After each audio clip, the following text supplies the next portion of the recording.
opening prayer.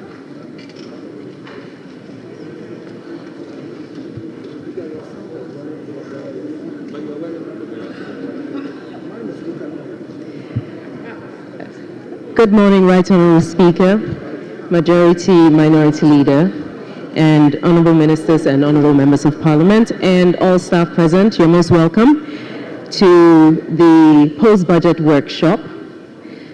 And I would like to...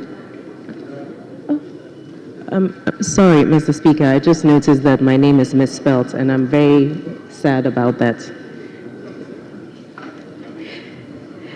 I would like to invite the Right Honourable Speaker to give us the opening prayer for the occasion. Yes, the prayer. Yes, please. No? So? Very well. Well, in that case, I'll invite Honourable Kojo Nkrumah to give us the opening prayer.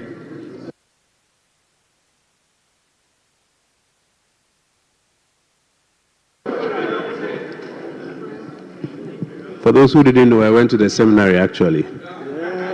Shall we pray? Our Lord and Master Jesus Christ, we thank you for the gift of life and salvation. We thank you for a day like this. We ask for your Spirit to guide us for this event to come to a successful end. We give glory to your name. Amen.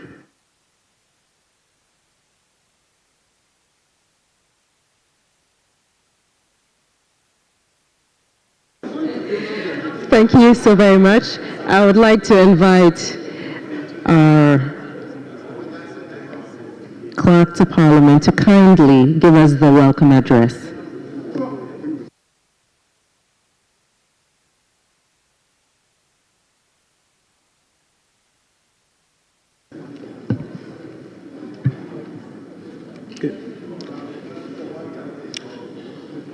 Right Honourable Speaker, Honourable Majority Leader, Honourable Minority Leader,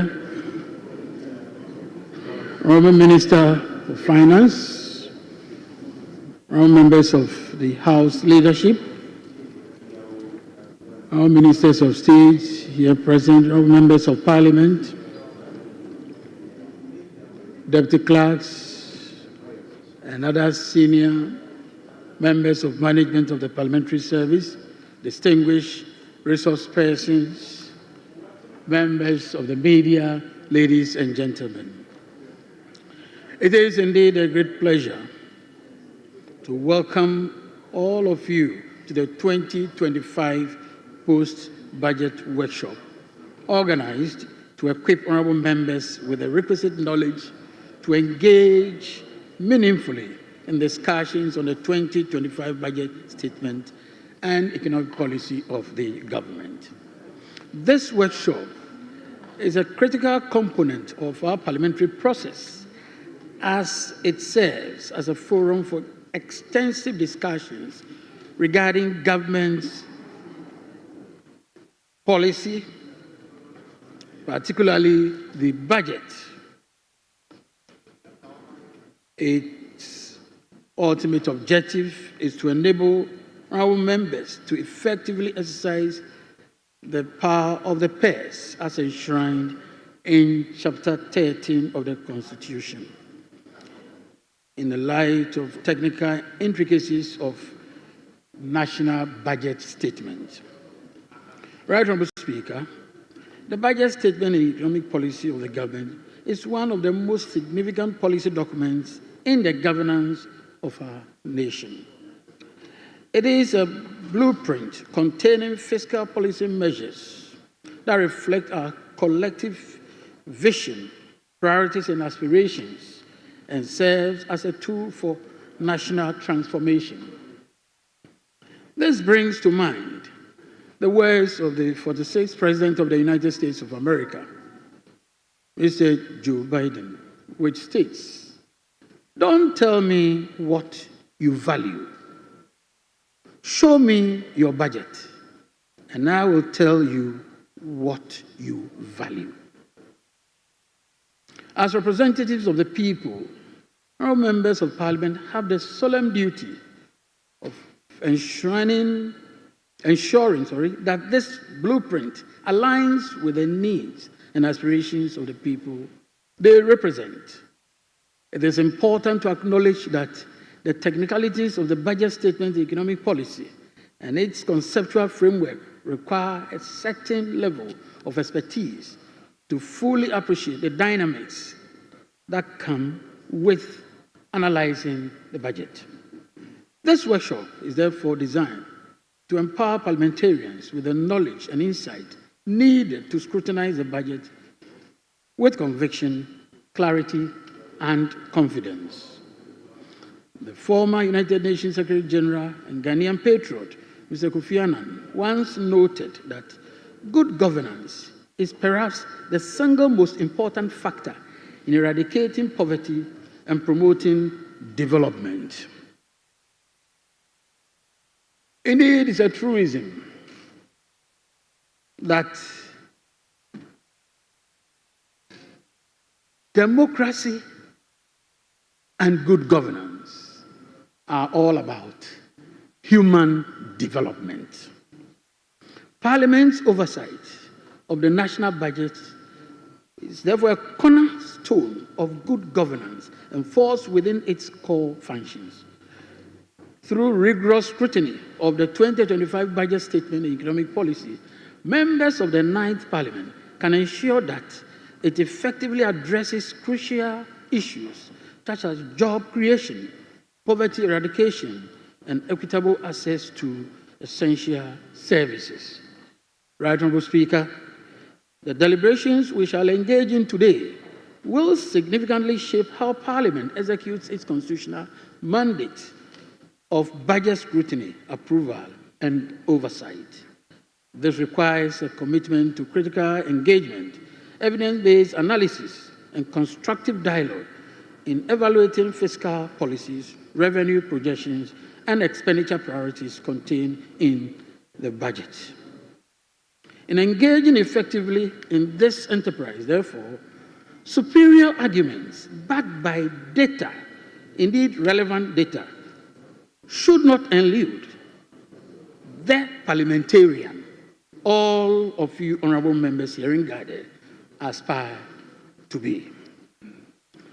With the guidance of distinguished experts, this workshop will provide a platform to explore the macroeconomic and fiscal context of the budget, assess its policy objectives, and examine sector-specific implications. Through this, we hope to foster informed debates and decisions in Parliament that lead to sustainable development and improved livelihoods of the citizenry. This workshop is carefully structured to provide comprehensive analysis by unpacking the technical details of the 2025 budget statement and economic policy of the government. The sessions are in two parts, plenary sessions and breakout sessions. The sessions will cover both the macroeconomic framework and the sector-specific details, ensuring a holistic understanding. At the plenary session, our distinguished experts will lead us to discuss the following key topics: contextual overview of the 2025 budget, macroeconomic fiscal environment, and the IMF program, public sector debt management and the 2025 budget, policy objectives and targets for the 2025 budget, how to analyze and critique the 2025 sector estimates, how to use appendices in the budget statements for analysis and program-based budgeting, taxation and revenue mobilization strategies in the 2025 budget, among others. The breakout sessions will delve into the critical sectors of the economy, including education, health, agriculture, employment generation, and infrastructure. The workshop will then conclude with a plenary session on the 24-hour economy within the framework of the 2025 budget, a topic which I believe, under our current dispensation, is central to our national economic transformation agenda. I take this opportunity to express my sincere appreciation to the Right Honourable Speaker, the leadership of Parliament, the Honourable Minister for Finance, the Parliamentary Training Institute, officers of the Parliamentary Service, in particular, the committee that put this exercise together. Indeed, your collective efforts have made this workshop possible. And I say a big thank you to all of you. Your dedication and expertise are invaluable in strengthening the institutional capacity of Parliament to fulfill its mandate. I encourage honourable members to participate actively, engage in constructive dialogue, and critically assess the budget with the understanding that the decisions we make today will significantly impact the lives of millions of Ghanaians tomorrow. This workshop presents the opportunity to ask the tough questions, challenge assumptions, and ensure that the 2025 budget statement and economic policy truly reflect and serves the people in whose name and for whose welfare the powers of government are exercised in the manner and within the limits laid down in the Constitution. I'm confident that our deliberations will enrich parliamentary scrutiny of the 2025 budget statement and economic policy and reinforce our commitment to accountable and responsible governance. On this note, I thank you for your attention and look forward to a fruitful and productive engagement that will secure for all of us the blessings of liberty, equality of opportunity, and for posterity. I thank you, Mr. Speaker.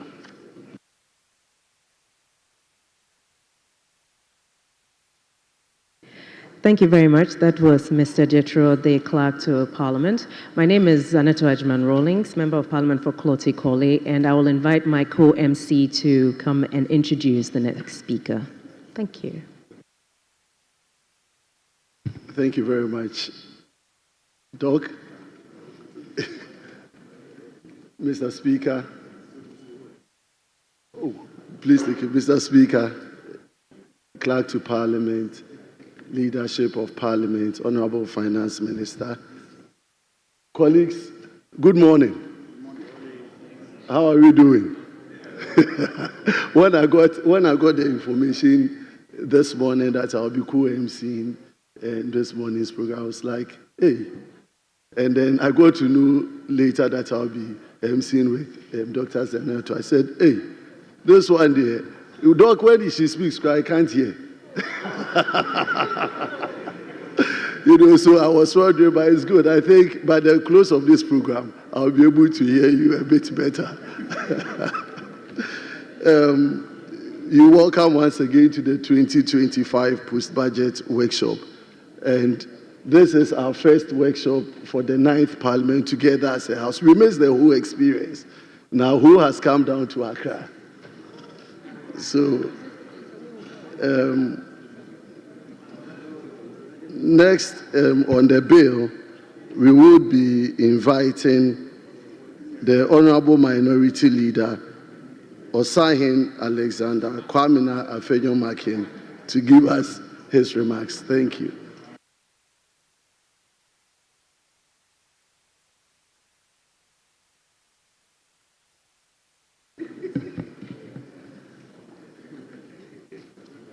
Right Honourable Speaker, Majority Leader and Leader of Government Business, Minister of Finance and other ministers here present, Deputy Speakers, colleagues in leadership, Clerk to Parliament, colleagues, resource persons, parliamentary service staff, and our friends in the media.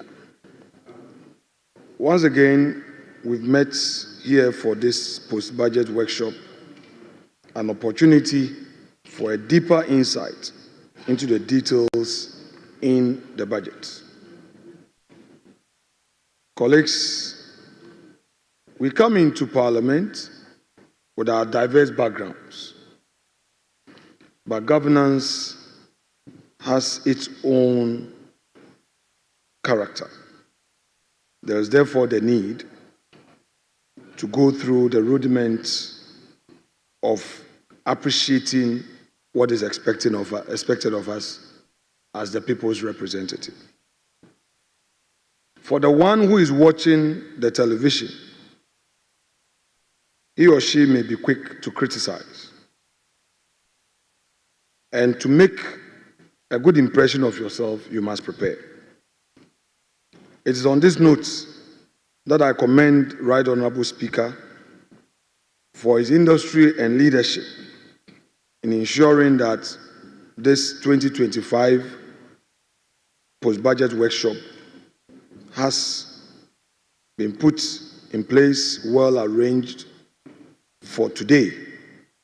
And also to thank the Clerk to Parliament and his staff for working tirelessly to get all resource persons together for today's program and the days ahead. Colleagues, this is an opportunity for us to build capacity.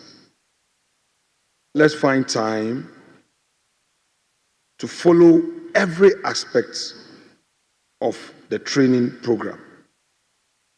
You may be an expert in your own field, but trust me, Parliament and parliamentary governance and politics have their own character, and you must learn it.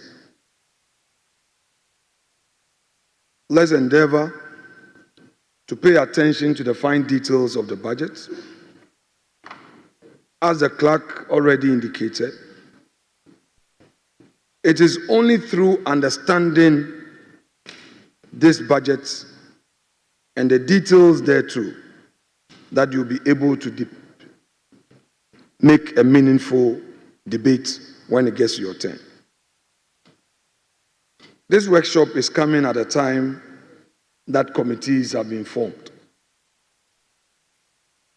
I was once upon a time a backbencher, and I know how disappointed I was when committees were approved and I didn't get where I wanted to get to. However, do not be disappointed, because wherever you've been placed, you will shine. In this budget, all sectors are covered. And if you pay attention to the fine details, when the opportunity comes, you will be able to make a meaningful impact, and your constituents will see your contribution. Honorable members, as I've already said, the technical nature of budgetary processes necessitates regular training programs that are tailored to enhance and increase our analytical skills, improve our ability to detect inefficiencies, and strengthen our oversight functions. So, for instance, the Minister of Finance tells us there's 1.5 billion for agriculture. If you look at the expenditure column, you realize that some 900 million plus has been allocated.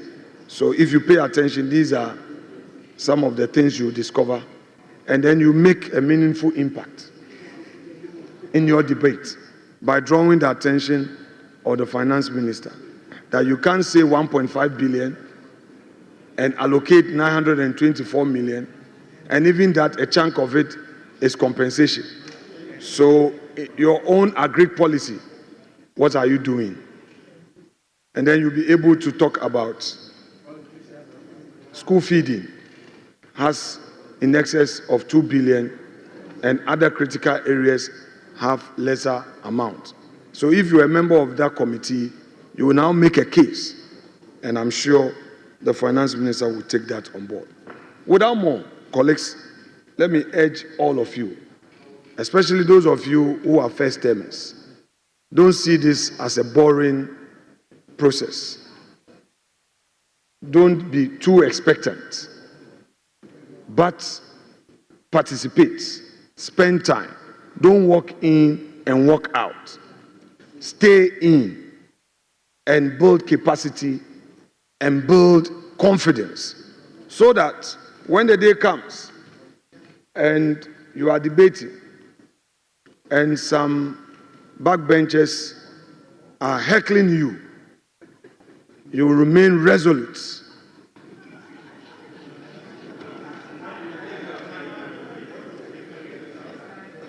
Firm and deliver with that nostalgic competence you've developed from the training. Thank you so much, Mr. Speaker, for the opportunity.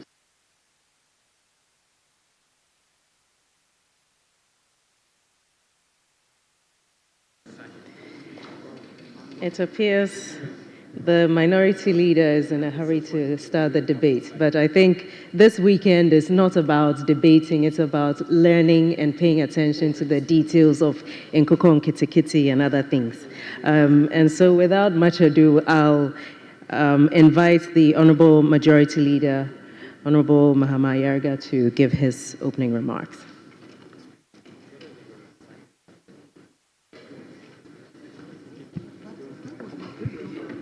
Right Honorable Speaker, I think the protocols have been established both by the MCs and my colleague, the minority leader.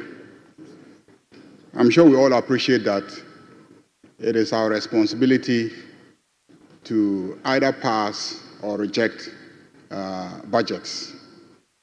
And that is precisely what we are to do, to review the budget, understand it, debate it, or run commentaries on the budget, and decide if we will approve or reject the budget.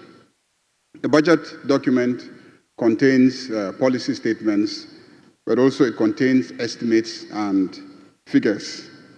Not all of us are good with policy, and not all of us are good with figures and estimates. And so we don't assume that once a budget is presented, everybody in this chamber understands every aspect of the budget. So we need to enhance the opportunity for all of us to understand the budget beyond just reading it ourselves and sometimes listening to commentary being run through public discussions. So the idea behind this workshop is to enable us understand the budget, understand the policy statements contained in them, understand the figures and the implications of the figures for our constituents, for the market women, for the Okada riders, for the teachers, for the students, for all those that we represent here. That's the whole idea behind this workshop, because we're all not economists and we're all not finance experts. So experts in the various fields have been assembled to help us understand the policy documents and also to understand the figures behind these policy documents.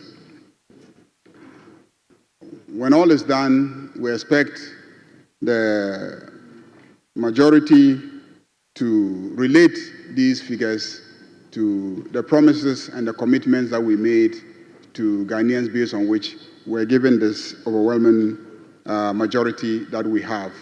The agenda to reset Ghana and how this policy document and the figures proposed will help advance that agenda to transform the country. For the minority, Osono and Kitikiti, we expect you to also be very critical of the document and to see how the lapses, the weaknesses, and to expose them so that as a country we can be well guided when we consider the approval of the document. So I believe that this workshop will enhance our understanding of the budget.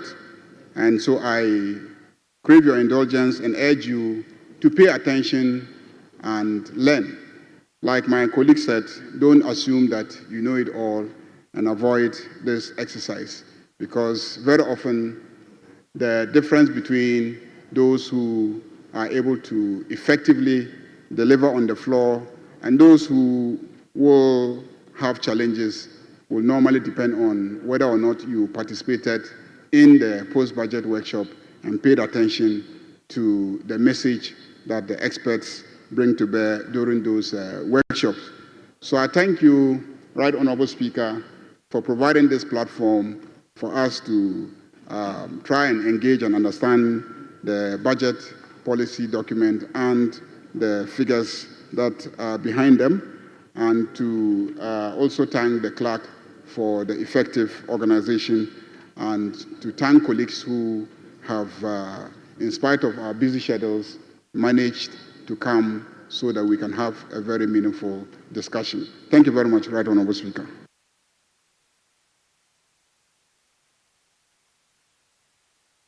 Thank you, Majority Leader and Leader of Government Business. I hardly hear him speak Twi, but I think he's very familiar with the word Osudon Kete. Next time, I wish to hear you mention umbrella in Fanti Ochi. Anyway, we would invite the Honorable Minister for Finance, Dr. Kesiel Atuba Forsen. Kasiel. Okay. Forgive me, I'm an Adisco boy, so thank you. Yeah. Right Honorable Speaker, I would like to express my sincere appreciation for the invitation to deliver a remark on this important occasion.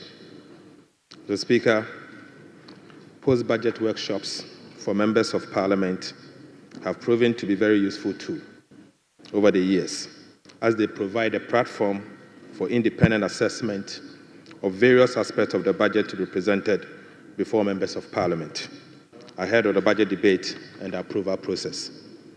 Mr. Speaker, over the years, I have personally benefited from presentations and discussions in these workshops as a member of Parliament. Today, I join as both an MP and a minister responsible for finance, and I expect once again to benefit from this useful, rich analysis and recommendations that this platform will present. Right Honorable Speaker, this budget is centered on resetting the Ghanaian economy for the people of Ghana.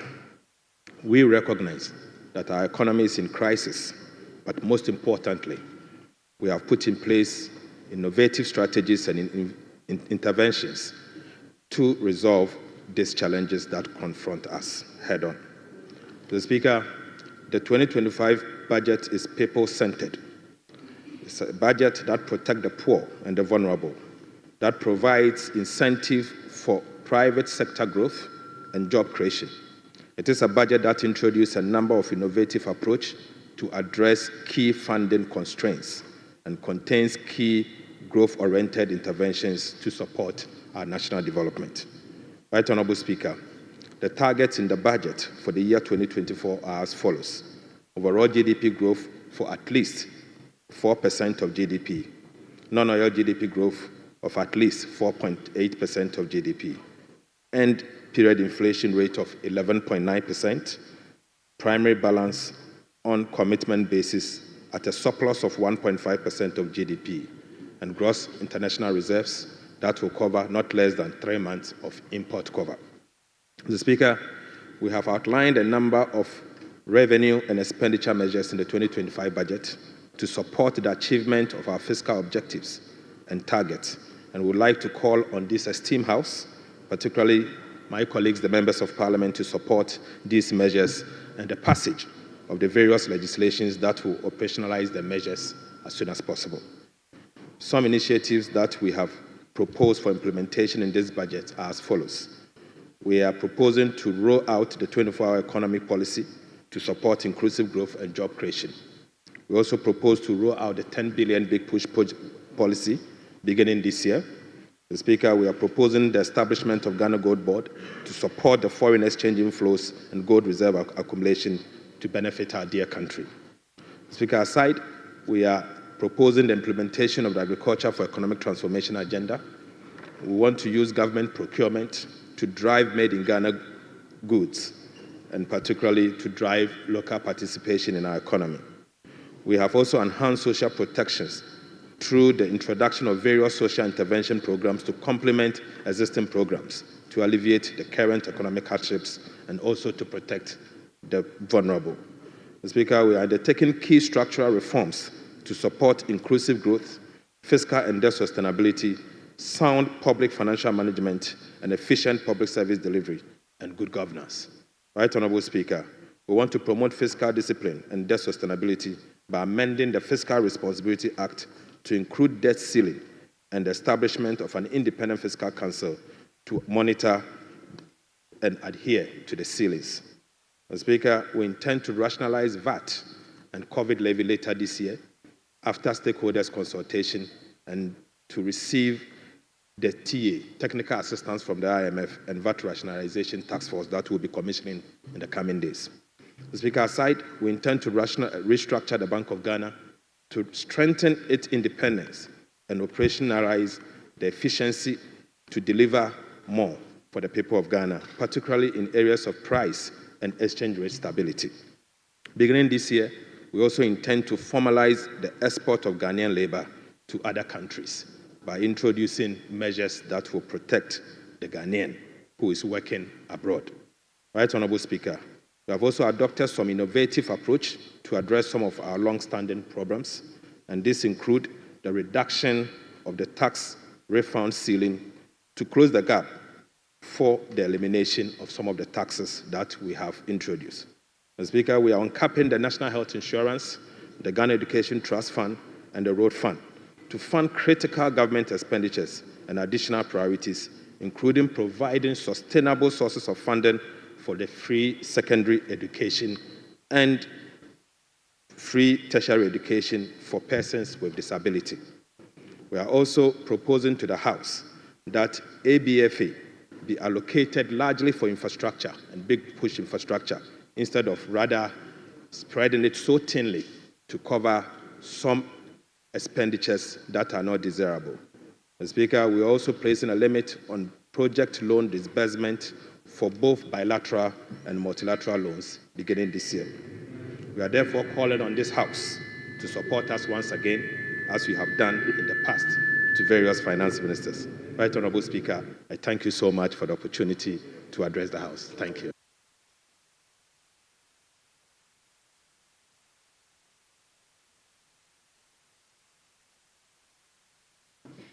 Thank you so much, Mr. Minister. I was actually wondering, now that we have a museum, whether the brown bag that you brought in the day you came to read the budget statement will be donated to a museum so that others may see the bag in which the resetting budget was brought to the House. Yes. I would like to invite the Right Honourable Speaker, Alban Sumana Kingsford Bagrin, to give us his keynote address. Members may want to take out their notepads and pens because I suspect this may be a preamble to the plenary session that we're going to have afterwards. Mr. Speaker, Boyan Komode. Thank you.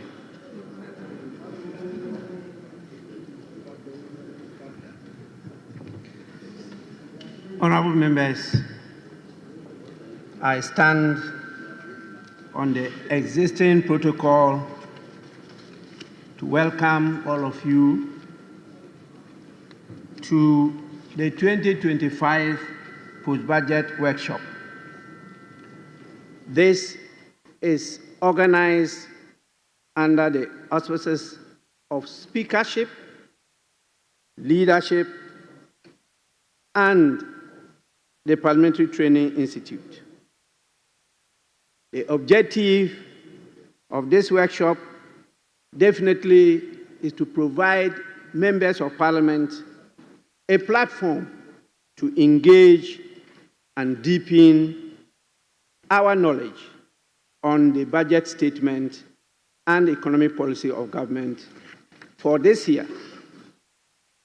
I emphasize budget statement, and I also emphasize economic policy of government. This is an essential step towards equipping members of parliament with the requisite tools and knowledge to effectively scrutinize, analyze, and make informed comments about the fiscal and economic policies of the budget and their impacts on the nation. Honorable members, I've taken note of attendance, and it will definitely guide me in those who will catch my eye.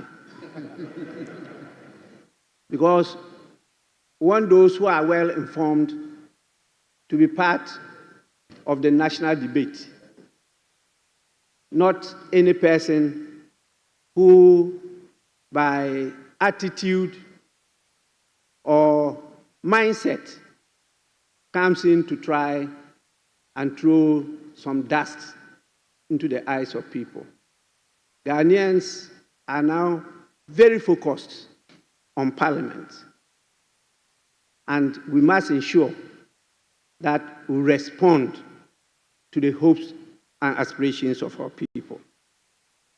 Honorable members, the national budget is the most important policy instrument of any government, as it declares government policy priorities and provides the roadmap for the direction of national development. The budget discloses projected resources that they believe are available to the state, planned provisional expenditure, and the policy initiatives to be pursued by government in the budget period. This is what the minister did and just recap to us this morning. The budget touches every aspect of our economic and social life, including our safety and security, law and order, infrastructure, and the social sectors like education, health, food and agriculture, and other areas of our lives. This calls for the attention, appreciation, and participation of every citizen because it touches every facet of and impacts on the daily lives of every citizen in this country.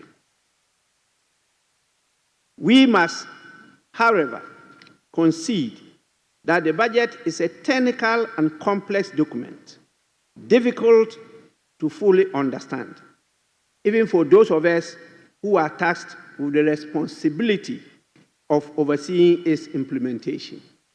And that's one of the major functions of Parliament, overseeing the implementation of the budget and holding the government of the day to account.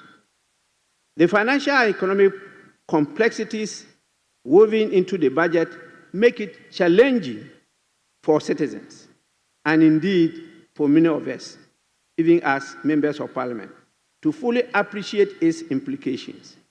This is particularly the case when we consider the general economic environment and the intricate connection between the national budget and our external commitments, such as the International Monetary Fund program.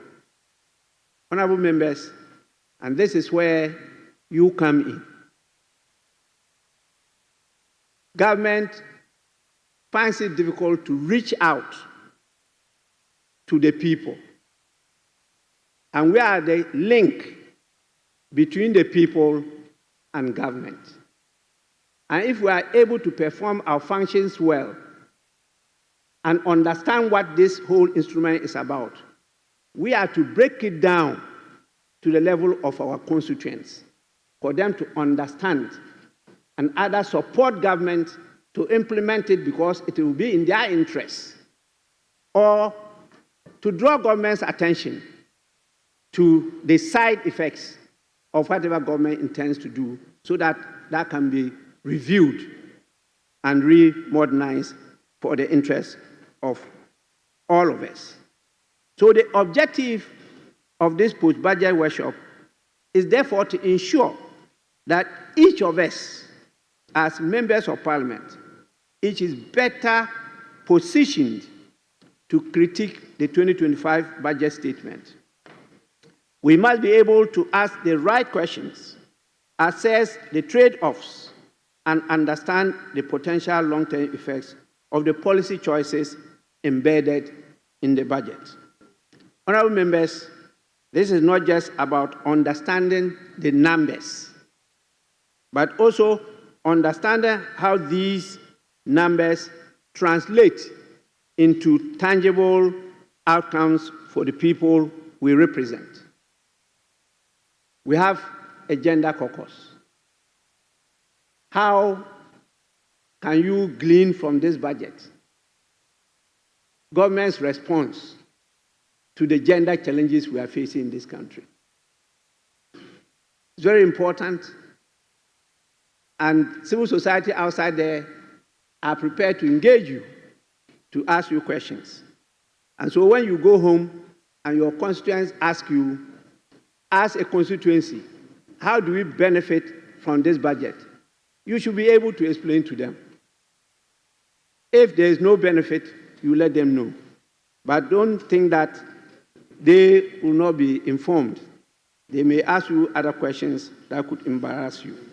So please, this is an opportunity for us to dig deep into the details of the budget and to understand it better than them. We have to try to translate what they have there into tangible outcomes for the people we represent. It is in the light of this that we have gathered a team of distinguished and knowledgeable experts to assist in a thorough engagement with the 2025 budget, with a particular focus on key areas deemed essential for a comprehensive understanding and appreciation of the budget. These topics have been detailed out in the program that we have, but for the benefit of those who are not with us, I will try and summarize them. We definitely will be looking at the contextual overview of the 2025 budget, the microeconomic, fiscal environment, and the IMF program. We'll be looking at the public sector debt management and the 2025 budget, the policy objectives and targets for the 2025 budget, how to analyze and critique the 2025 sector estimates. And I was very happy to hear the minister say that each minister will have to come and present and defend the estimates for his or her sector. And that is the time that members will have to take on the ministers to get to know whether they really understand and whether they are capable of implementing what is in the budget. We'll also be looking at the issue of taxation and revenue mobilization strategies in the 2025 budget. You heard a lot of the promises. You heard the proposals to rake in the necessary revenue. You have to query them to make sure that this is not just one of the usual promises of politicians. Please, we need, after that, to go beyond that area, to go into each sector. And when they talk about education, what is it that this budget will do? We are told about the free senior high school, and we are told that the intention is to make it better. We have to go through it to see whether that is what is captured in the budget. The same for the health sector. the agri sector, and also the issue of scaling up infrastructure. So there's a lot that within these few days we have to go into. We've always complained about employment generation. We are told in this budget that enough provision has been made, at least to make an improvement on that. Look at the public sector wages and the budget. The very critical question, which we haven't yet as a nation succeeded in solving, that of decentralization and composite budgeting. We have a section of the budget handling this aspect. We need to go into it. As you know, our decentralized program is still not fully implemented. It's hanging. And in various districts, you only talk about the assembly members. But you know, after the assembly members, there are unit committees and other structures there. We haven't reached down to that era. Please look at the budget, look at the provisions, and see how far we can go into this. The almighty 24-hour economy. We had in the last government a very big bite, and that was the free senior high school. We had the implementation challenges. I did mention that when you are having such major shifts in policy, it's important that they are brought to this House to be debated, for Parliament not only to know, but also to put inputs there, so that when you go to your constituents, you are able to explain it better to them. So we have to focus on this new creature, 24-hour economy. And I'm happy that they will say they want to come and face us and explain it for us to understand and to approve. And please, when you understand and you approve it, you are now to be held responsible. That is the situation. Because we approve the budget, we are the people who legislate for people to go and collect taxes. Nobody can collect any tax from any Ghanaian except permitted by law. And that law is passed by us.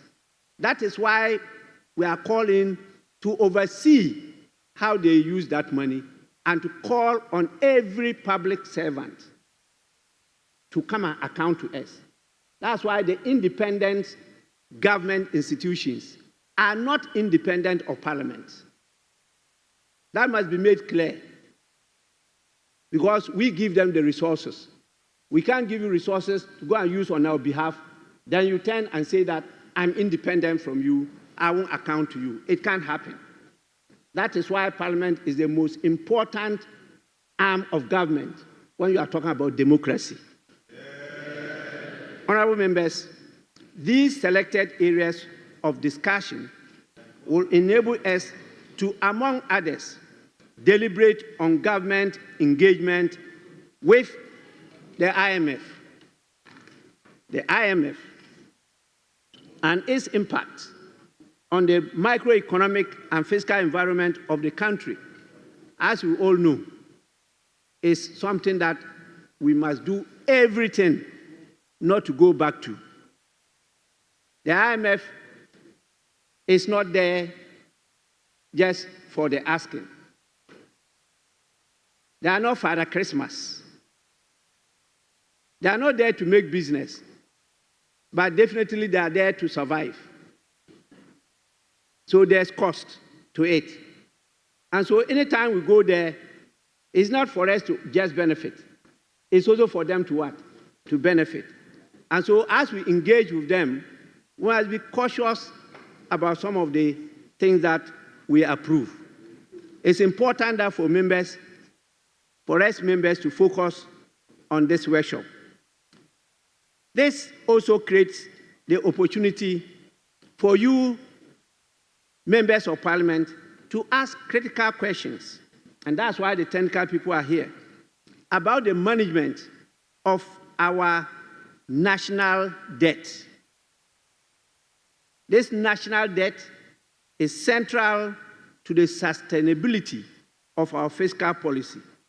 And such questions may relate, for instance, to how we balance borrowing and investment in growth, as well as how to ensure sustainable debt levels so that we do not undermine the fiscal space required for the provision of essential public services. Governance is about the welfare of the people. We don't make profit from governance. That belongs to private sector. When you are dealing with profit making, a private sector. Profit in governance is the welfare of the people. And we must, as leaders, take this seriously in whatever we do. Honorable members, furthermore, through these deliberations, we'll be able to understand the specific goals outlined in the budget and how they align with the broader national development agenda. This broader national development agenda is in very general terms, and this is where the parliament will have to take up this matter for us to have a national vision well detailed out. If not, this fishing and shopping around cannot take us anywhere. I expect that this House will take up this issue and lead the nation for us to have a national vision. Now, we are only guided by the framework in the Constitution and various documents. And most of the time, we are talking about a medium-term program. What is this medium-term drawn from? There is no national vision. And so it's very critical for us to work towards doing that. This, no doubt, will enable us to trace, track, and measure success, or otherwise, based on the set targets. This is very critical because as members of parliament, we must be in the position to hold government accountable for its promises. And this requires a deep understanding of what those promises entail. In addition to these presentations, there will be breakout sessions to analyze the budget impact on specific sectors as I stated. Ministers and honorable members, I should say, as we commence this 3-day post-budget workshop, I urge you to participate actively, as others have just said. Ask questions and share your thoughts on the various issues. I know the strategies, and it's not all thoughts that will be shared, because you know the role of the minority. The minority is the pinpoint of every parliament when it comes to oversight. And their critical voices matter. I've been a leader of the minority for 8 years, and I know what that means. They may disagree with you on the floor, but behind the scene, they will concede to the criticism. That is what governance is about. And so they are a very useful tool to empowering Parliament. Don't just disregard or be uncivil to them when they are very critical of the proposals in the budget. Honorable members, as we commence this 3-day post-budget workshop, please, once again, focus. This workshop is an essential part of our duty as stewards of the public purse.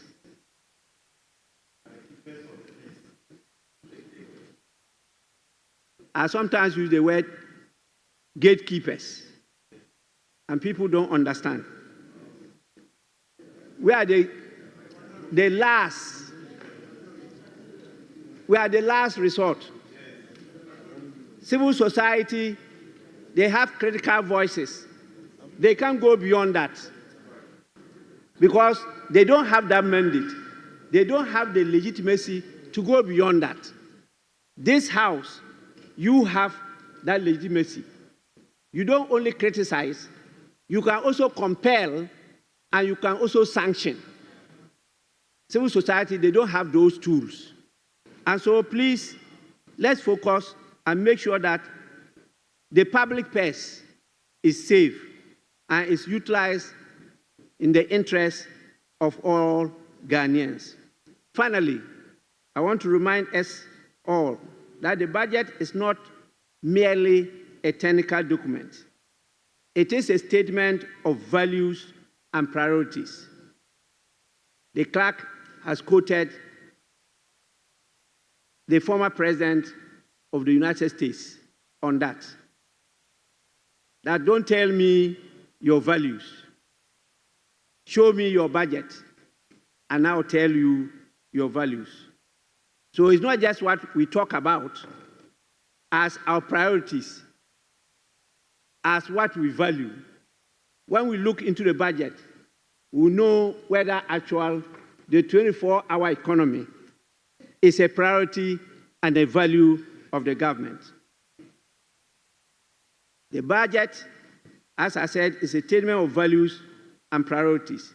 It speaks to what kind of nation we want to build and reflects the hope and aspirations of our people. As lawmakers, we must ensure that we approach the budget with the seriousness and dedication it deserves.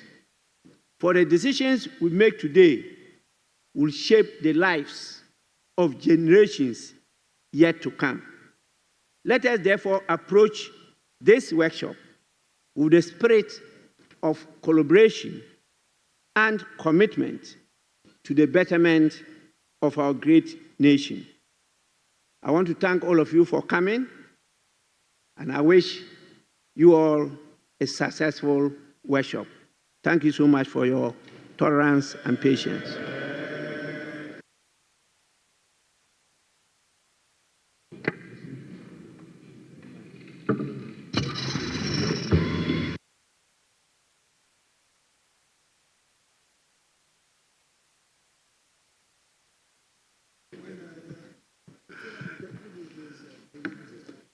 Thank you very much, Right Honorable Speaker, for your address.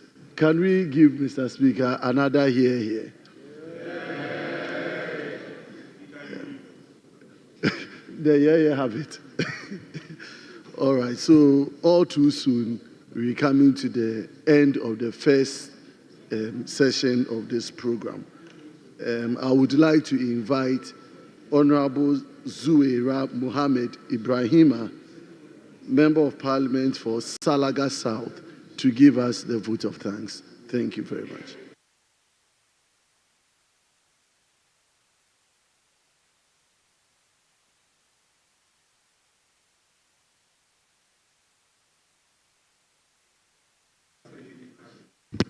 Yeah, affirmative action in operation. Good morning, everyone.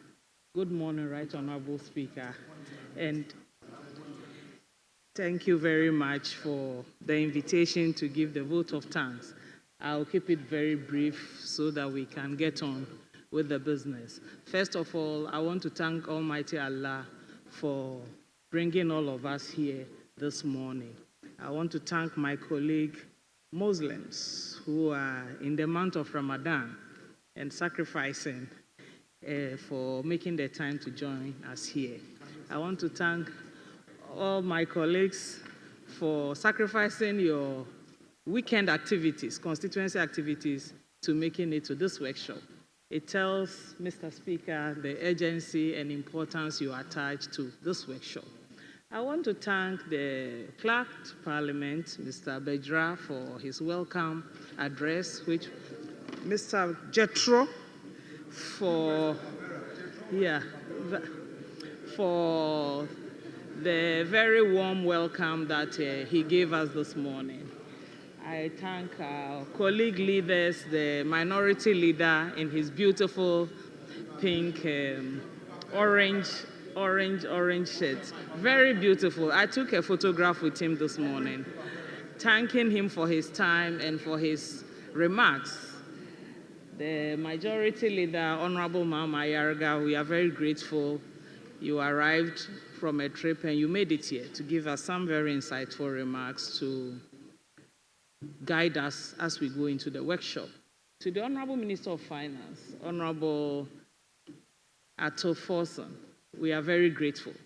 I said to him unofficially that in all my years that I've been following budget presentations, this is the only time that I sat in the chamber and understood what he was saying. We are very grateful. We are very grateful for breaking the budget down to our level. To the Right Honorable Speaker, we can't thank you enough.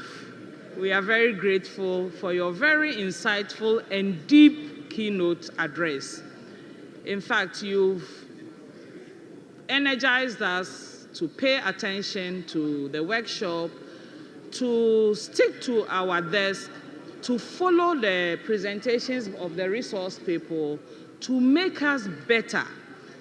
And Mr. Speaker, I just want to add that I wasn't the only one who followed the budget and gained a lot of our constituents. Heard the finance minister, and we don't want to go to the constituency, and when we are asked about the budget, we'll be found wanting. We are going to pay attention to all the admonitions of Right Honorable Speaker and make sure that we make the best of this opportunity. We are grateful. Thank you very much, and Allah bless all of you. Thank you.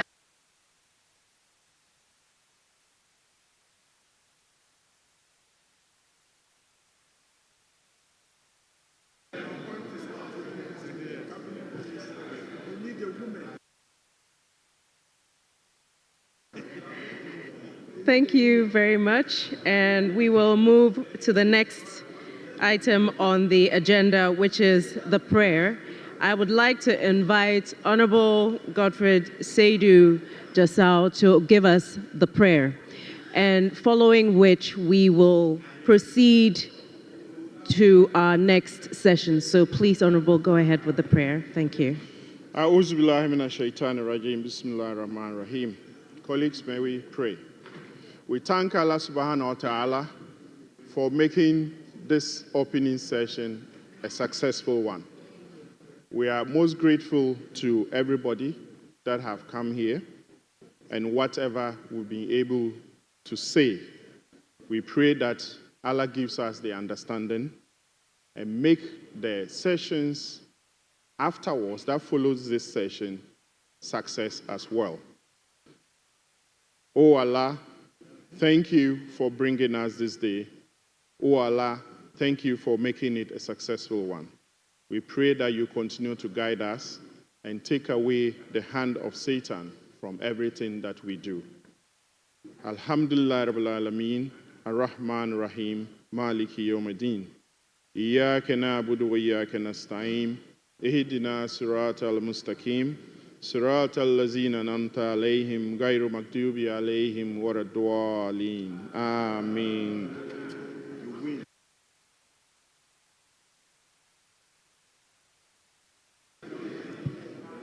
Thank you very much. I think this house definitely shows the interesting thing about Ghana, where the Muslim prayer is led by a man called Godfred, and the local government ministry is led by a Christian man called Ahmed. So moving on, we have come to the end of the first part of the program. And due to the issues with time constraints, there will not be a snack break since you already ate your snack for breakfast. And there will not be a group picture at this time. We will proceed straight away to the next session. So, shall I ask? Yes, I'll respectfully ask the Right Honorable Speaker and our leaders and our minister and our clerk to kindly find new positions within the premises so that we can invite the chair and our discussants to lead the next session.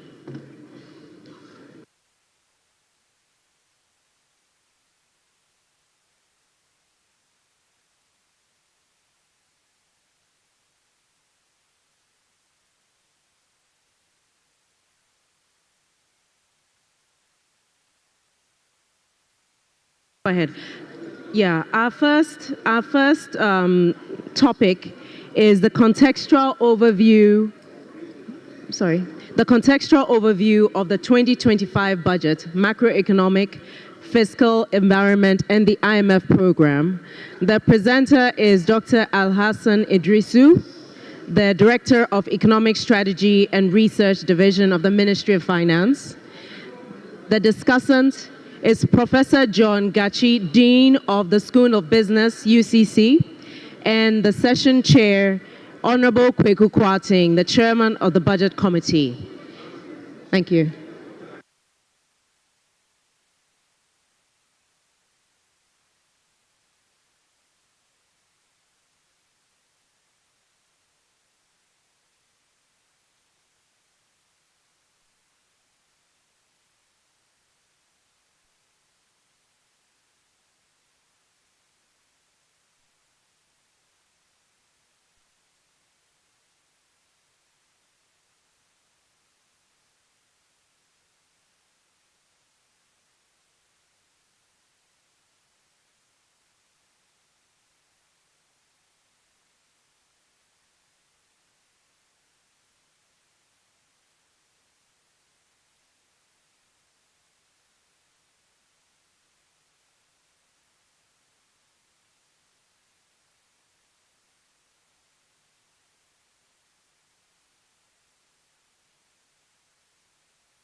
Are we okay? You're good?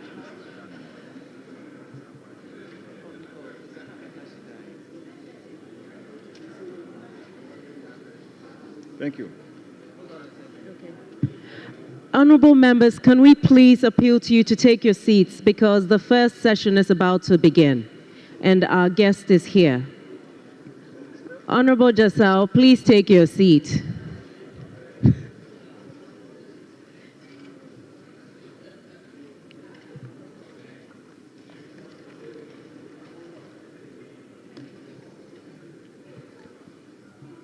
Thank you very much.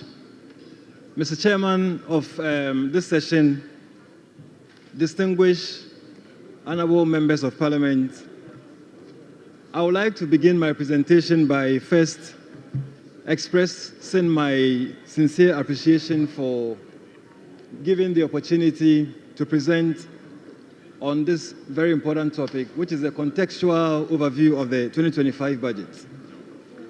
And I will be approaching the subject matter from the macro-fiscal environment. I would also touch on the IMF program. But to provide a very good context, it will be good to look at global developments and outlook, as well as the performance of the economy in 2024. Then that would give us a very good standing point to then discuss the 2025 and then the medium term. So the outline of the presentation, as I mentioned, would be on global development, state of the economy as at end 2024, updates on the IMF program, and the budget and medium-term fiscal framework.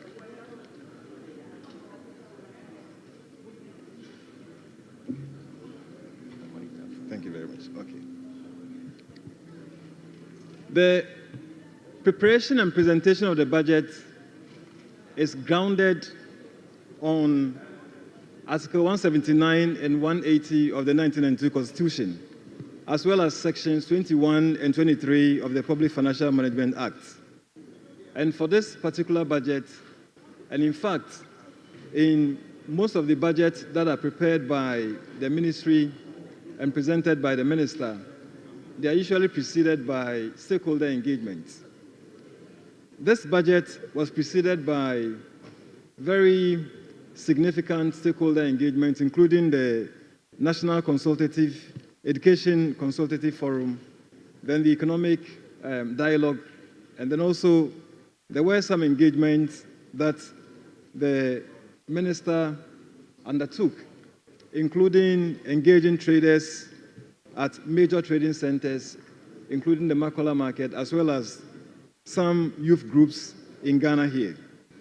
I think the point to make here is that throughout the consultations, there were common themes that were coming up, and there was a very massive call for decisive action to be taken, for real solution to be proffered to address our issues of the country, and also to address the price instability and exchange rate issues of the country, address fiscal and debt sustainability concerns, and also find sustainable funding sources for education, among others.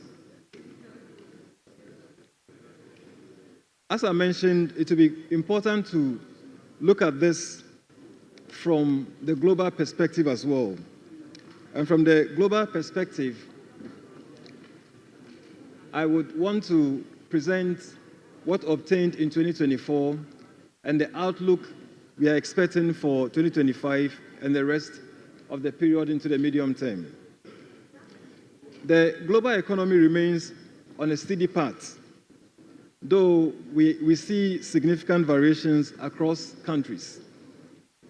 And growth for the entire world is expected to increase slightly from 3.2% in 2024 to 3.3% in 2025. And we expect growth to actually remain around the 3.2, 3.1% over the medium term. Now, for 2024, we see China's growth fell, but the US growth was solid. And we also saw that the growth in the Eurozone plummeted a bit. And that was largely coming from some issues with regards to manufacturing as a result of political instability and policy uncertainty. If you look at the sub-Saharan Africa, where we belong, growth is expected to improve from the 3.8% estimated for 2024 to around 4.2% to 4.4% over the medium term. And this is supposed to be influenced by easing financing conditions as well as continuous decline in inflation. Commodity prices are expected to be stabilized.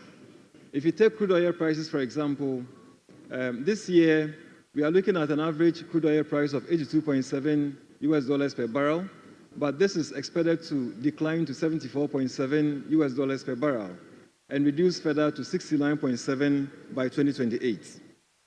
Gold prices follow similar trend, as well as cocoa prices, even though we are seeing significant increases in this year. With regards to the ECOWAS sub-region, Ghana is part of ECOWAS, and usually we are monitored per the convergence criteria with regards to whether we are achieving convergence towards a single currency program. And for the year 2024, out of the 6 convergence criteria that is monitored, Ghana was able to achieve 3 of them, 2 out of the 4 primary and 1 out of the secondary. So the primary convergence criteria that Ghana achieved were the central bank financing, which is supposed to be less than 10% of previous year's revenue. Ghana experienced 0 central bank financing, so we're able to satisfy that convergence criteria. Secondly, the gross international reserves is supposed to be more than 3 months, and we recorded 4 months of import cover, so we're able to satisfy that criteria as well. And then when you come to the secondary convergence criteria, the public debt is expected to be less than 70%. We posted 61.8%, so we achieved it, but we could not achieve the nominal exchange rate criteria of 10% plus or minus. Then the state of the economy as at the end of 2024. 2024 ended with some macro indicators showing worsened situation, whereas we saw other indicators improving.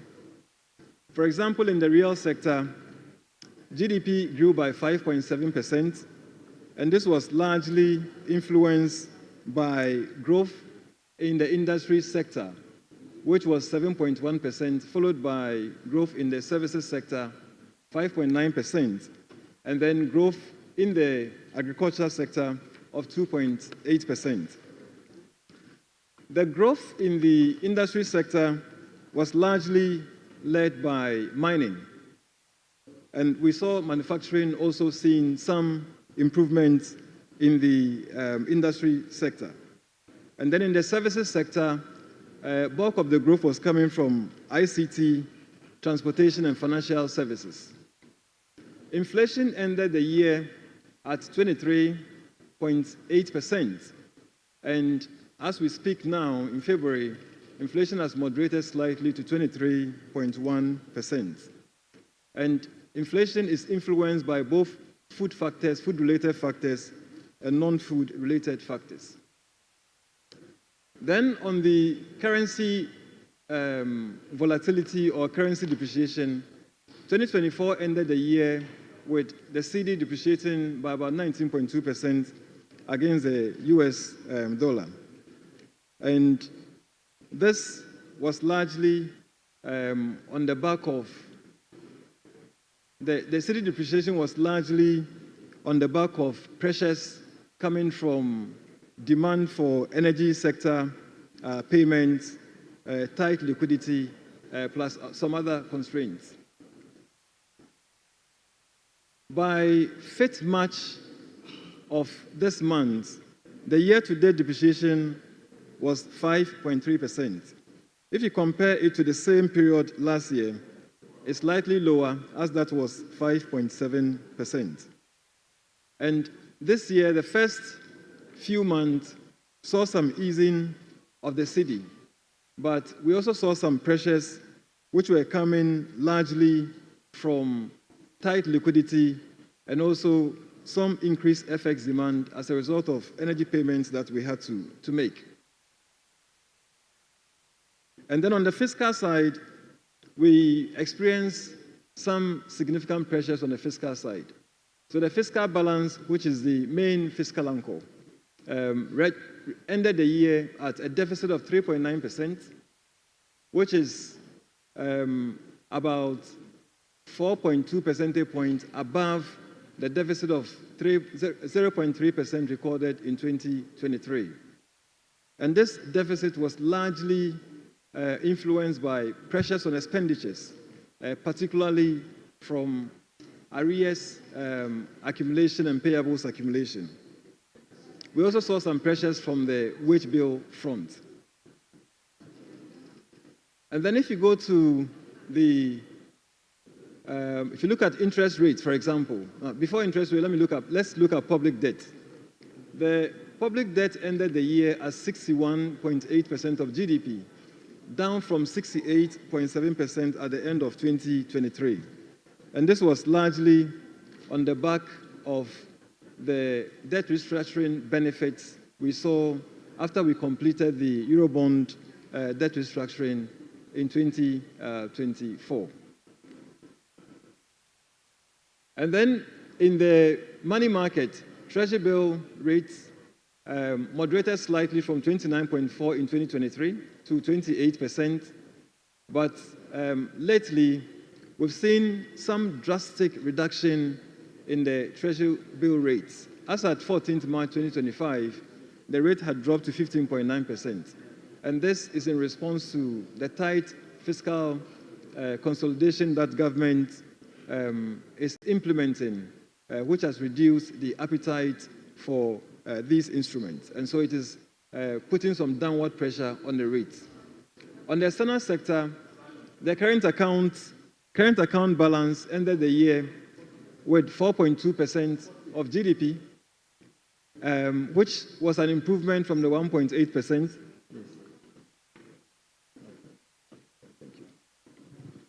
1.8% from 1.8% of GDP in 2023.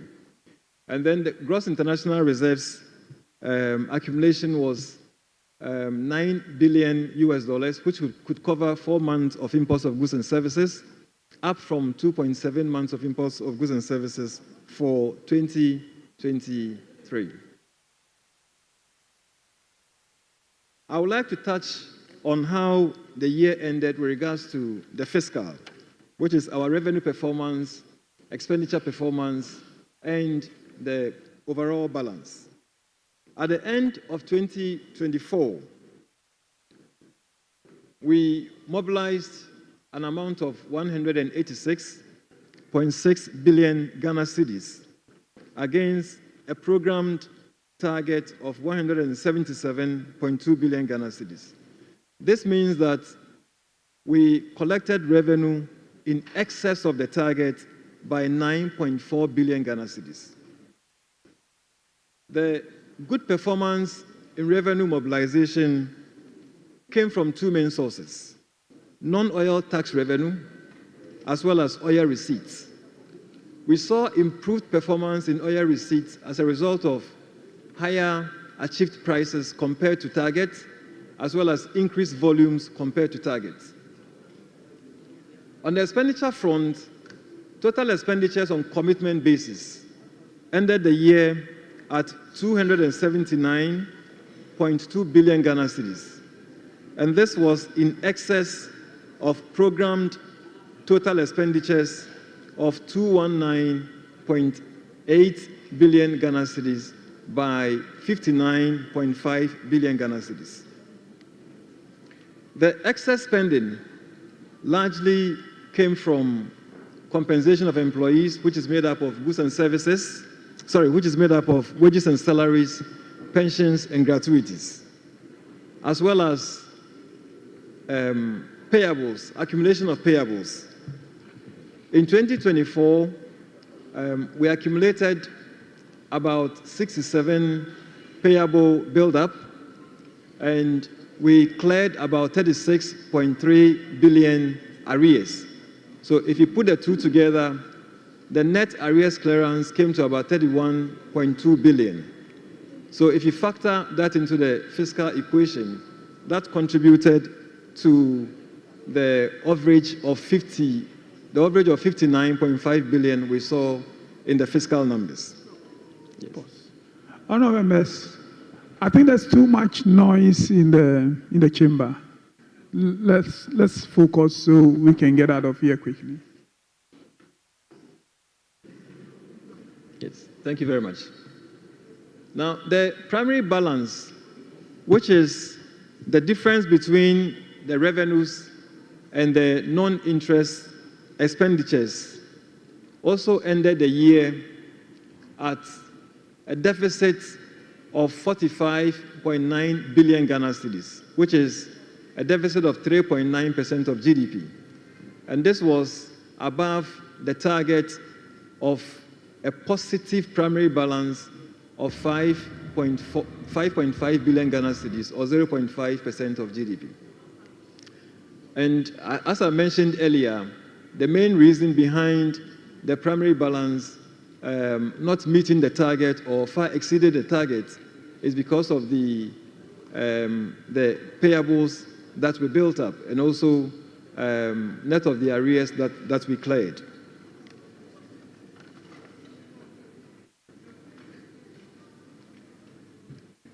Now, on the payables, at the end of 2024, the payables that were accumulated amounted to 67.5 billion, And this was made up of payables at the MDA's level, which is made up of outstanding IPCs and invoices of 49.2 billion, as well as payables that the controller is holding at 18.2 billion Ghana cedis. So in all, we are talking about 5.7% of GDP. In addition to the arrears or payable accumulation, the Ministry of Finance also undertook an exercise to compile commitments that MDAs are holding. And these are contracts which are not yet due for payment, but which have been signed. And if you look at the total commitments across all the MDAs in the administration, economic infrastructure, social and public safety sectors, they amounted to 194.3 billion Ghana cedis. And the breakdown is shown on the screen, with the infrastructure sector having the largest commitment of 133.6 billion Ghana cedis. In addition to these payable accumulation and also the commitments that were compiled at the central government level, the ministry also undertook an exercise to compile arrears or payables from a number of sectors that were posing fiscal risks on the center. And these were the cocoa sector, financial sector, and the energy sector. In the energy sector, for example, the energy sector payments that were made in relation to shortfalls as a result of ECG not being able to honor all its payment obligation was 20.8 billion Ghana cedis in 2024. And in addition to this, there are unpaid legacy arrears amounting to about $1.73 billion at the end of 2024. An exercise undertaken by the energy sector financing shortfall modeling team shows that for this year, which is 2025, if no policy interventions are implemented, we will see the shortfall increase to 35 billion Ghana cedis. So that's on the energy sector. Then with regards to the cocoa sector, Cocoa Board's outstanding debt at the end of 2024 was 32 billion. And then they're also holding a commitment of about 21 billion cocoa roads, of which 4 billion has been programmed for 2025. The financial sector is also facing some fiscal risks, as some 10.45 billion Ghana cedis is required in 2024 and the medium term to address the remaining financial sector legacy issues after the government spent about 30 billion in the financial sector cleanup exercise. And then there are also, in addition, 2.2 billion that is required to fully capitalize NIB and ADB. Now, I would like to give an update on the IMF-supported program. So very quickly, I'll begin with a background. The IMF-supported program was actually born out of the need for Ghana to resolve its economic crisis that started in 2020, but which worsened in 2022, largely on the back of global shocks accentuated by domestic vulnerabilities. So the global shocks that the country faced, we all know the COVID-19 pandemic in 2020, and then the Russia-Ukraine war in 2022, but there were other shocks as well. There was the tight financing conditions that hit the globe, historical increases in commodity prices. We saw the US dollar strengthening, which also affected the entire globe, as well as historical rise in inflation. On the domestic front, the vulnerabilities were heightened by a number of factors, and this included unsustainable fiscal and debt positions. We had heightened domestic interest rates. We had severe liquidity challenges, which made it very difficult for us to meet our BOP needs. And inflation was extremely high as well, which was influenced by the global inflation, monetary financing, and the pass-through effect of high crude oil prices and transportation fares. We also saw, sorry? BOP needs. Okay, so the balance of payments needs are basically FX that you would require to ensure that you're able to service your FX requirements. Yeah.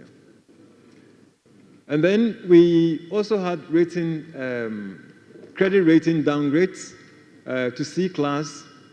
We face some significant structural bottlenecks in public financial management, debt management, public spending, SOE inefficiencies, etc.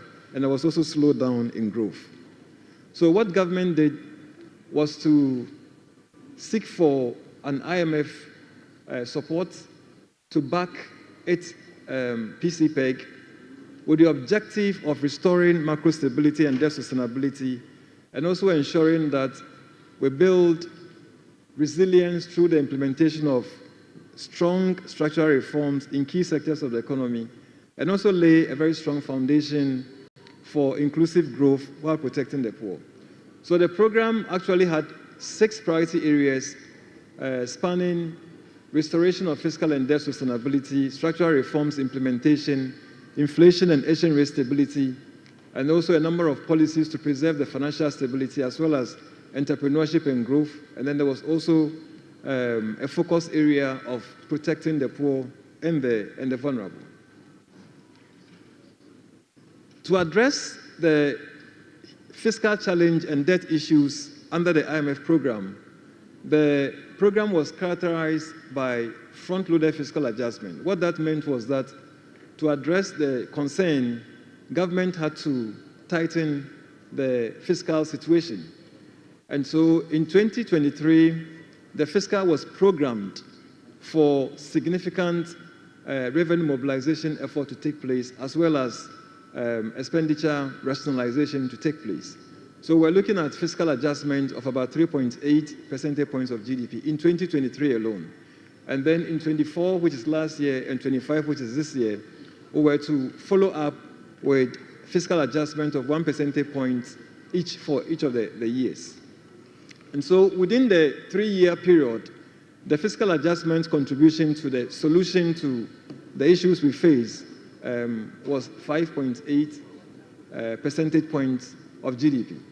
In addition to the fiscal side, government was also required to ensure that it improved the non-oil tax revenue effort by about 1 percentage point of GDP in 2024 and 0.6 percentage points this year and into the medium term.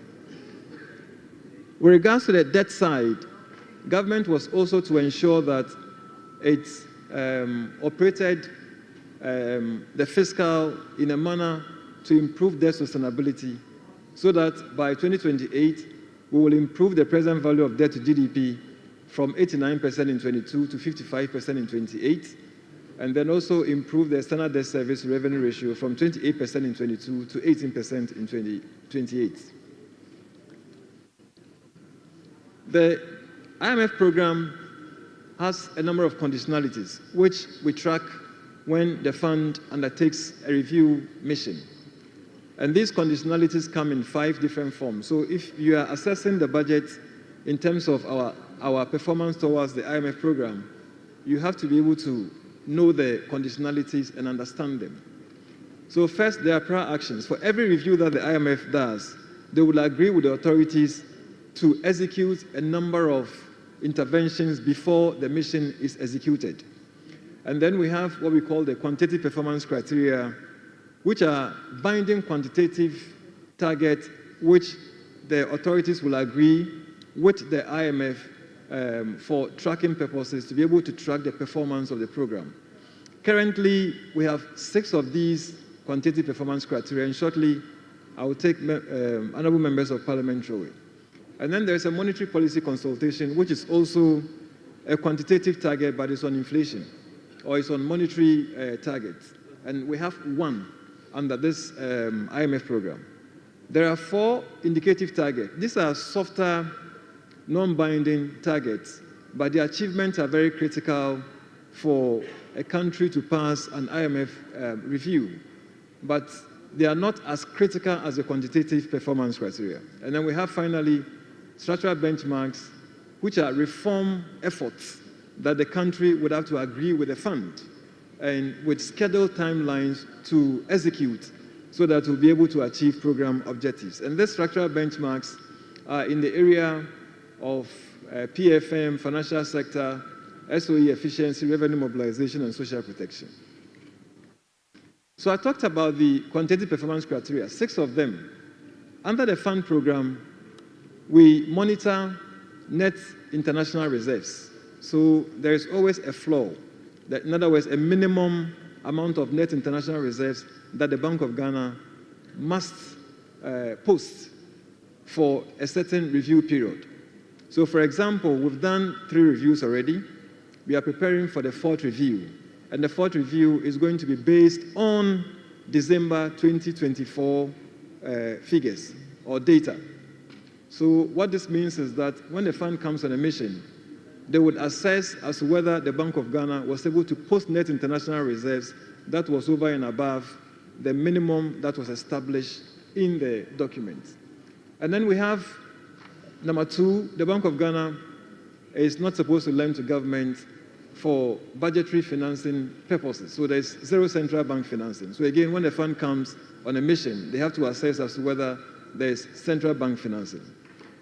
And then there's also a ceiling placed on newly contracted or guaranteed external debt. Because the country faced significant debt challenge, one of the solutions to addressing this issue was to ensure that even if we were to borrow, we didn't have to borrow over a certain determined threshold. I'll take you through the figures very shortly. And then also there's a floor on primary fiscal balance. In other words, the primary balance is supposed to improve beyond a certain threshold. And then we are not expected to accumulate external debt payments, arrears, and then we are also not expected to contract any collateralized debt. So since the IMF program began in 2023, government has not raised any collateralized debt. And then I mentioned that there are 4 indicative targets. And these are targets on public revenue, non-oil public revenue, which is a floor, a minimum. There's a target on social spending, which is also a minimum, a floor. And then we are supposed to ensure that the net change in stock of payables is 0. And then finally, there is also a ceiling on loan disbursement from official creditor committee side. That's the loans from bilateral creditors. Yes.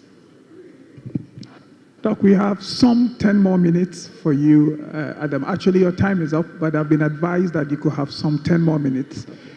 But honourable members, there are too many of us standing. There are too many of us standing, and the noise is going up again. Please, please, please. Doc. Yes, thank you very much. So with regards to the performance so far, as I mentioned, 3 reviews have already taken place under the IMF program. There was one which was done in January 2024, which received executive board approval, June 2024, and then we had one in December 2024. And the successful review of the program has resulted in disbursements of about 1.92 billion Ghana cedis to the country. The 4th review that is upcoming is, however, a bit challenging in the sense that the 2024 data we have so far shows that the primary balance and then the inflation and social spending targets are a bit challenged. So what that means is that when the first review takes place, effort must be made to ensure that we put the program back on track. The IMF has scheduled the mission for 2nd to 15th April 2025 to undertake the mission with the expectation that we go to the board by June 2025. If the program is successful, That will lead to the release of another 320 million Ghana cedis under the program, bringing the total disbursement to 2.228 billion Ghana cedis. Then on the budget, the budget itself is based on a set of policies and targets. The vision is building a prosperous and democratic state anchored on principles of freedom and justice, providing equal opportunities for all, for all. And there are three main anchors which are supporting this vision, basically restoring hope in democracy, renewing trust, offering a trusted hand to the vulnerable, particularly women and youth, and creating a new Ghana for the coming generation, and stimulating demand by patronizing made-in-Ghana goods. There are a number of fiscal policy objectives that are being pursued, medium-term policy objectives that are being pursued. And this will include reducing hardship, ensuring macro stability, restoring fiscal and debt sustainability, and implementing bold and ambitious structural reforms, restoring investor confidence, and ensuring that we build a strong foundation for inclusive and sustainable economic growth while protecting the poor, and also implementing revolutionary and transformationary policies to create sustainable, decent, and well-paying jobs, and restore good governance and fight corruption. The fiscal policy objectives underpinning the budget are basically informed by Section 14 of the PFM Act, and more specifically, we are looking at rationalizing government spending, optimizing revenue mobilization, increasing the share of domestic capital spending to spur economic growth and job creation, and also reducing our public debt to sustainable levels, and reducing the fiscal debt progressively through, for example, the implementation of an amended Fiscal Responsibility Act that has been placed before the House for consideration, and also restore confidence in Ghana's economy. In terms of targets, we are looking at an overall GDP growth of 4% for 2025, and this is expected to increase to 5% over the medium term. And then we are looking at end-period inflation of 11.9%, which is expected to reduce to 8% over the medium term. And the primary balance is expected to improve to 1.5% in 2025 and maintained at 1.5% over the medium term. And gross international reserves is expected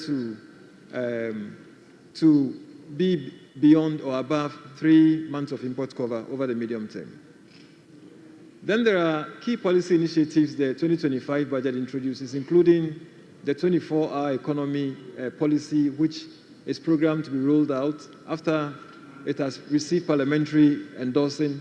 And then there is a big push program. There's the establishment of the Gold Board. Then there is Women's Development Bank, which will be established as a special purpose bank to support women-owned and women-led businesses. Then there's also the National Entrepreneurship Program. Then there is the Ejumarura Program, which is to support business startups. Then there is the Digital Jobs Initiatives. Then there is the Agriculture for Economic Transformation Agenda. There is a Rapid Industrialization for Jobs Program. There is Public Sector Employment Agenda, as well as a National Employment Trust, which is to be created to manage investment fund that operates professionally on market principles. There are also significant number of structural reforms to support inclusive growth and fiscal and debt sustainability. And there is also an intervention to ensure that government procures made-in-Ghana goods by leveraging its fiscal muscle. Then government is also introducing the Ghana Labour Exports Program as a way of formalizing exports of Ghanaian labor to other countries. And then in the budget, you also see enhanced social intervention programs through the primary health care, the Ghana medical care, the Mahama Cares, then the no academic fee policy for all first-year students, etc., etc.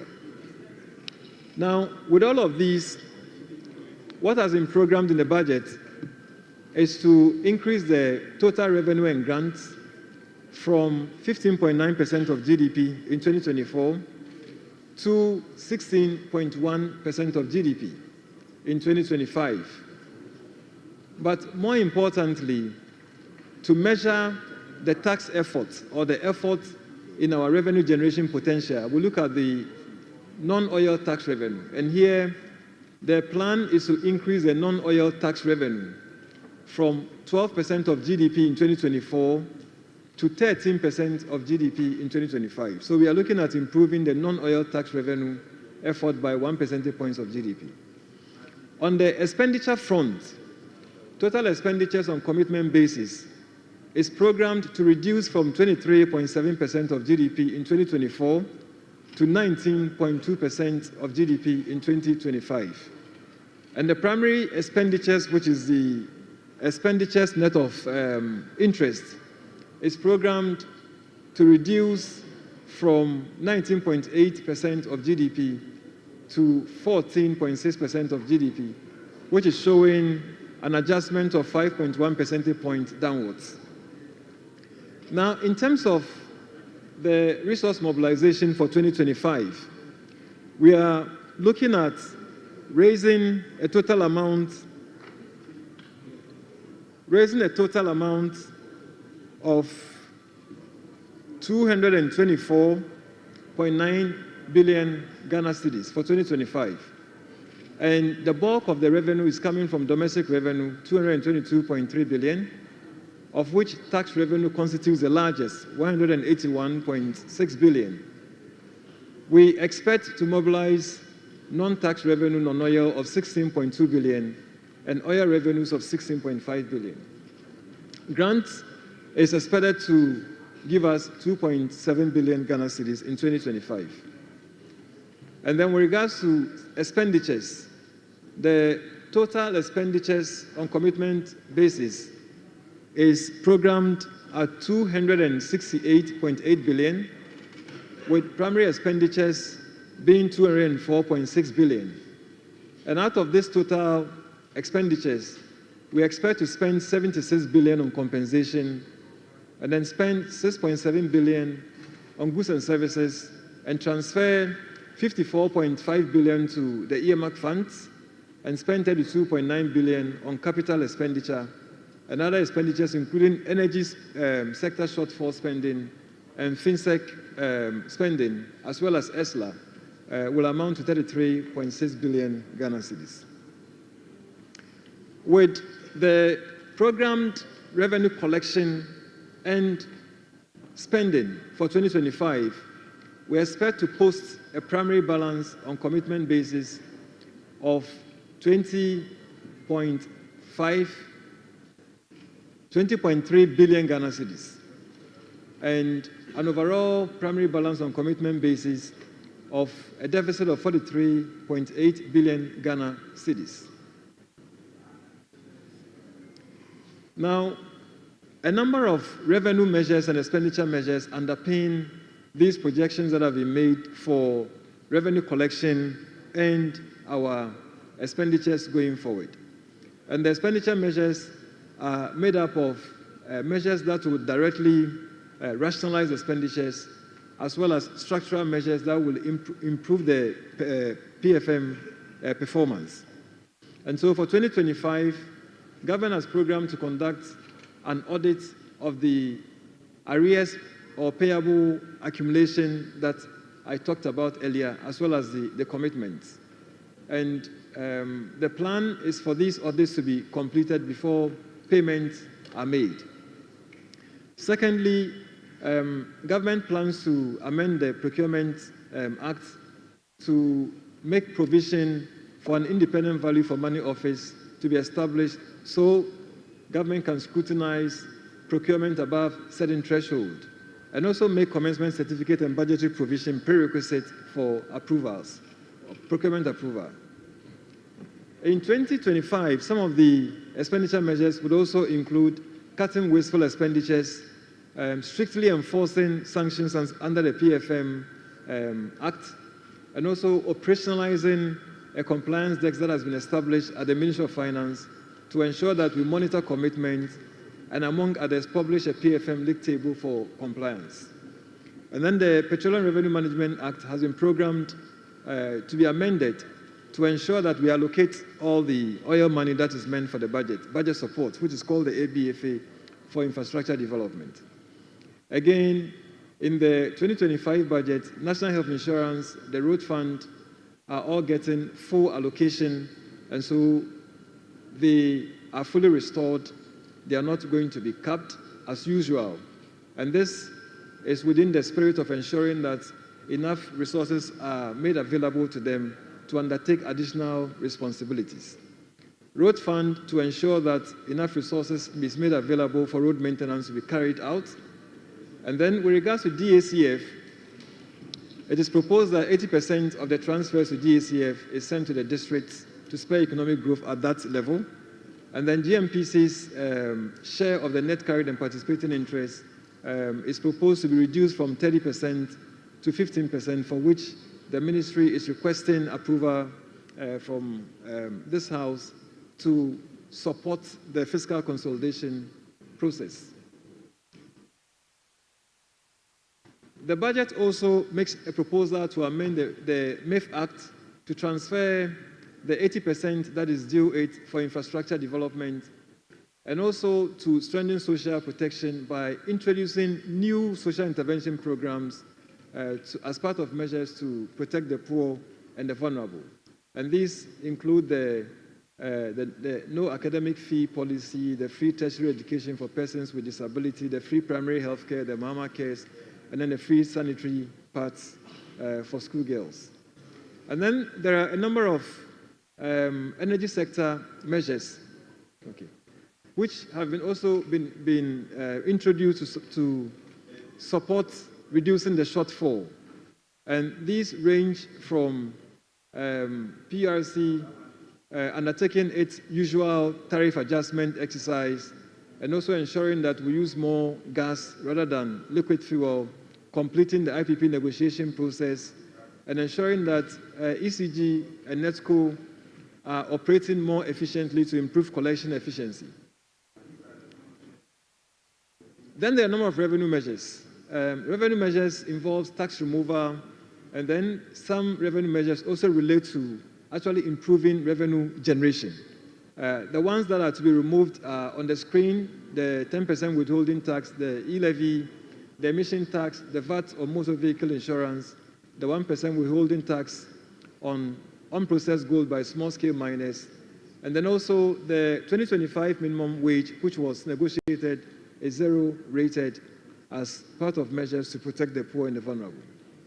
And then those that are to help enhance revenue generation includes reducing the current tax refund ceiling by 2 percentage points and increasing the growth and sustainability levy by 2 percentage points from 1% to 3%, and also extending the sunset period for the special import levy to 2028, as well as ensuring that proper framework is instituted to collect property rates.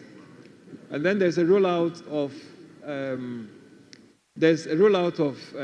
a program, a technology-driven program to reintroduce road tolls. And then there's a proposal to also ensure that the energy sector recovery levy, the energy sector, the Delta Fund, the sanitation and pollution levy are all consolidated into one levy to support the payment of the liabilities under the energy sector.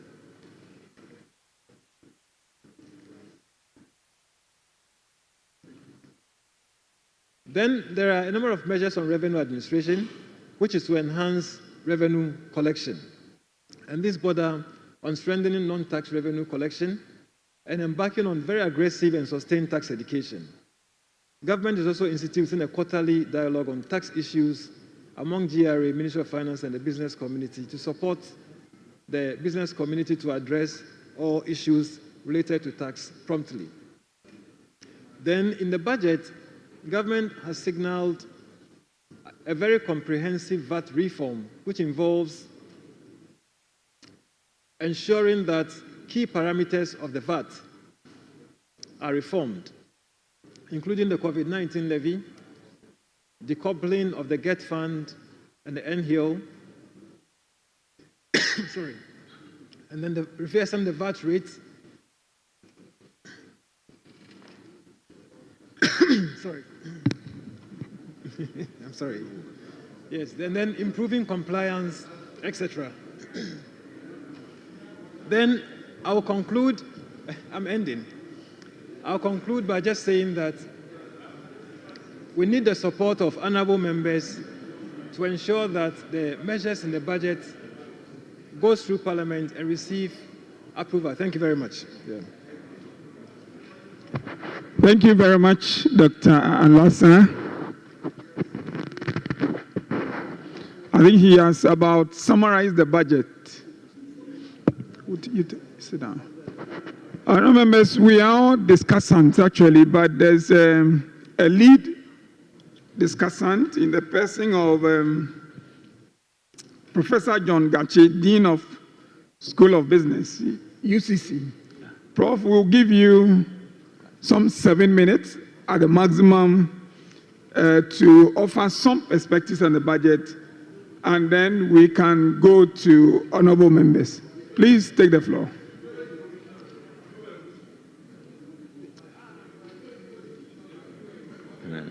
All right. Please proceed.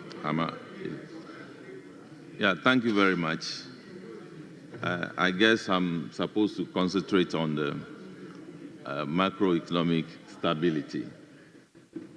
So I will do just that.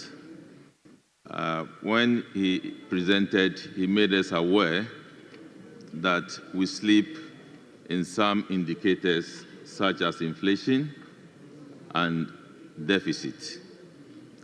And he also indicated that we sleep on the primary balance. And these are critical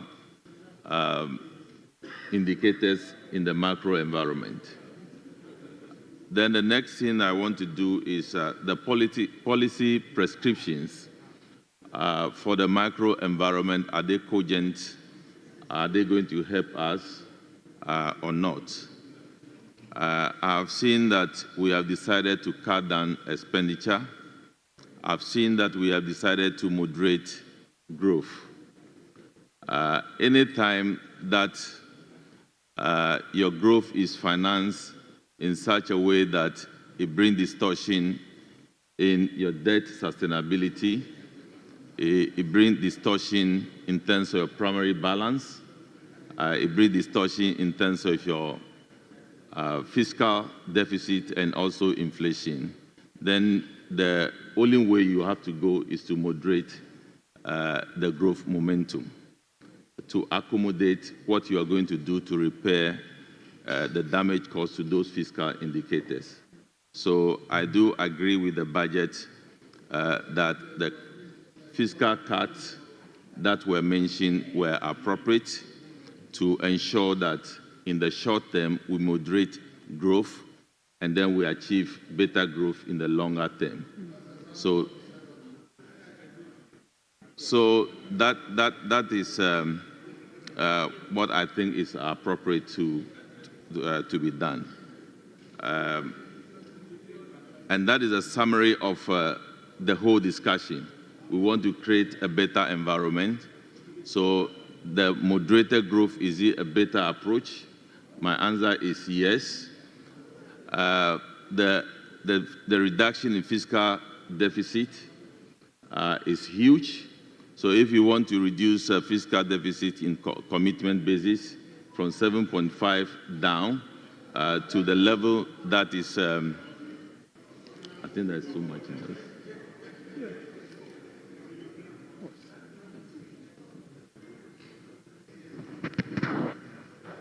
Can I go on? Yeah, so if you want to reduce a fiscal deficit of over 7.9% down to around 3.1% on commitment basis, that is so huge. And you cannot be doing the same thing at the same time to achieve a level of growth that is commensurate with the 2024 level of growth. So I think if we're able to do the things that we are earmarked for ourselves to do, then we are able to moderate the fiscal environment, and prepare ourselves for a better growth. So I think that is my main comment. Then when the rest of the questions come, I will address them. Thank you very much, Prof. Honourable members, it is time for members to also share perspectives you may have. Let's be as brief. But also, if you have questions, either the presenter or our lead discussant should answer, you raise your hand and then you will catch my eye.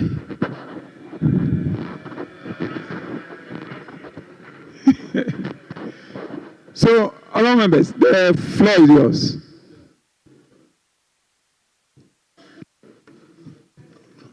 Thank you very much, Chair. And thank you very much, Dr. Al-Hassan. Dr. Al-Hassan, I think your preamble on the world economy, where you said that the world economy grew by 3.2, SSA grew by 4%, and you mentioned that Europe grew by 1.7. You did not mention the factors that made Ghana grew by 5.7, which was far above the benchmark in the world, the benchmark in Africa, and for that matter, in ECOWAS. Again, what I find surprising is the fact that the element of geopolitics in why Europe grew by 1.7, you attributed it to just manufacturing, you don't make mention of supply chain, and the post-COVID where China had to close its shop. The Ukraine-Russia war.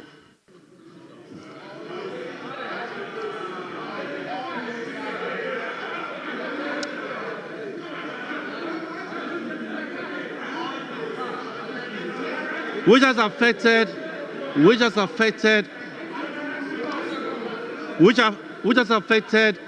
the price of fertilizer, which has affected the price of fertilizer and maize. Again, it is all this that contributed to inflation going higher and having the primary balance where we are. Again, in the whole budget, I'm amazed that nothing was mentioned on AFTA, where intra-African trade is key. Meanwhile, the budget was premised on export-driven. We have a situation where one DONF has been cancelled. Again, on policy direction, I did not see the counterbalance in industrializing for us to be able to grow our export. These are my few remarks. Thank you, Mr. Chair.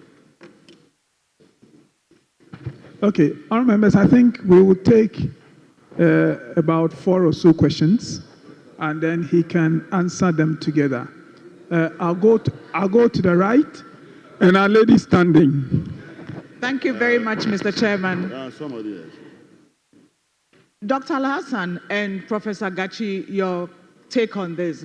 I have read a critique that suggests that your revenue measures are unrealistic and unattainable. What do you say to that? Thank you.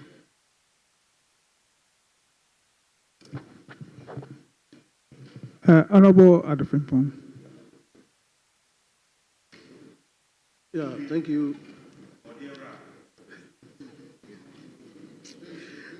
Mesro, I won't come to local governments. Mesro. Yes. Dr. Lassan, your presentation was brilliant as usual. Over the years, we've had you give such good presentation of the economy. But I have to speak into the mic.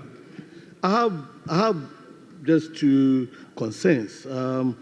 You talked about the global shocks, and this my brother has already mentioned them, so I will just leave that. The global shocks the impact on this budget and the promises in this budget, how would looking at the global shocks and the promises, how are they attainable? I mean, the things that we say we are going to achieve. And then, secondly, the fourth IMF review exercise, you indicated that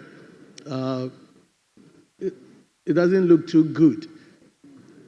And in the same vein, we have numerous promises. And going forward, how would this also affect the attainment of all the things, the objectives that we set out in this budget? Then, finally, the export of labor. Which categories? Because we don't have the categorization of the type of labor that we export and which countries. And has there been a request for this kind of labor for here? Because we don't want to raise the expectations of the youth too much. Because I've had commentaries from this youth group that from this year, they are going to get jobs outside of our shores. How feasible is this program? Thank you. All right. Honorable Adongo. Thank you very much, Chairman. Chairman, this is to Dr. Alassane, particularly in respect of the IMF program. What I noticed is that a key intervention to address the external vulnerability was to build buffers in terms of net international reserves. But I noticed that in your presentation, your measures are on gross international reserves, but our focus is on building buffers on net international reserves. Can you tell me what the benchmark from the IMF was? In fact, in the first place, where were we? What was our net international reserve position at the time of the program? And what were the benchmarks? Where are we expected to end at the end of the program? And where we are now? Instead of the gross international reserve, that distorts the picture that we are looking at. The second one is arrears. You indicate that our arrears is about 69 billion. What did the IMF require of us in terms of reserves at the time of the program? What was our reserve, our arrears position? What did the program ask us to do with arrears? And is it consistent with the position that you found at the end of 2024? And then finally, your primary balance, which is your anchor. I saw that you indicated one of our major problems was budget rigidities. What is in the budget that will assist us to moderate the rigidities in our budget? Thank you very much. Well, thank you very much, Honorable Adongo. Honorable members, I would suggest that we go to the presenter and take the responses to these questions before we take another round of questions. So, Dr.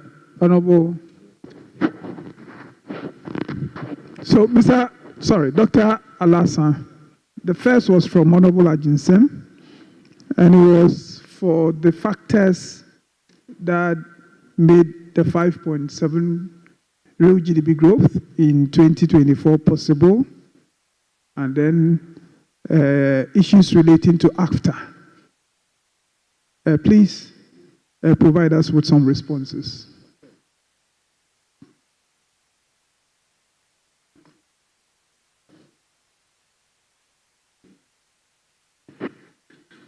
Oh,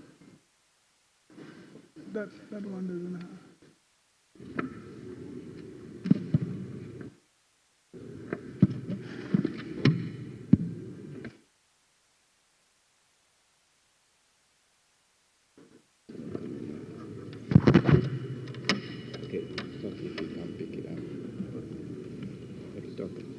Okay, thank you very much. So the AFCFTA, I think the point was that the budget didn't mention the AFCFTA. So well, let me just use this.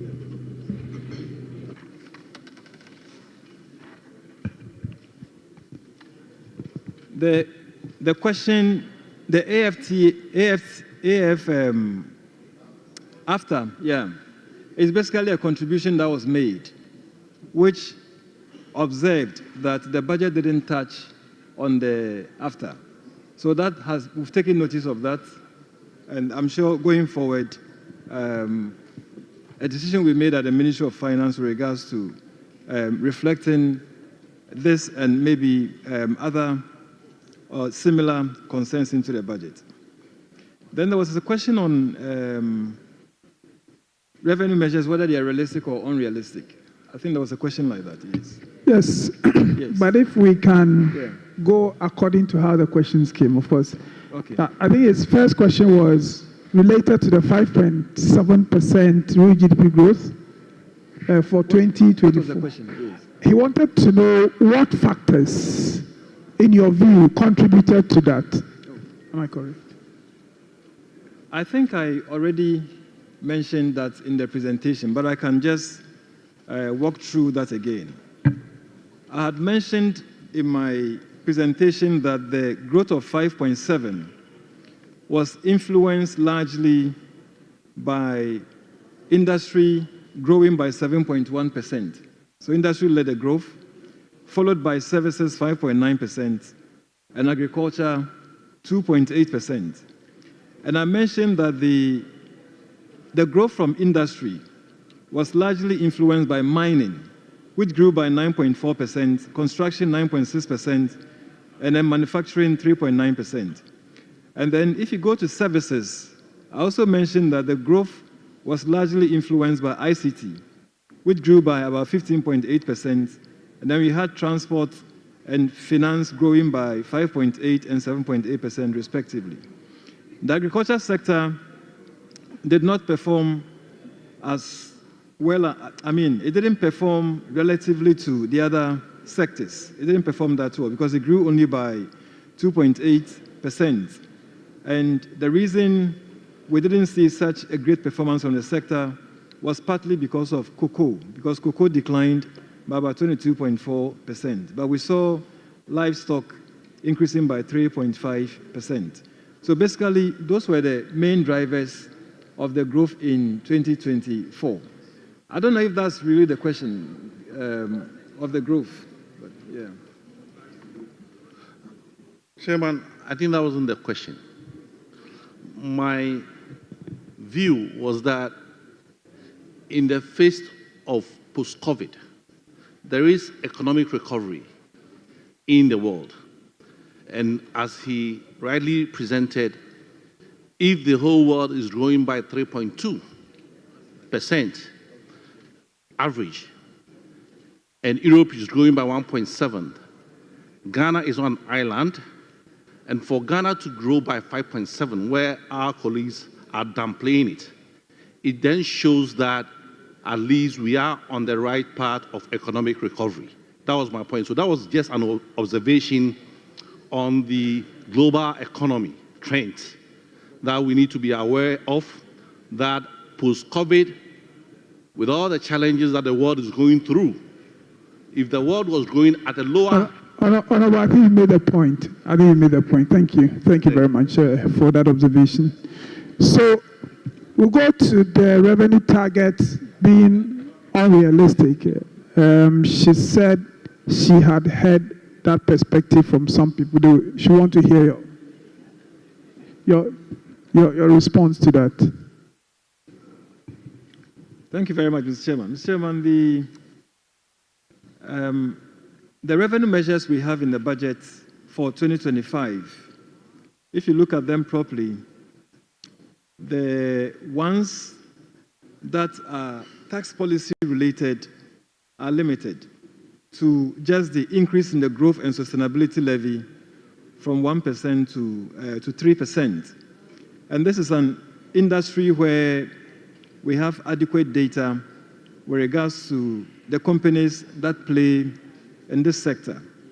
So the projection we have made from this particular measure for purposes of ensuring that we achieve the target was even further discounted. And so we think that we should be able to achieve that. Then the other measure, revenue enhancing measure we have in this budget is the expansion of the coverage of the voluntary disclosure policy. And this was implemented, we started implementing it last year. We have some more data from the international community. Projections we have shows that we can mobilize as much as we have here. We even had to also again discount the proceeds from this measure. So we should be able to achieve that. Then there was the measure of reduction of the tax refund ceiling from 6% to 4%. Again, the revenue projections were very modest. In fact, GRA's internal target, as we speak, is over and above 200 billion. But in this budget, if you check in the budget, you realize that the target for GRA is around 186 or so. I have to check and give it a specific target.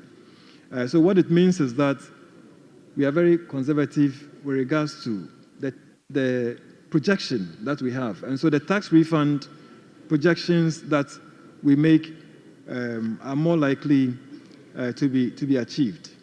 So, Mr. Chairman, to answer the question directly, the probability that we would be able to achieve the revenue, the yield from the revenue measures we're introducing this year are very high. Thank you. Okay, so we now go to Honorable Ado Frimpon's questions, and I think the summary of it was some of the reviews we have, for instance, from the IMF's fourth review, and some of the other challenges that have been suggested as the context within which this budget came. How is government going to deliver on the promises that have been made? Please respond to that. Thank you, Mr. Chairman. So I had mentioned that some of the indicators for the upcoming fourth review are a bit challenged. And so we have to double up our effort to ensure that we get back on track for the fourth review to be successful.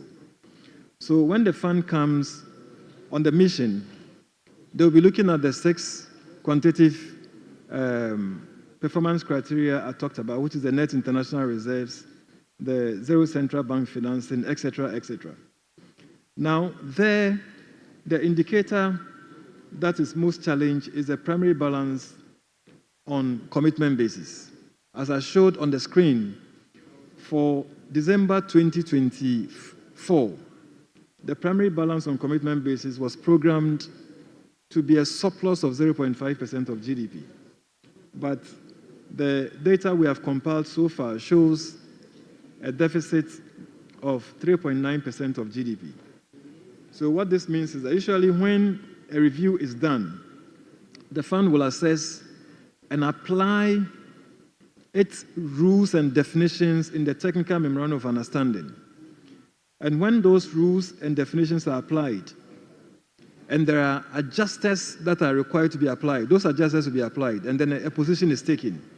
If the position is taken and the target is still missed, and it's a quantitative performance criteria, then the country must formally apply for a waiver with very strong justification for corrective measures. So when it gets to that stage, and we still haven't achieved that target, what it will mean is that we would have to apply for a waiver, and we have to actually justify that this would not happen going forward. So the government would have to do that. Secondly, there are a number of structural reforms that are supposed to be met at the end of December and January 2025. which were missed. I don't want to say missed because it's supposed to be pronounced by the fund itself. So let me say which are likely missed. For example, in December, the GRA was expected to complete an ITAS program, which is a tax administration program, an integrated tax administration software program they were supposed to have put in place to start using for revenue collection. Along the line, there were some challenges, so GRA was not able to complete that task. So that's a structural benchmark that we've not been able to meet. There's another structural benchmark on ensuring that GRA is updating its tax register and weeding out, cleaning it up. So GRA did a good job on one leg of it. There was another leg that was to do with the ledgers, and that is still outstanding. So if you look at that, for example, what it means is that that was not achieved.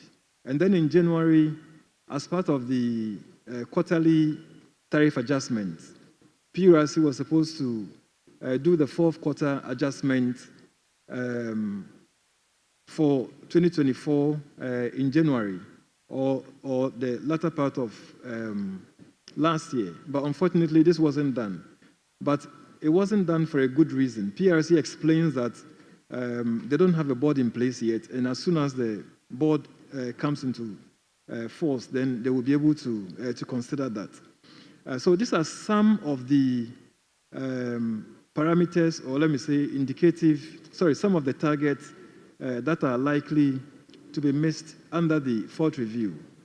Now, the way you correct these for a review to be successful is, number one, between now and when the review takes place, to fast-track their implementation. And I want to believe that before... Sorry, Dr. Alassane. Yes. I think the thrust of his question is, giving these challenges, what are our chances of fulfilling the promises that have been made in the budget? Am I correct? So if you can focus on that, then we can make progress. The promises made. Mr. Chairman, the promises made in this budget are based on the revenue projections that we have in the budget. And the revenue projections are based on the measures that have been proposed for Parliament to consider and approve. So it's expected that when these measures are approved and we start implementing them, we should be able to get the resources to implement the budget. On the IMF side, if we are not able to, in the unlikely event, I say unlikely event because government has a very strong commitment to ensure that whatever mistakes or whatever corrections or remedies that have to be done will be done to ensure that a review is successful. But in the unlikely event that the review is not successful, what it will mean is that the 360 million tranche, the fifth tranche of 360 million would not come in. That's what it means. Mm-hmm. So it means that we have to look for... Sorry? No, I mean, will not come in as programmed, according to the time, because we expect that it should come in after the board approval of the program in June. I stated that we expect to go to board in June. So in the unlikely event that the review is disturbed or is delayed, it means that we are not likely to get the 360 million in June, because we are expecting the money to come in June. However, the good news is that even when a program is challenged and it is not on schedule, you can do a combined review. So then you can combine the fourth review and the fifth review together. Mm. And when the whole idea is that that buys you time, and you would have put in place corrective measures. So, and we have two reviews all programmed for this year. Mm. So when there's a combined review for both the fourth and then the fifth, and the review becomes successful, then the fund will then release the 720 million, which has been programmed for this year. So that's basically the implication that we have with regards to the fund money coming. So if you compare to the total appropriation, we are just talking about 720 million US.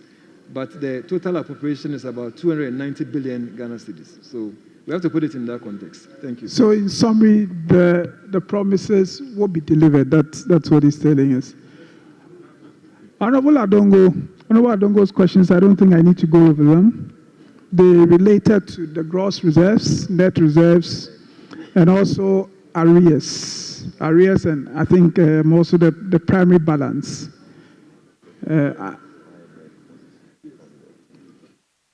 So, yes, thank you very much, Honorable. I think you asked a very important question. So the IMF indicator there is net international reserves of the Bank of Ghana, and it's a cumulative change. It's a minimum, and so it's a flow. It's an addition to the net international reserves. So, for example, under the first review, which was based on June 2023 data, the target that we were chasing in terms of net international reserves was a drawdown of $98.5 million US. But at the end of June 2023, Bank of Ghana was able to build it up to $856.2 million. So that led to us meeting the net international reserve target under the first review. Under the second review, which used end December 2023 data, the net international reserves was supposed to be a buildup of $688.2 million. And at the end of 2023, end June, the buildup was $2.5 billion. And so we met that target.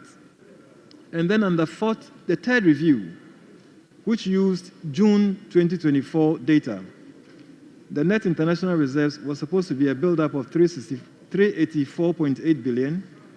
The central bank built up $928.2 million. And that is a reason behind us meeting that target under the third review.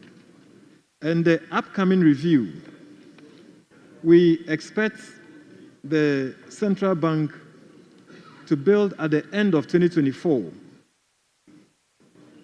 net international reserve of $908 million US. I don't readily have the data available to compare to the target, but I want to believe that there's a very strong indication that that target would have been met. So that's on the net international reserves. And then I think there was a question on arrears position. Yes, sorry. Yes, Yeah, okay. arrears. There was a question on arrears position.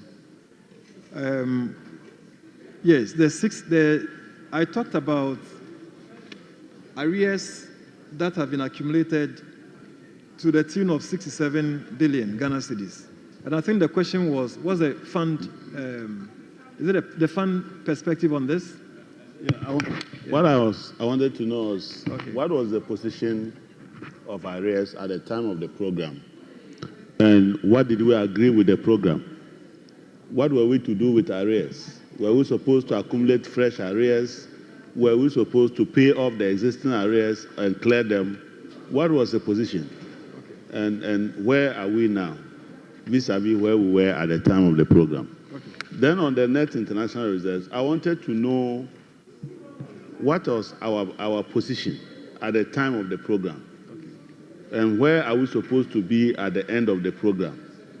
And then looking at that, can you tell us where we are now with our net international reserves? Because if you go and tell people your gross international reserves is 9 billion and your exchange rate is around 16 cedis, it doesn't make sense. Are you getting what I'm saying? Yeah, I get it. And it is because the anchor is not the gross, the anchor is the net. And I want us to focus on the net. Thank you very much. So, Honorable Minister,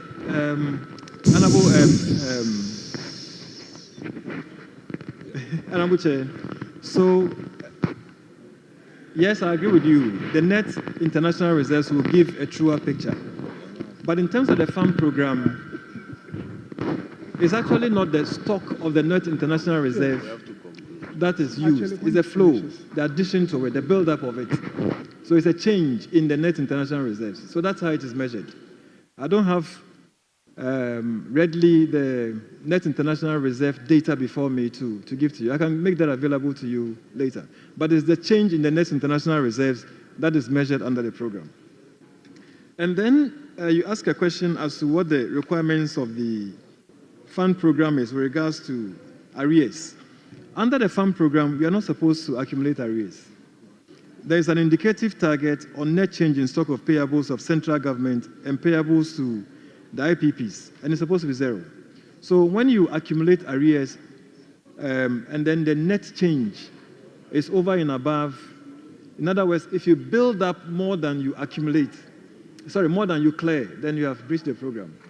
And the 2024 numbers we are seeing is showing build-up of arrears that is way in excess of what we have cleared. And that's why that target is challenged. Okay, thank you.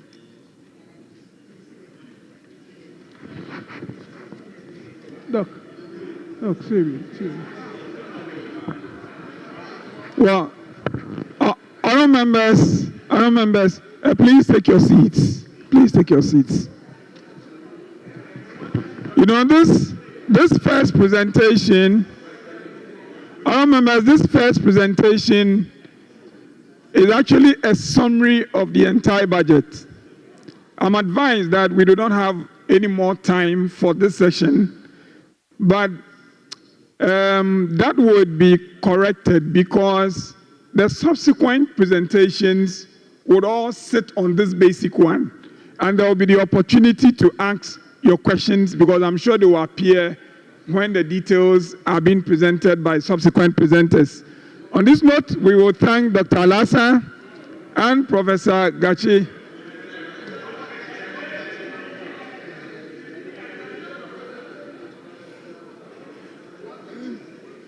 It's all right. I'm sure we'll have the opportunity later. Sorry, my brother. All right. Thank you, and thank you, members. A round of applause. A round of yeah for them. Yeah. Thank you very much, Honorable Kweku Kwate, Dr. Alhassan, and Dr. Professor John Gatti for that.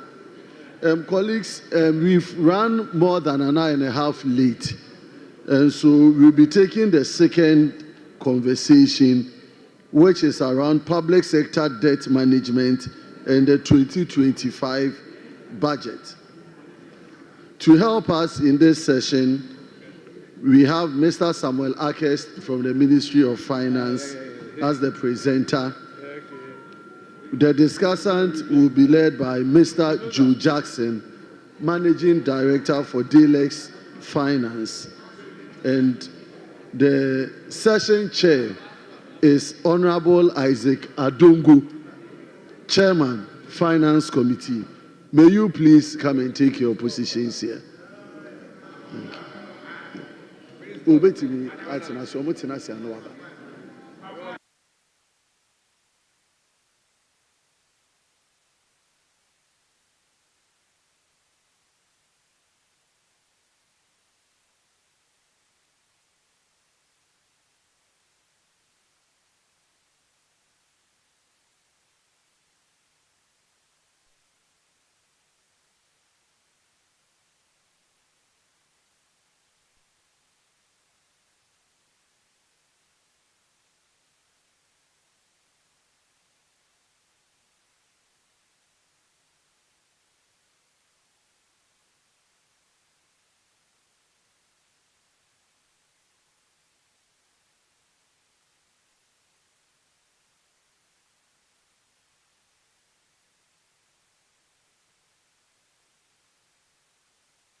Honorable colleagues, we'll call the meeting to order. I call on Mr. Akes to do the presentation.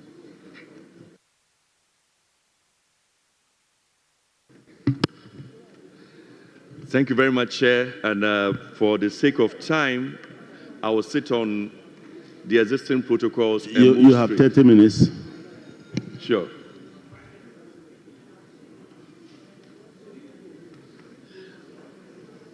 So, honorable members, we would only focus on three aspects: the debt management objectives, the restructuring, and then the development. I'll move on the objectives, and that is what the budget 2025 actually sits on. The major one is for us to be able to bring our debt to GDP down to 55% by the end of 2028. This is part of the IMF program. But that is not all. There is a second item, which is external debt service to our revenue, and that should not exceed 18%. What you see on the screen is from 2024 to 2042, ahead of all the budgets for those years, but we are predicting what that path will be. So you are seeing 2042 budget today in terms of external debt service to revenue. Now, I'll move forward straight, because of time, into the debt restructuring. I would like to provide for you that there is no universal definition for that. And there's a reason why I've brought this, because the details will highlight some exchanges which we need to take into consideration. First of all, the scope is on central government and any guarantee that government has given to any SOE. So during the budget debate, if any SOE comes here and they have a guaranteed debt, that debt will have to be sitting not on their books, well, it can be on their books, but also on our books.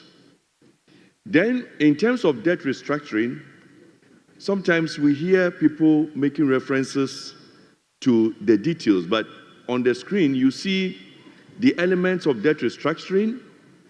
There are about two types: debt rescheduling and debt reduction. Sometimes you hear the word haircut. What does it mean? Rescheduling is just changing the terms from, let's say, 5 years to 10 years, and also changing the interest in terms of its payment over a longer period. But reduction is reducing the stock down. So those are the two. Then you also have an item called, or you hear people saying, did Ghana default before the restructuring? Technically, no. Why do I say so? Because on 19th December 2022, the government announced that it will default. That is not intentional default. It is what they call preemptive default. So there is a difference between that.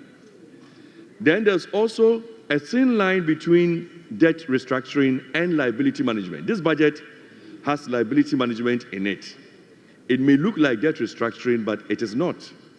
Liability management is a market operation, but restructuring is not so. And all of these five are in the 2025 budget. I will skip this screen because of time and go into where we are with the entire restructuring. We've done 93% of the entire parameter. So that's what you see on the screen. We only left with 7%. But that 7 has about 60 banks. And in it has some institutions they call plurilaterals. And also it has other insurance entities in it. So it may look small, but could be complex because there are very micro institutions that we are not meeting them as a bulk. So that is the key thing on the update on the restructuring. Now, in the whole world, only 3 countries, including Ghana, are using the methodology for the restructuring. And that's what they call the common framework. For those who remember, In 2001, we had the HIPIC, and then soon after that, we had MDRI. The HIPIC started in 1996, and that time, that initiative is gone. The current one is Common Framework, and that Common Framework is novel. There's no history to any country, and the only three you see on the screen, Chad, Zambia, and Ghana, who are we in quotes saying, experimenting it. There are other restructuring, Ethiopia, Suriname, and Sri Lanka, but they are not using the Common Framework because you must qualify. And those who qualify for the Common Framework, there are only 73 countries in the world.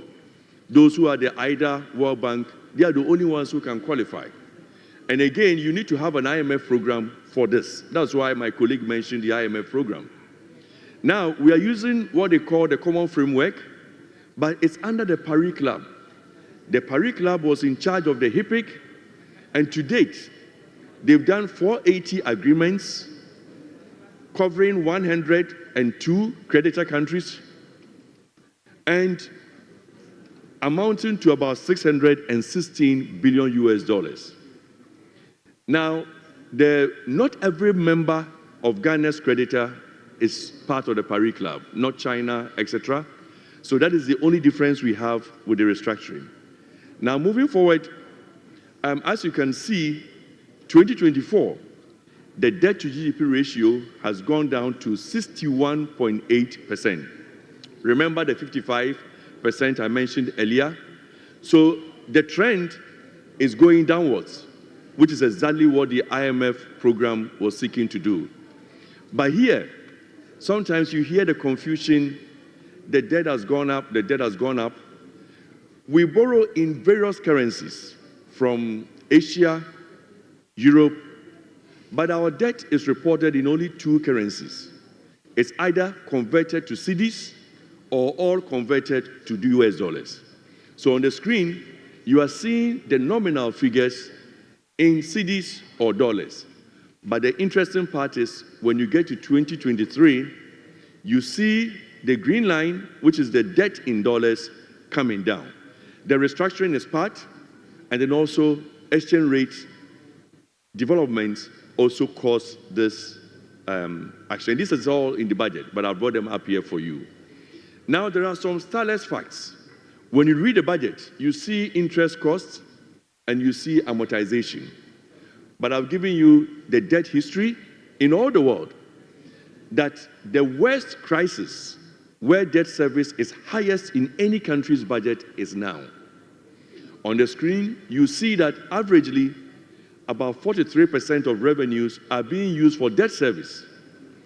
Out of 146 countries, 46 are using half of their revenue on debt service. 68 are using a third. And the debt service today are higher than the HIPIC periods because the debt components have changed from concessional, multilateral, to commercial and international capital market. So that is where the whole world is moving. Again, when you look at it carefully, for those who will go to the micro sectors, you will see that debt service in total is more than education, health, etc. put together. So in economics, you call it is crowding out the current spending for development indicators. So I thought we should bring this to light because when I go down here, I will skip from this, I'll go on this screen. I'm showing you Ghana's debt service to revenue, to tax revenue, to appropriation, and to expenditure. And the trend is there for you to see. Compared to what you saw earlier, now you see it trending downwards, but inching up slightly because we are completing the restructuring and we are now paying our debt service. But again, the levels should not cross the 40% you are seeing. So these are key. And as you realize this year, the market's treasury bills have come down. My colleague mentioned it from almost 30 to 15%. It's purposefully to also reduce the cost of borrowing. Now, I hope I have enough time. Just a few minutes? Great. 10 minutes. All right. Okay. So On the screen here, I'm giving you two indicators. One is a Sorry, summary can you speak of to the the mic? costs. Members are asking you to speak to the mic. The mic. Okay, right. Thank you. I hope you can hear now. You have two indicators or two tables on the screen. And what it has done is that the previous presentation, it was showing how what my colleague said, the macro, affects Ghana's debt. Now I'm entering the debt itself and then raise some stylized facts from the portfolio of debt. So these two charts, one is showing the weighted interest rate, which in other words you can say is the cost of borrowing. That's on the left side. The red screen is domestic debt costs, and the green is what you would say the external debt costs. Now, when you watch the screen, you notice that 2022 was the highest. Now, at that time, around the middle part of 2022, the domestic bond market was closed. So we're only financing with treasury bills, and the interest rate had gone almost to 30%. So that explains in a bit the elevation in 2022. But in 2023, we had completed the restructuring in September. The weighted average interest on almost 203 billion Ghana cedis of debt had moved from average of about 19.1 to 9.1%. So that largely brought the domestic down to 13.7. But again, the treasury bill rates are relatively high, and that is raising it in 2024. But on the external you see from 2022, the trajectory is going down. Why is that so? The weighted average on Eurobond especially was about 8%. But after the restructuring, it's gone down to 4%. So the cost of that had halved. And that is contributing to what you are seeing up there on the left side. Now on the right, it is calculating how much of our debt stock that you saw earlier is maturing in 1 year. Remember, the budget never makes allocation for this. When you go to the domestic side of the financing, you don't see amortization. You only see amortization for external debt. But this is putting all of them, the two, together for you to see. Now, external is small, less than 10%. Good news. But the domestic, as you can see in 2022, 23, and 2024, is increasing because treasury bills have dominated the financing of the budget. That raises a risk. So somehow, this country cannot absorb treasury bills from latter part of 2022, 23, 24 into 2025, and the long term, you can't do that on short. So we will have to open the bond market and then be able to do that. So that, in short, I'll try to bring it down into 30 minutes. The key messages I'm concluding on this slide now is that the budget has highlighted key intervention measures based on what you saw. We are going to embark on liability management, especially on the domestic to extend tenor. We will deal with reopening of the bond market, the debt management strategy to address the risk you saw and the costs are embedded in the budget. And again, the fiscal stand is a consolidation which is front-loaded with a heavy part on expenditure, and all of that is good for the debt. Growth is important. You saw how it helped to bring the debt to GDP ratio down. And we believe that with your support, we'll be able to achieve all these objectives. Thank you very much, Mr. Chair, and I beg to speak. Thank you very much. Thank you very much, Mr. Akest. We'll now call on Mr. Joe Jackson to... You can sit here if you wish. He is the main discussant for this presentation.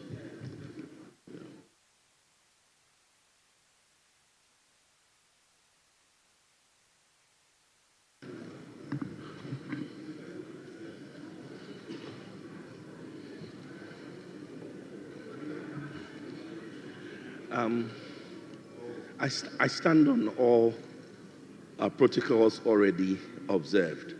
And I'll try and give my comments in as short a period as I can.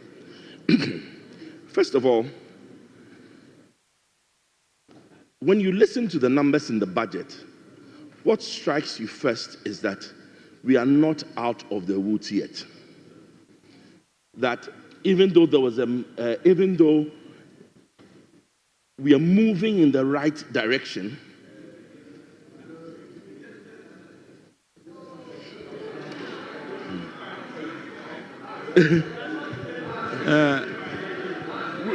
we've been moving.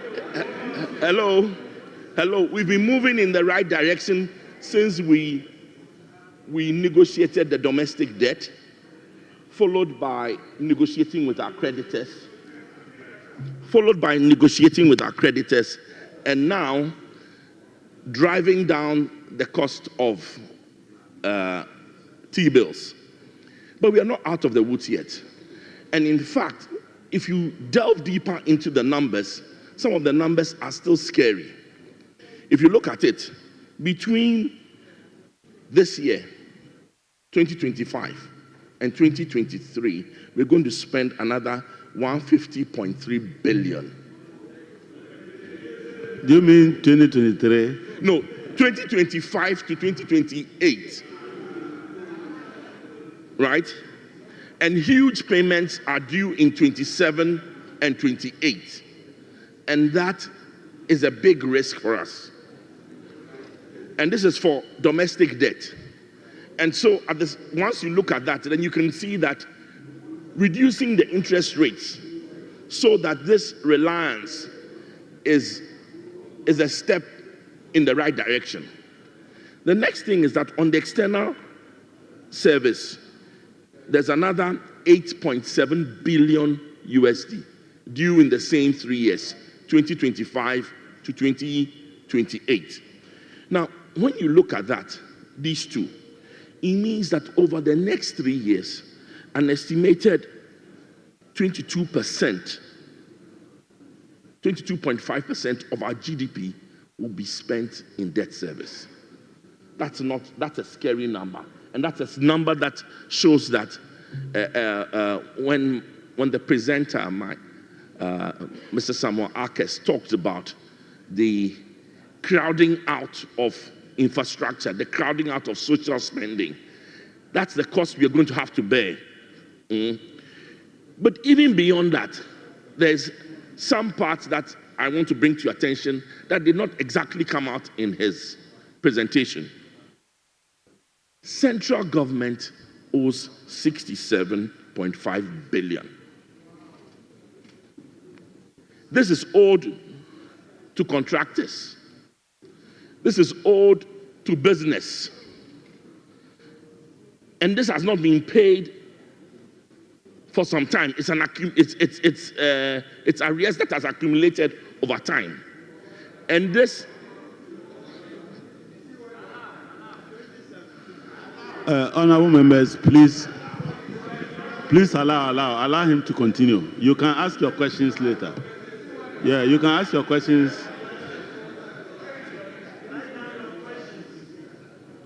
Some of these arrears go as far back as 8-9 years ago. Yes. But it is money that is owed. It is money that is the debt owed by this by the Ghanaian people, and it has several implications. Contractors are running into debt.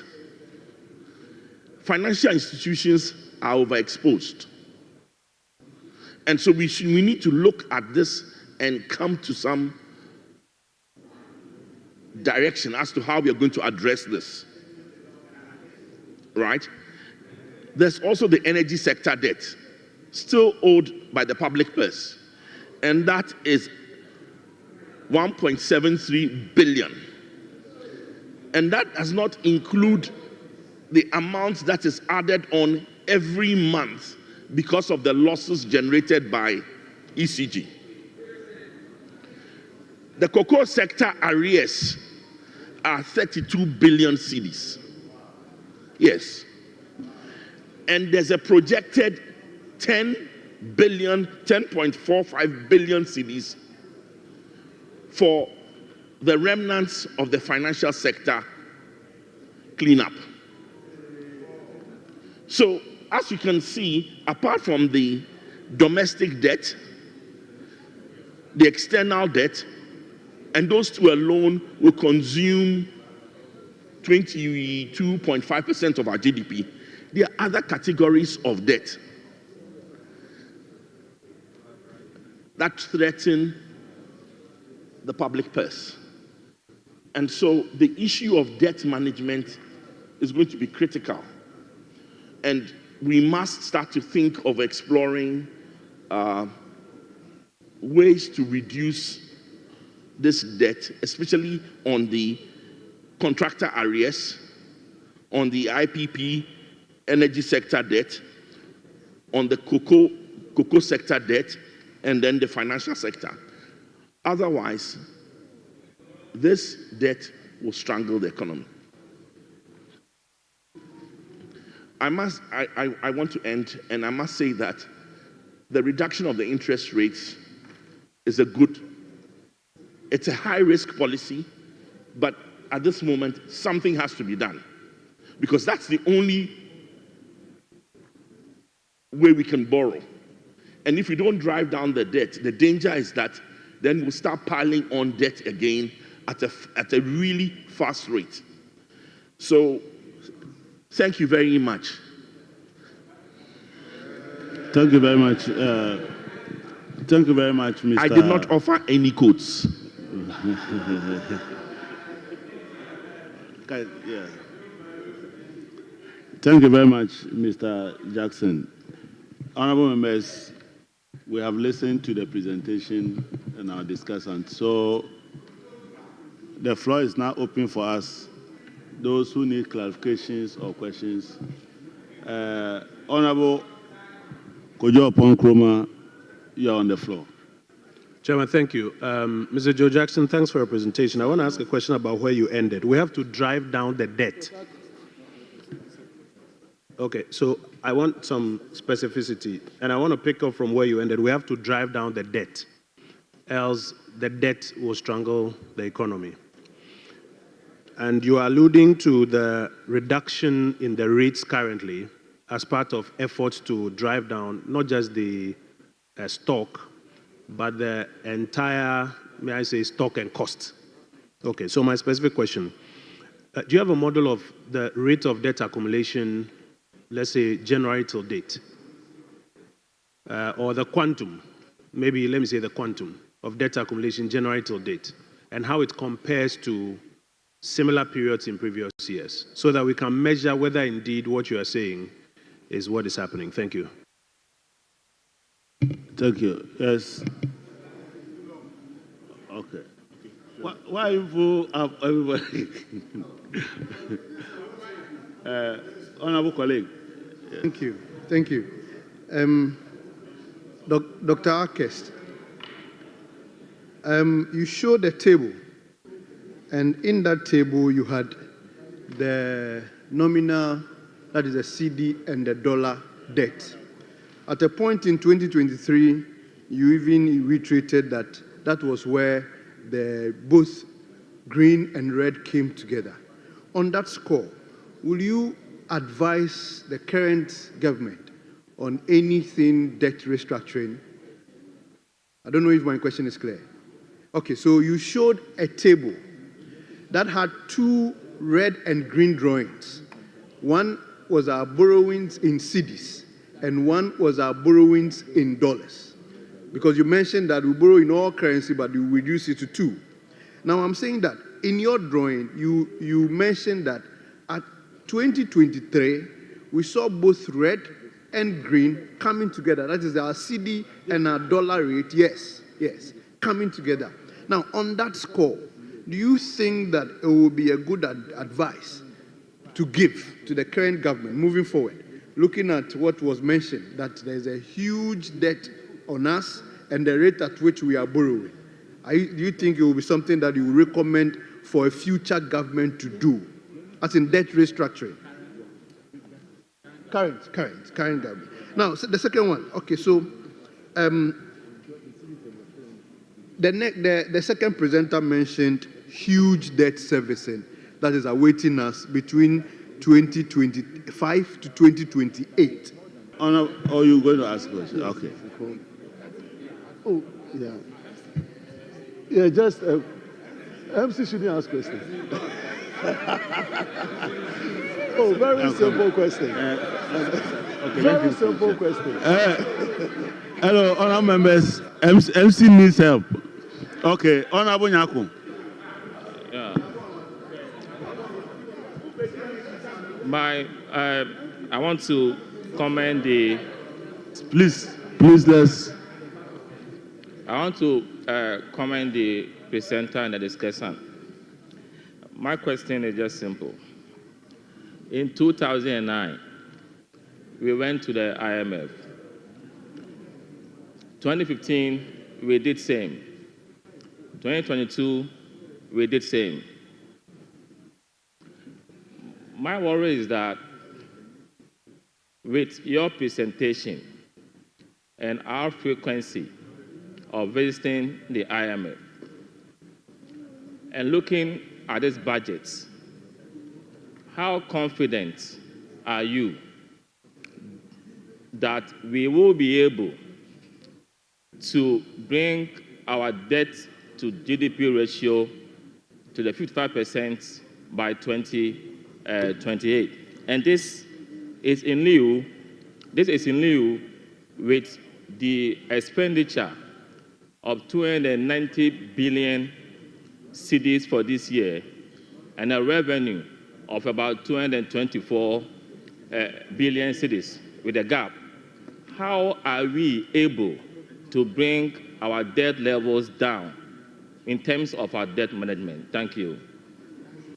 Honorable colleagues, let's allow him to take those questions that he's written down. Then we'll come for another round. Honorable Akres. Thank you very much, Chair, for the questions. On the first one from Honorable Opon Kruma, that do we have a model of the debt accumulation from year to date? Yeah, we do have a model, but we haven't put that in because it takes some bit of time. We are reconciling to end December 2024. But if my memory serves me right, on the domestic, the net is about 16 or 18 billion, which sounds similar to last year. And the reason for that is the restructuring has front-loaded the bullet payments for domestic. And the domestic is on 19th February and 19th August. And then you have Eurobond on 3rd January and then 3rd July. And these are two coupon payments for half year. So that acceleration only came, it should be seen more like a half year kind of direction. So we can get back to you when we bring the annual public debt report. On the second one is on the table that was showing the debt nominal stock in cedis and then in dollar, and whether it can be a basis for a policy prescription. The answer is the table that you saw cannot be a basis for that because it was only exhibiting the impact of exchange rate on your nominal debt stock. So what you saw in 2023 and that surpassing was as a result of the exchange rate development. When it goes up high, the domestic debt stock in cedis goes down because it's an exchange rate that is expressing it into US dollars. So that will not be a basis for recommendation.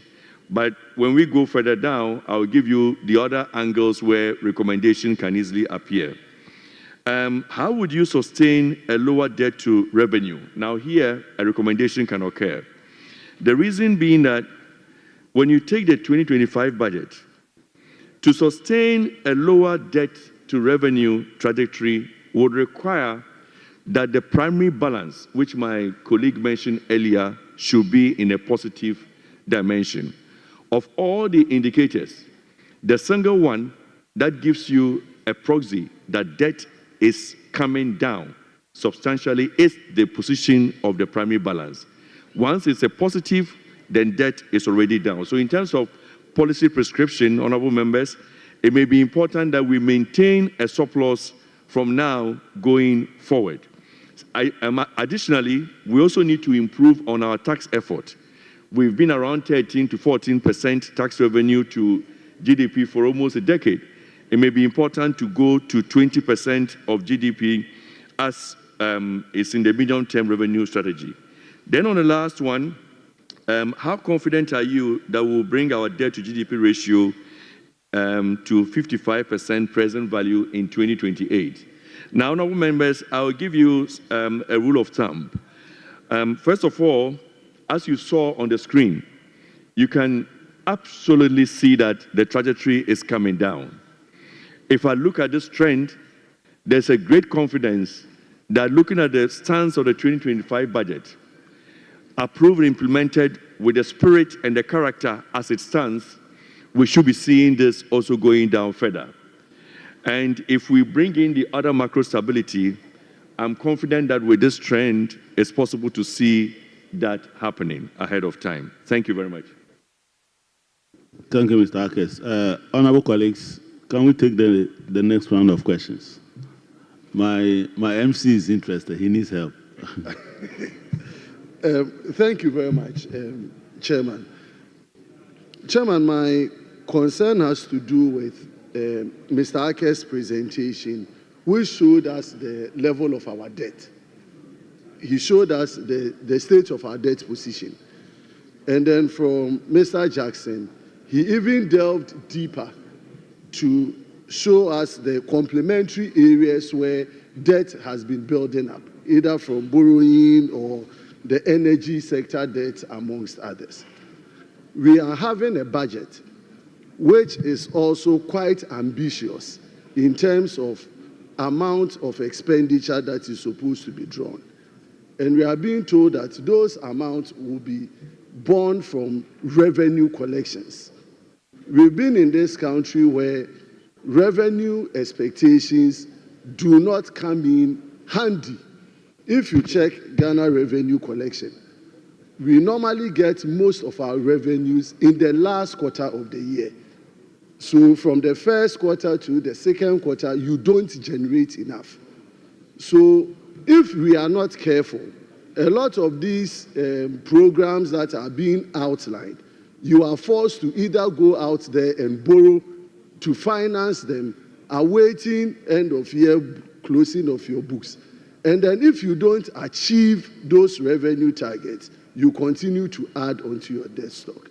My comment here is that we ought to match our expenditure to our revenue collections, so that if you work it out along that tangent, you'll be able to match up your debt build-up. And then in the near future, you'll be able to confirm that what actually we expected to generate from revenue and spend, we are working within our budget. Thank you. Yes. At the back there. Yeah. Thank you, Mr. Chairman. Mr. Chairman, unfortunately, Dr. Lassan is not here to help me, but I'm pretty sure any of the facilitators can help me understand this. In his presentation, he mentioned that oil revenues are projected to decline by 2028. And my arithmetic, I stand to be corrected, it's about 16 to 17%. What are the factors that will lead to this decline by the end of 2028? Are these factors, can we mitigate these factors? If not, why have we projected revenue to increase progressively from 2025 to 2028? Since there's a strong correlation between price and revenue, the revenue on corporate income tax for oil companies, as well as royalties, increased from 2025 to 2028. And since revenue is dependent on price, I would want to know what we can do to sustain this. Thank you. Okay, thank you very much, honorable colleague. Honorable Jinsen. Thank you very much, Chair. Mr. Akes, welcome. My question has to do with the fact that in answering one of the questions, Mr. Akes mentioned that for us to be able to achieve debt sustainability, our revenues has to be about 20% to GDP. Do you see in this current budget whether there is attempt being made for us to achieve that 20%? That's question number one.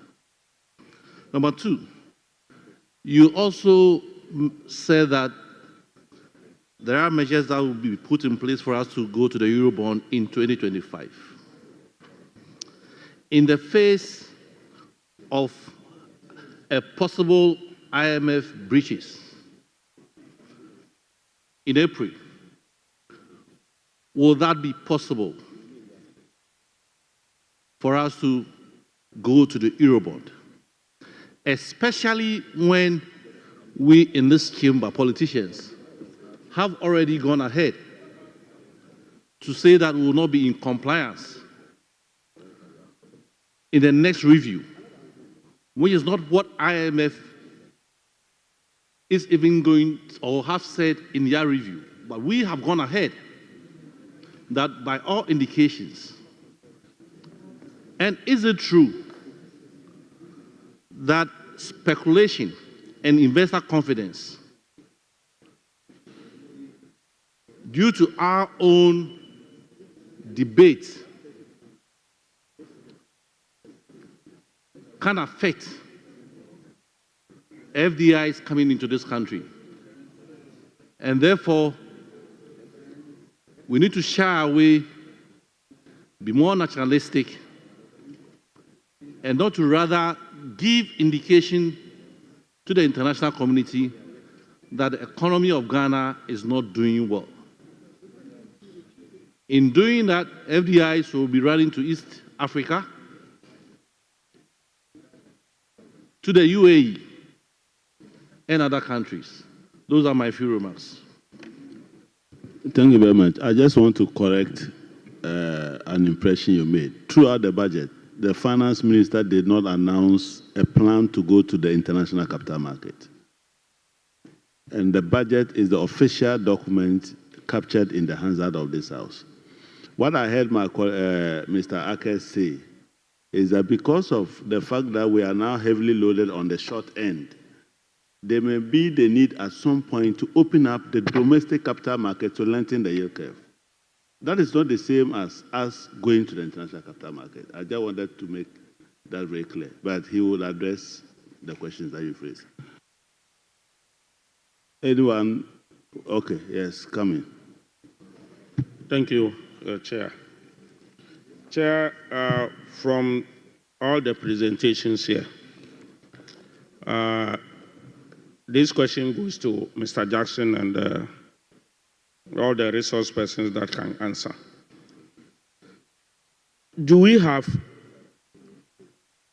a fora where you do engage governors or government when they are undertaking some of these policies in chamber to maybe alert them that the sort of policies they are putting in place will affect business and the system, as you have come to discuss? And do they listen to you?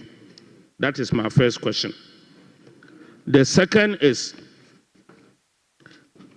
the budget before this one. Because you don't have it, I will plead, I read just something small here on domestic, the impact of debt restructuring, which is also quoting 2028. I will read before I get you the question. It's just one paragraph. That's the last year budget, page 80, that's number 371. That's under impact of the debt restructuring. Mr. Speaker, the effect of fiscal adjustment and the debt restructuring are expected to improve Ghana's solvency and liquidity ratios. The fiscal adjustment efforts under the IMF-supported PEG lowered the PV of debt to GDP ratio to 81% and further to 71% with the completion of the DDAP, that's domestic debt. Just let me leave it like that. However, the pre-structural debt path will have resulted in a PV of debt to GDP ratio of 109% by 2028. This will require a contribution of 70% from external creditors. My understanding here is it means the debt restructuring that was done by the previous government, they are envisaging that 2028 we still need external creditors to be able to settle that debt. That is my understanding. Now, those external creditors that we are envisaging, have we already met or put a path or structured a program that those external creditors are ready to meet it? And vis-a-vis the current presentation that 2028 they are leaving a debt for the present government or whichever government, if they were to continue, 2025, 2028 for them to be able to pay. I hope my question is understood. Thank you. Thank you, man. So we'll take one more. We'll take one more from this side. Honorable. Yeah, thank you, Chair. My question is on, in the budget, we have unaudited arrears of 49.2 billion. The question is, how sure are we and what component of that debt are we sure that when it is audited will qualify as a true debt that we are holding? Are we sure that the 49.2 billion, when finally they are audited, all of them will qualify as our debt? And what component? I ask this question because the 49.2 billion is a very important component that affects our primary balance. And this primary balance is a very important criteria in whether we pass the review, the upcoming review. So why do we risk it if we are not sure? And if we are sure, that's fine. But why do we risk it if we are not sure? My second question. We have a lot of, we have some spending commitments. Key amongst them are the energy sector debts and the cocoa board debt of 32 billion. Energy sector, 20.8. This is a general question that I would like to ask. Does anybody have the components? Do we have the components or the details and the aging of these debts so that it will guide us in our analysis? So one is, do we have the aging of these debts? And can you give us a breakdown of the components and who are we indebted to in these spending commitments that we have? Thank you. Honour members, we'll go back to the presenter and then go and have lunch. Thank you very much. Thank you very much, Chair. With the first, I think it was more of a comment, matching revenue to expenditure. The only thing is there's a novelty now, which is fresh, ever not seen before. If I put across that we will have Eurobond coupon on 3rd January. If a budget is read and passed, it may not have been loaded into even the gift miss. 3 days right after the end of the year. In terms of cash flow, prudential-wise, it will be best the cash flow is built this year so that there's surety that you'll be able to pay that. So in terms of the cash management kind of sequencing, these are some of the new things that is coming on that has to be addressed. On the second one, the revenue increase on the oil, I'm not too sure because I'm a debt man, but if the oil is coming in FX, then it means that there's an implied exchange which is not in the budget because it's a market-determined price, so you will not see that. So it will not be publicly announced. But when you see the nominal going up, when even the rate or the price remains the same and production remains the same, then most definitely there could be some pricing effect on that. Then, Mr. Chair, I think you've answered the question on the Eurobond, because if it was, it would have had a line in the net foreign financing and would have, by Article 181, also come here for a resolution to that effect. So we can't go the Eurobond market. It was only on the domestic bond, as you mentioned. Then also, a very important comment was made here, and that is the economics of information.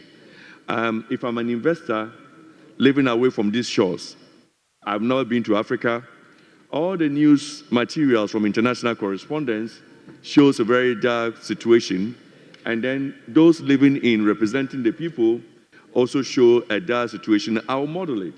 And when you look into most of the analysts, even when we are performing well, the evidence shows that their risk premium is high on not only Ghana, but most African countries.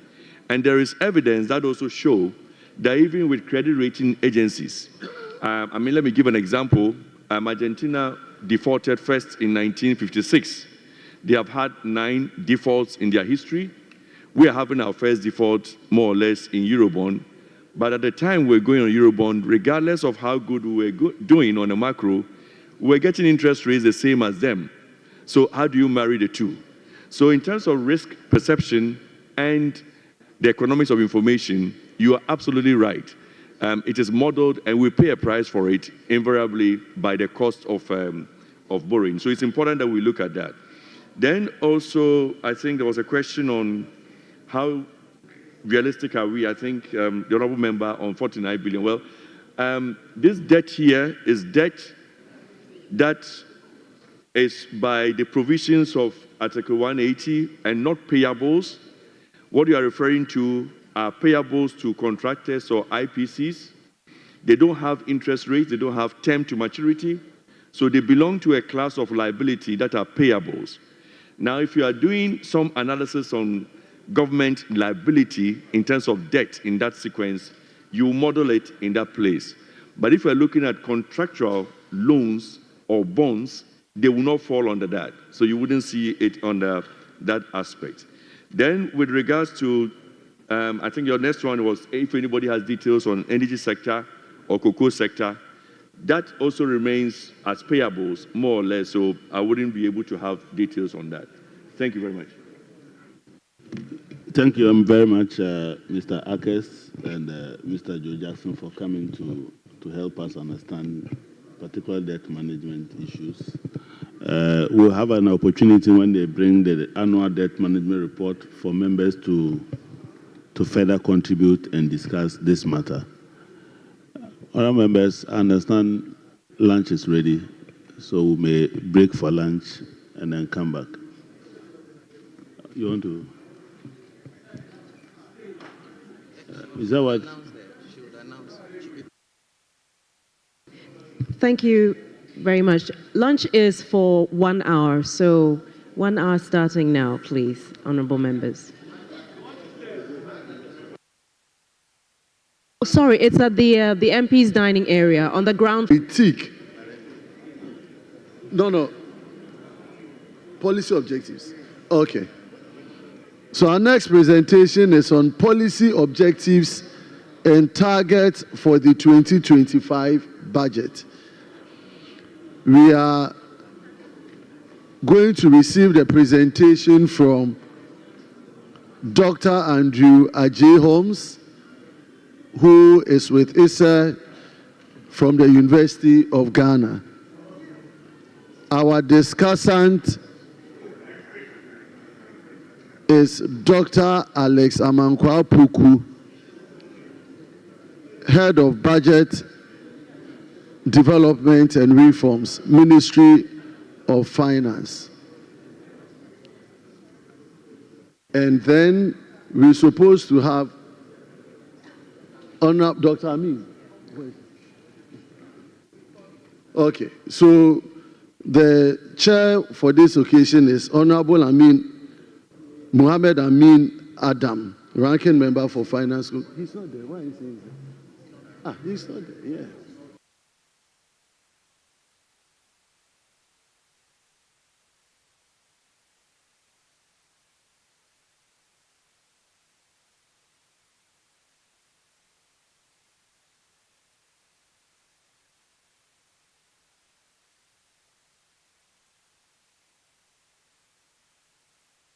Okay. Yeah. So in the absence of Dr. Amin Adam, we're inviting Honorable Adoya Frimpong to chair this particular session. Thank you very much.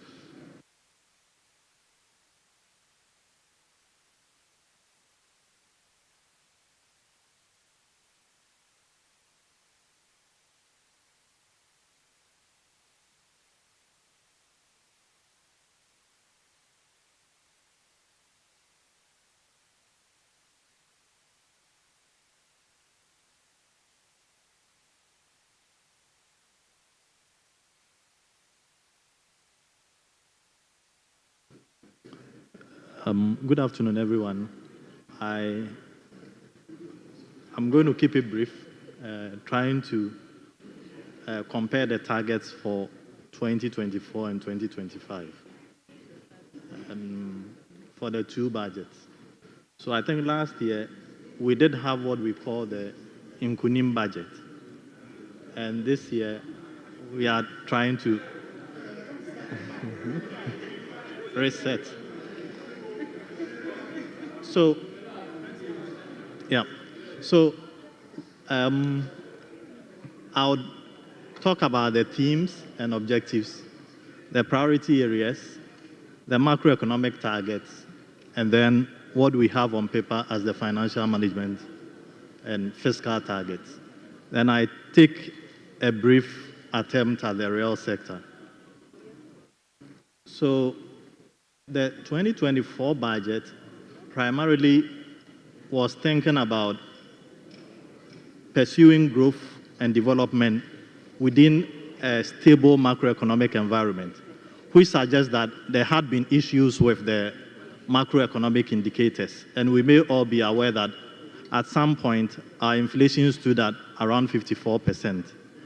Food inflation was much higher, and for cereals and oils or cooking oils, that was even much, much higher. So it was essential that the economy was stabilized. Then in 2025, an attempt is being made to move a bit away from that and do new belief can help create a Ghana that we all want. But I would say that for both budgets, it is anchored on our post-COVID-19 program for economic growth, which tries to restore the economy and bring it back to stability, re-anchoring inflation, and then also deepening structural reforms.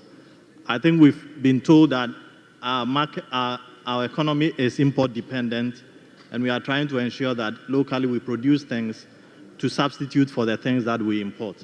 So that is essential or crucial. We also, within that same document, attempt to build buffers and strengthen our resilience in times of economic shock.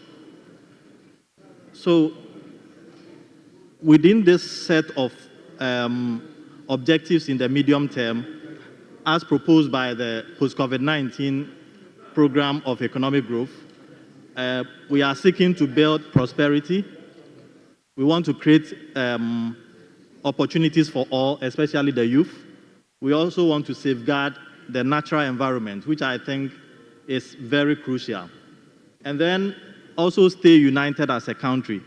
We know that when the economy is unstable, sometimes there is youth unrest and people begin to agitate. So if the economy can be stabilized, it's a good idea to ensure that there is national cohesion. So in 2024, whilst we tried to restore fiscal and debt sustainability, this year, the budget seeks to do what it calls prioritization of spending. So on our list of expenditures, the budget is trying to take those which are very important and look at them. Then, once you prioritize and you think there is something below your priority list, you need to put it off. So definitely there might be some spending cuts. And as we shall see, our expenditures this year is a bit lower in terms of expenses compared to the GDP when we compare it with the 2024 figures. So how are we going to ensure that we prioritize spending and cut expenditures where necessary? The idea is to enforce penalties. So for district assemblies or agencies of government who do not stay within the bounds, they would face whatever consequences the law requires. This is Blair. So what priority areas did the 2024 budget look at?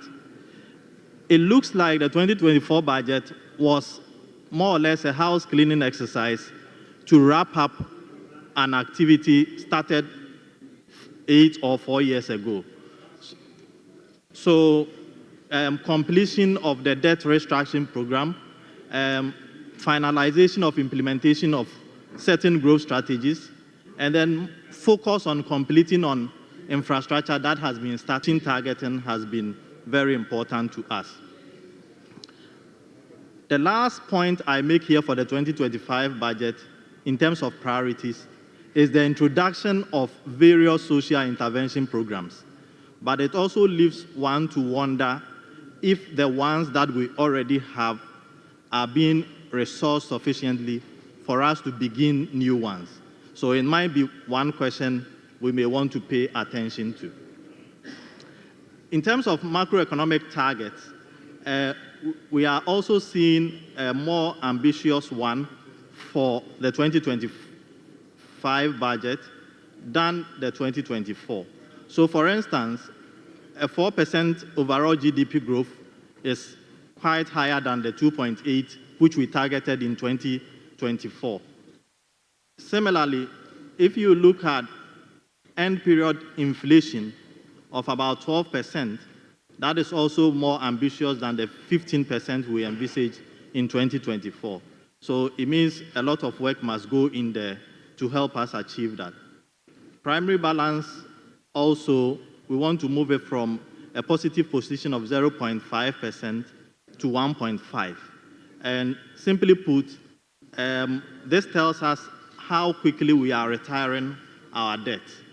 So we need to do more if we want to achieve this 1% positive primary balance. Gross international reserves, of course, the targets are the same, and I'm sure for good reasons, 3 months import cover. Let me take a brief detour here. So one of the things we've observed, especially when it comes to our balances, fiscal balances, is that in years when we have elections, we spend much more. So we thought that in 2024, perhaps a similar thing was going to happen.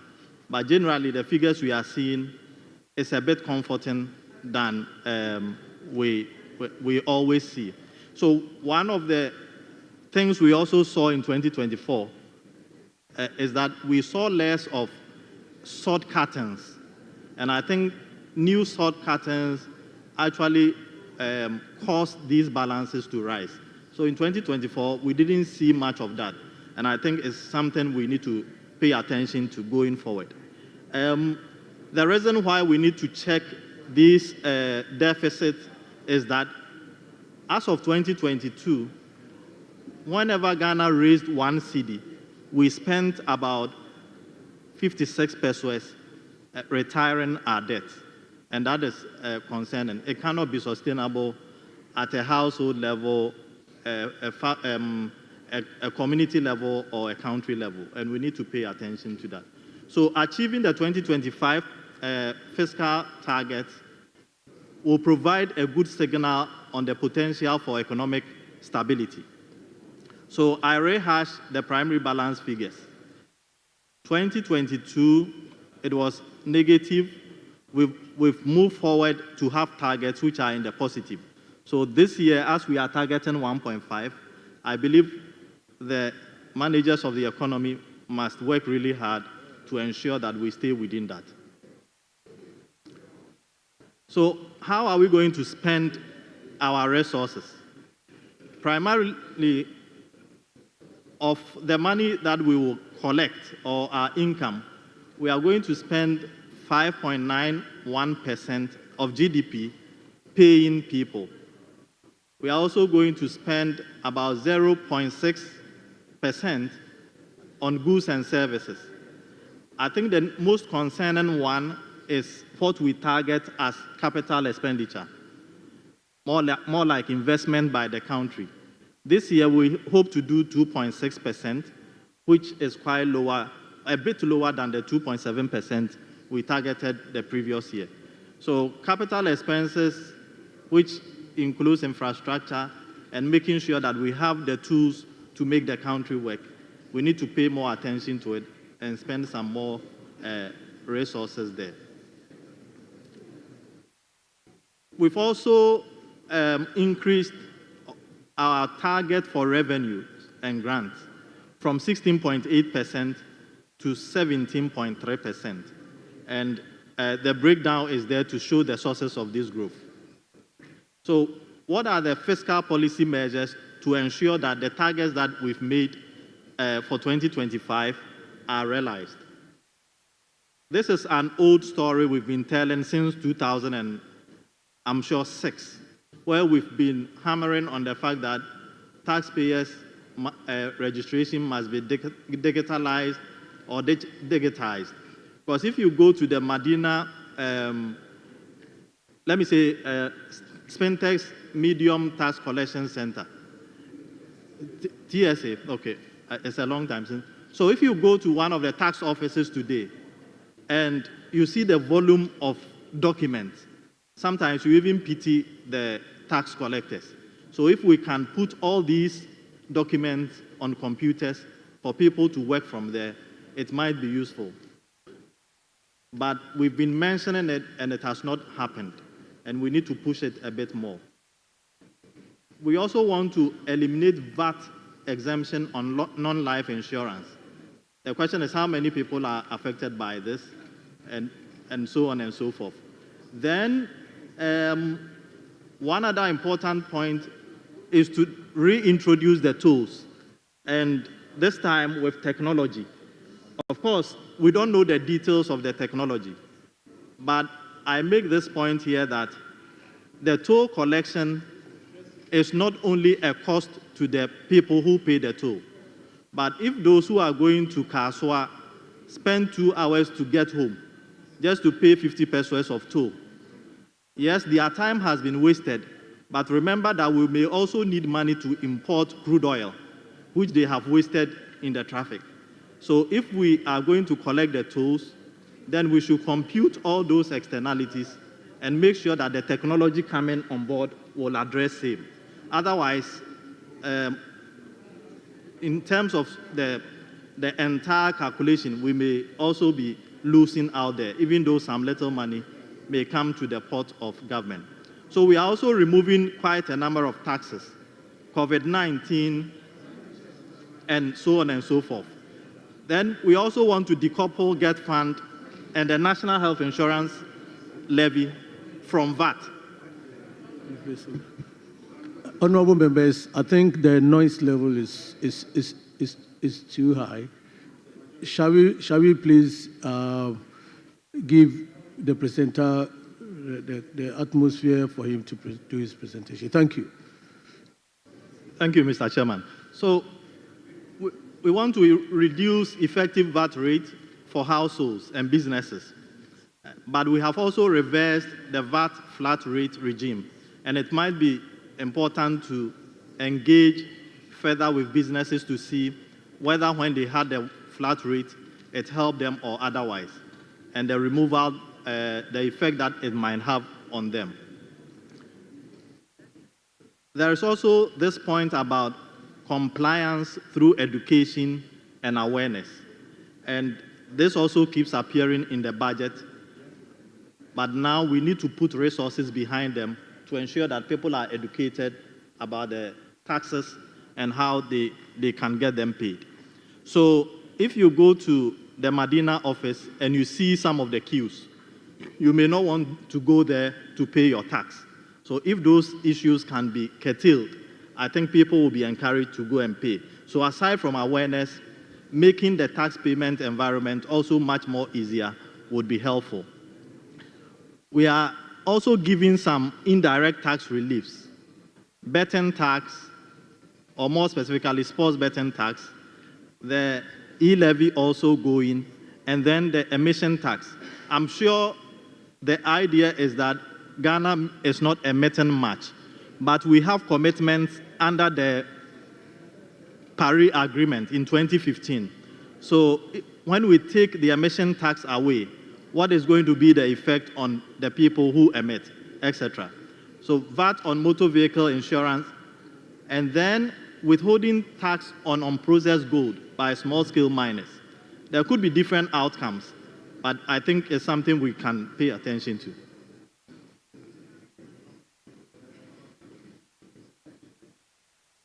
So there are other things that the budget wants to do in terms of expenditures. So one of the first things on top of the agenda of the budget is to audit arrears and commitments as of December 31st, 2024. I think that this might be a good exercise, but it must be done as early as possible if we are to benefit from it for this year. Otherwise, if we do everything slowly and we do not get the information on time, we cannot apply the things we learn from that. Then review budget processes to eliminate or to enhance efficiency. That is not very clear. So is it the processes for drafting the budget or aspects of the budget to enhance efficiency? So I think that also ought to be explained, especially at the committee level. Then we want to amend the public procurement law to establish an independent value for money institution. The problem is we can have the money audit, value for money audit office. But if this word we have introduced, independence, is not supported, then it might be a white elephant. So as much as possible, this audit unit needs to be given the room to operate. Gift mix, GANEPS, etc., to be integrated. We have been saying it for over 10 years, but that is not happening. So whatever is preventing that to happen, I think we need to pay attention. The last point I highlight here is cut wasteful spending by eliminating Ghana Cares, Youth Start, and 1D1F. So the question is the wasteful spending coming because of the programs on table, or it is because of the way in which the programs are being managed? So I think we need to pay attention to the management.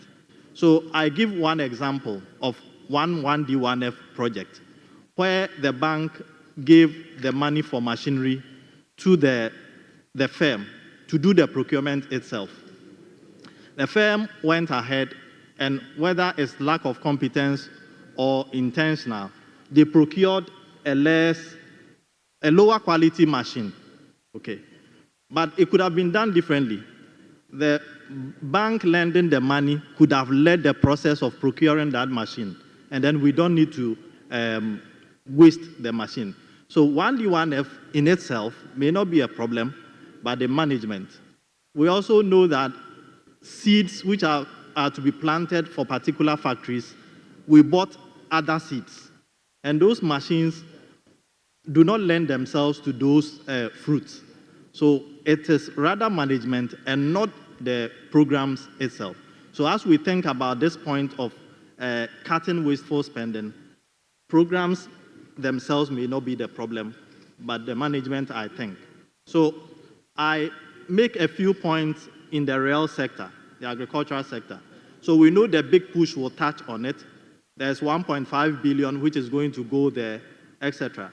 But my point of departure here is that no matter how much money we put behind agriculture, if we don't pay attention to water supply, irrigation, I think we are not going to get anywhere.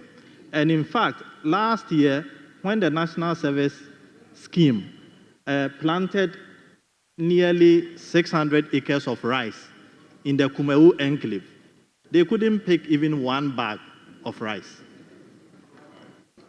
Rainfall. So the dry spell affected them badly. So if we want to take agriculture serious, then I think emphasis on irrigation we need to pay attention to. Second point on agric. You know, the Seshwi area gives us about a third of our output, and it has been severely affected by the CSSVD. Of course, some replanting has been done, but some cocoa farms have been cleared and the replanting has not happened. Some farmers are turning those lands into other things. So the earlier we act,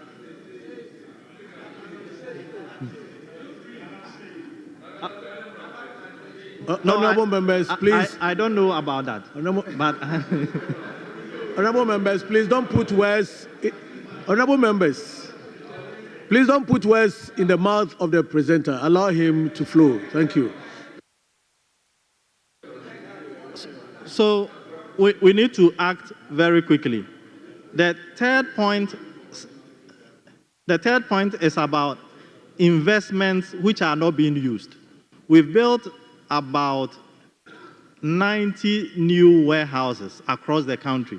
Some of them 500 ton, some of them 1,000 ton, but they are empty. So, and the main issue is that it is not clear to the districts how those warehouses need to be managed. So we need to pay attention to that to get the benefit from them. And in fact, some of the warehouses have housing for the managers. So we need to act fast. Sometimes you go and the drying machines are outside the building and they will deteriorate. So we need to act fast on that. My final point on agric is the new opportunities being opened to us by the changes in rainfall pattern. So when you go to Bono East, now their major planting season is not the major raining season because there are more rains in the minor season. And they are not planting in the major season because they cannot dry the grains and it gets spoiled. So if we can make investments in the drying machines, then we can benefit from both the minor and the major season. And our output can increase by at least 50 to 80% because we are making use of both seasons. Small point on the industrial sector. We are not very sure why the target for 2025 is very low, especially when we are thinking about a 24-hour economy. Unless the emphasis of the 24-hour economy is going to be in the maybe services sector. Otherwise, we believe that if we are working, we are using our factories 3 shifts in a day, then the sector should grow. Lastly, I wrap up.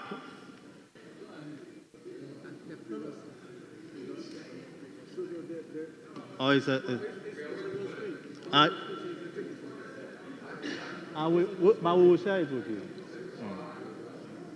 So,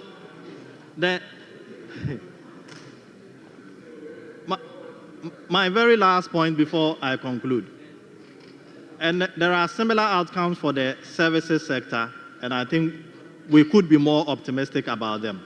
So all the things the budget seeks to do, I summarize them in these tables, and as we go into our debates, I think honorable members could be thinking about the effect of reduction or removal of betting tax on government and on households, and especially for betting tax, what will be the social implications on the youth, etc.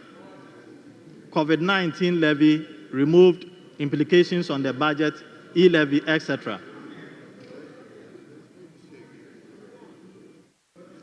And not.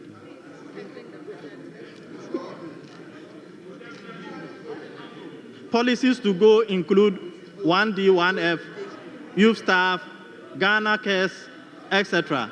So when we take this off, Honorable members, please. He's concluding, so the floor will be open for you to ask your questions. So please allow him to flow, please. when we remove these programs, the question is, what will be the effect on businesses, lending institutions, and then youth employment? Because I know some of the rice factories have gone ahead to acquire lands, looking forward to expand production and mill the rice.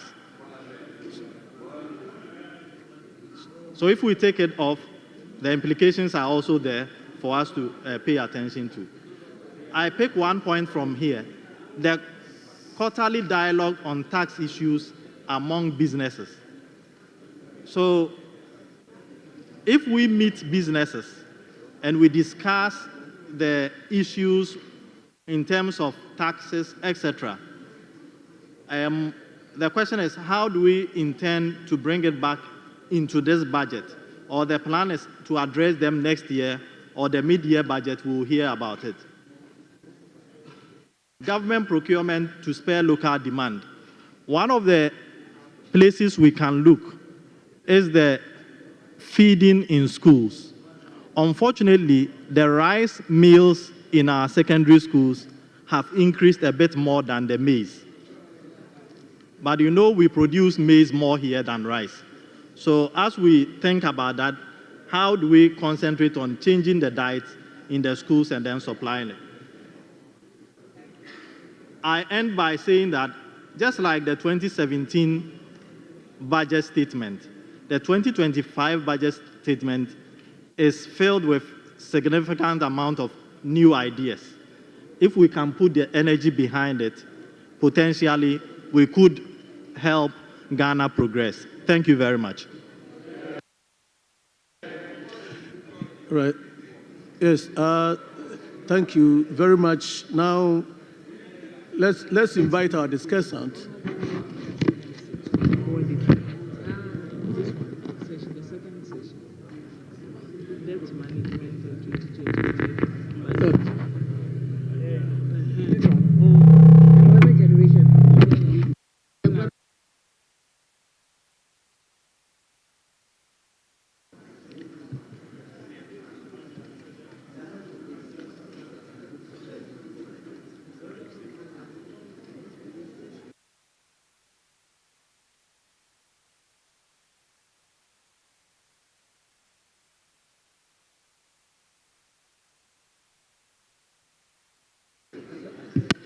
Right.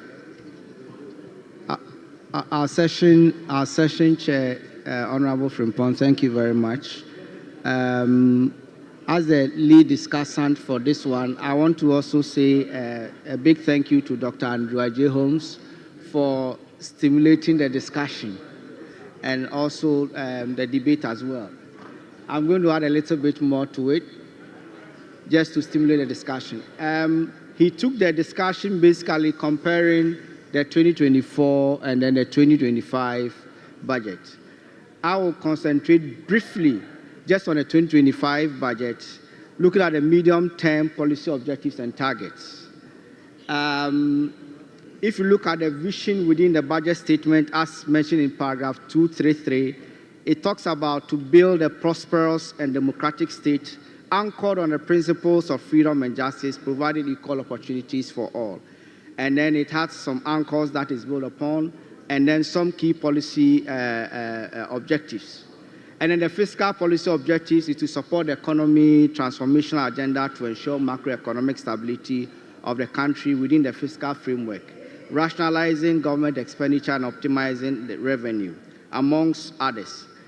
One thing I need to mention again is the fact that the approach towards the fiscal policies is based on a three-pronged approach, which Dr. spoke about earlier, looking at recalibrating the fiscal adjustment and then delivering a shock therapy by some significant spending cuts, as well as restoring fiscal responsibility, among some debt policy objectives and liability management.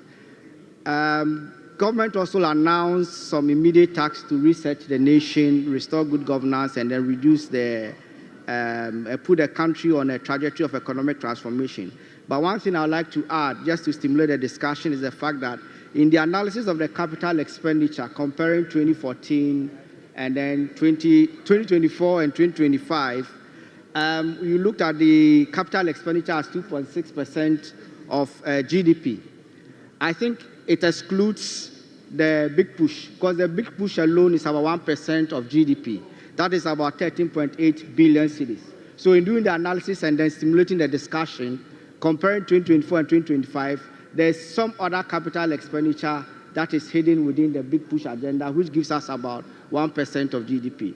So, Honorable Session Chair, I think on this note, I think I hand over to you, and then the discussions can continue. Thank you very much, Honorable Chair.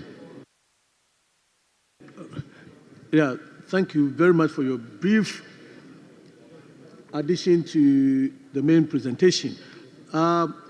Because of time, shall we have the next presenter? But we are inviting Honorable Echampo.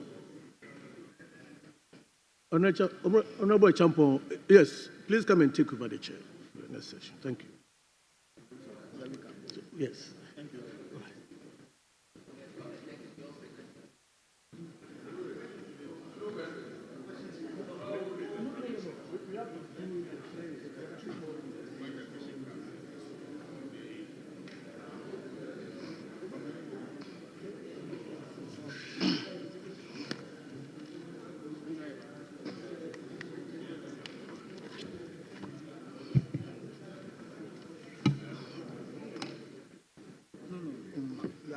Okay. The questions will come after, so I'll just sit in.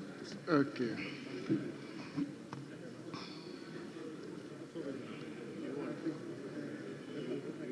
Where's Mohammed? Prof, where's Mohammed? Mohammed is supposed to come. Let him come. Okay. Let Mohammed come. Okay. Let me introduce you first.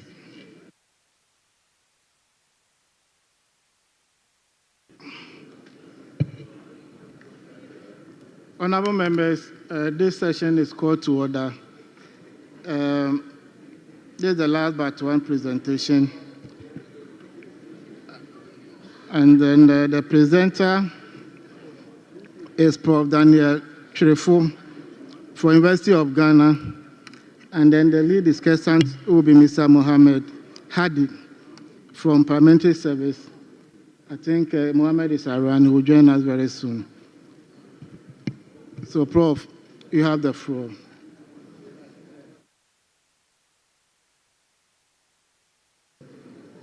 Thank you very much, Mr. Chairman, for the opportunity to have some brief thoughts about how to support Parliament to analyze the budget. My topic is to, help you critique the budget, looking at it both as a program-based budget and also as a sector estimate how you have to make sure that the inputs tie in with the objectives and do tie in with the financial commitments that the government should make. This is the outline of my presentation. Without wasting more time, I'll go to the next slide that talks about contextualizing the budgets. I think after all the presentations that have been made, you are quite sure about what the budget intends to do. So I'm not going to spend time on it. But again, I talk about what a program-based budget is, right? If you look at a simple definition that I have here, we're looking at a budget where costs are assigned to programs, are assigned to sub-programs, according to the amount of inputs, and are required to be achieved a certain specific goal. Let me break it down, in simple terms. You have an activity that you want to undertake. You know how much it's going to cost, okay, and you know what you need to achieve. So this is how a program-based budget is. The transition from input-based budget to program-based budget was really based on the fact that previously an activity would be in the budget for 10 years and it's not being implemented. So the right to solve this problem, that is why we moved from input-based budget to program-based budget. As I already say, the definition of program-based budget in the context of Ghana is a little dicey. Yes, I do understand that this should happen because most of the things that are there are difficult to be quantified, especially when they are not goods, but services. But I still believe that there is a way of making it clearer so that whatever is said in the budget would be implemented. Now, so the first principle of what a good program-based budget should be is that it should be outcome-oriented. There should be clear outcome, clear impact, visible that we should see. That's the first part of it. Secondly, some performance, some clear indicators, visible, quantitative, that we can monitor over time and see that what government wanted to do has been done. Transparency is one thing. If you are able to tell me exactly what I'm supposed to do, and there is something vivid to see that it has been done or not, then definitely we will have transparency being applied. And one thing we've always been neglecting is making sure that these do align. When I talk about alignment, I'm talking about the fact that we have long-term, programs, we have medium-term goals, and in the budget is the short-term goals that are supposed to satisfy the medium-term goals and, of course, the long-term goals.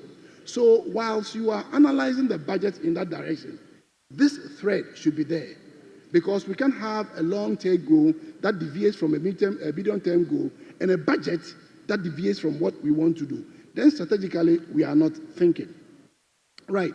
So if we really want to do a good assessment of a budget that we claim is program-based, it's good to sit down and extract all the needed information from various sectors, the objectives, the inputs, output, expenditure, try to match that, and using tables, etc., we can do such a job. What I have sat down and what I think is that if you really want to do analysis of the program-based budget in a very good way, we should do that using the sector estimates. So like making a good analysis of the sector estimates from all the sectors will allow us to achieve this objective of having a program-based budget. So what then is our sector estimates? We're talking about sector estimates when we project financial allocations for different MDAs for a given fiscal year. So what we are saying is that it is the little implementation of the sector estimates from all the sectors that aggregates and allow us to have a program-based budget that is going to satisfy all the characteristics of a good program-based budget. Over here, I provide some information of why we need to do such a sector estimate, but I'm not going to go through in the interest of time. When you have the slides, you can take your time and go through that. And in this sector estimate, it's very simple. Look at revenues, look at expenditures, look at KPI, look at whatever the government intends to do, and mark them. Very, very, very simple. And that is where the committees, I would suggest that the committees would use their research assistants to be able to make this tracking.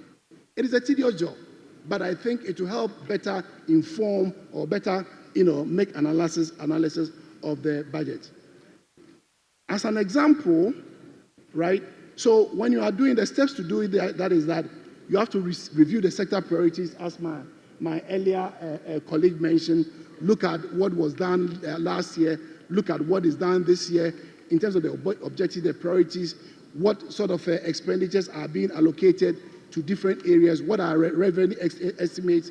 And once you've done that, then it gives you an idea of how the linkages or how the flows of how the inputs are linked to the outputs and of course are linked to the expenditures.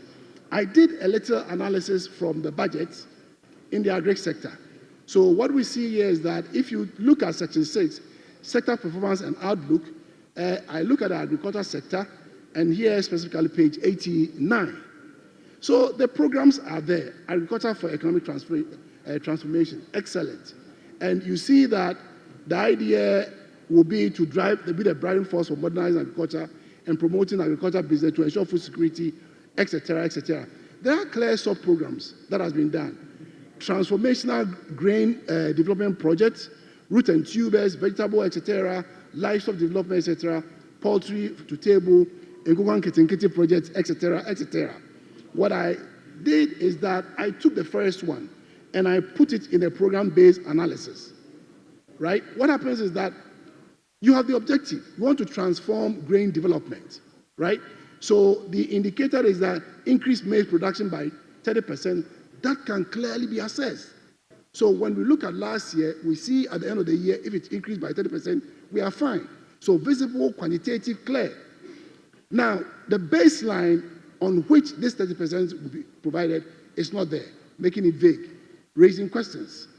Again, the targets, procure and distribute 400 metric tons of maize, 10,000. So these are clear inputs that can be quantified in the budget, and for which expenditure should be linked with. When I did this for the transformation, it sounds a little good to me, but for all the other sub-programs, I did not see anything like that. What it implies is that objectives have been set here, has not been properly quantified, and the expenditure required is not in the estimate. And therefore, we are going to have all this being there. At the end of the year, we come in, and one, we cannot quantitatively assess it. Two, many of them have not been done, raising the usual situation where issues are in the budget for years and are not being done, going against the key principle of a program-based budget. So what I mean here is that the sector should be able to sit down, look at all the items over there, make sure what inputs are being there, quantifying the inputs, and making sure that the estimates in the appendix tie into that. It is in this only way that we will be able to implement a budget that will be fit for a purpose. Right. So what happened is that when I look at the budget again and try to study it, of course, I have not gone into the details, but this is the general thing that I get. Here I look at what a program-based budget is. Budget where costs are assigned to programs and sub-programs according to the amount of inputs that are required to achieve the program goals or outputs. Here, the programs and the sub-programs, they are perfectly spelled in section 6. All the programs are there. We will do this, we will do that, we do that. The amount of inputs required, it's a little vague, right? The goals or the output, what quantitative we are going to see to be able to assess whether it's in there, is a little vague. The indicators and targets are also a little vague, and the costing has been provided in the appendix.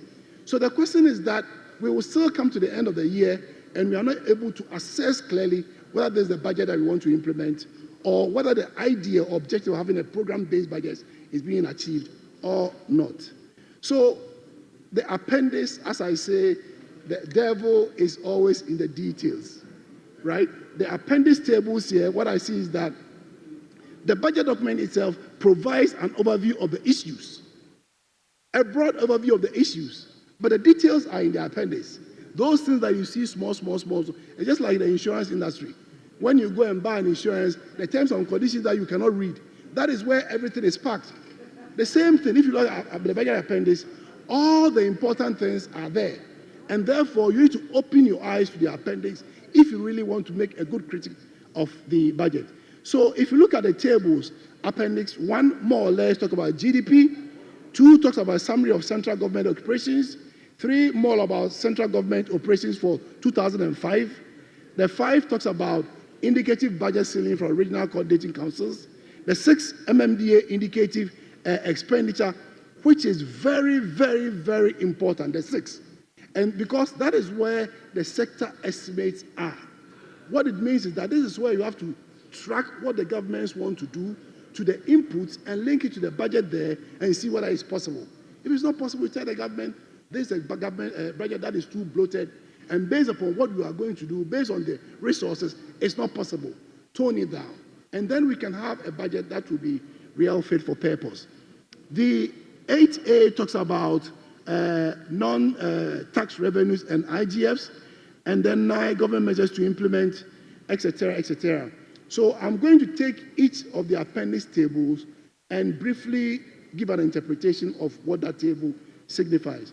So you need to know that the budget tables are orientated with the sectors, and they are the administrative sectors that is made up of, Office of Government Machinery, Office of Head of Civil Service, etc. The economic the engine for production is the economic sectors, that is the Ministry of Food and Agriculture, fisheries, etc. The infrastructure is part of it. So many of the activities are based around these sectors.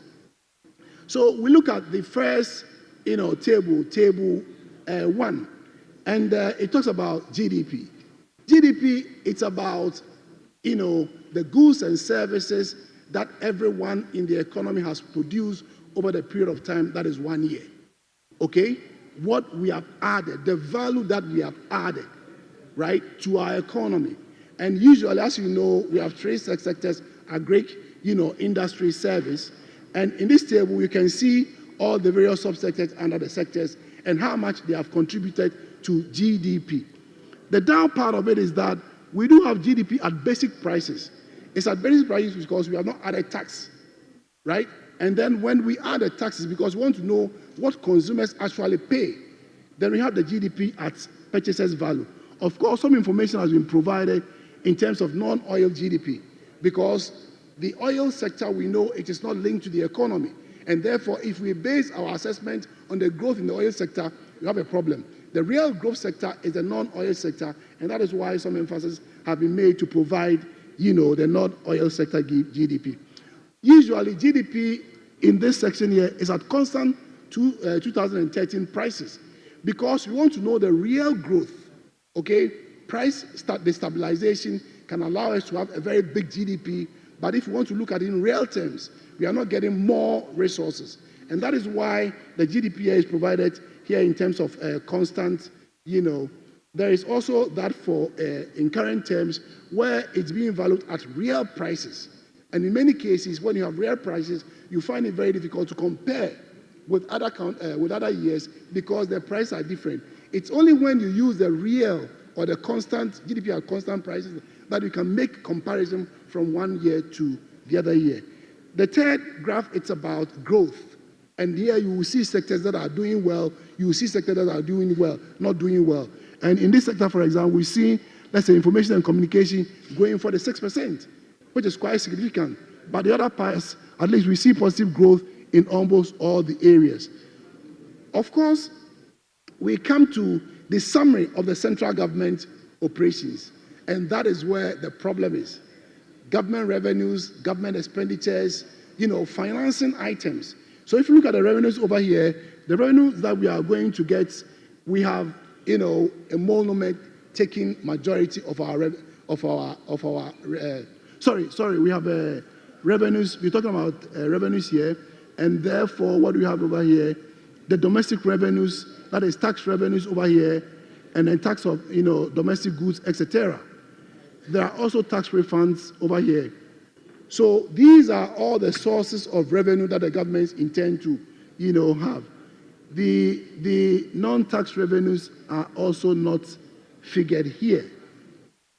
Again, the expenditures, as I said earlier, are more in the emolument, right?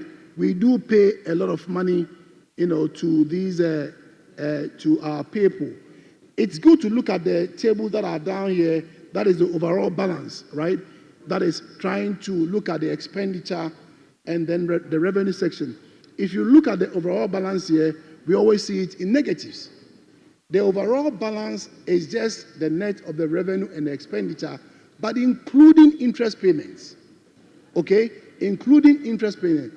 When we include interest payments, we see that the overall balance is extremely high. And the macroeconomists will talk to that. But the primary balance, that is when we just remove the payment on interest, the primary balance is quite manageable. And therefore, I'm very, very happy that, this year the government is not trying to borrow, right? Because borrowing and interest payment has made many African countries like dogs, and they are being pulled in every direction. Every direction.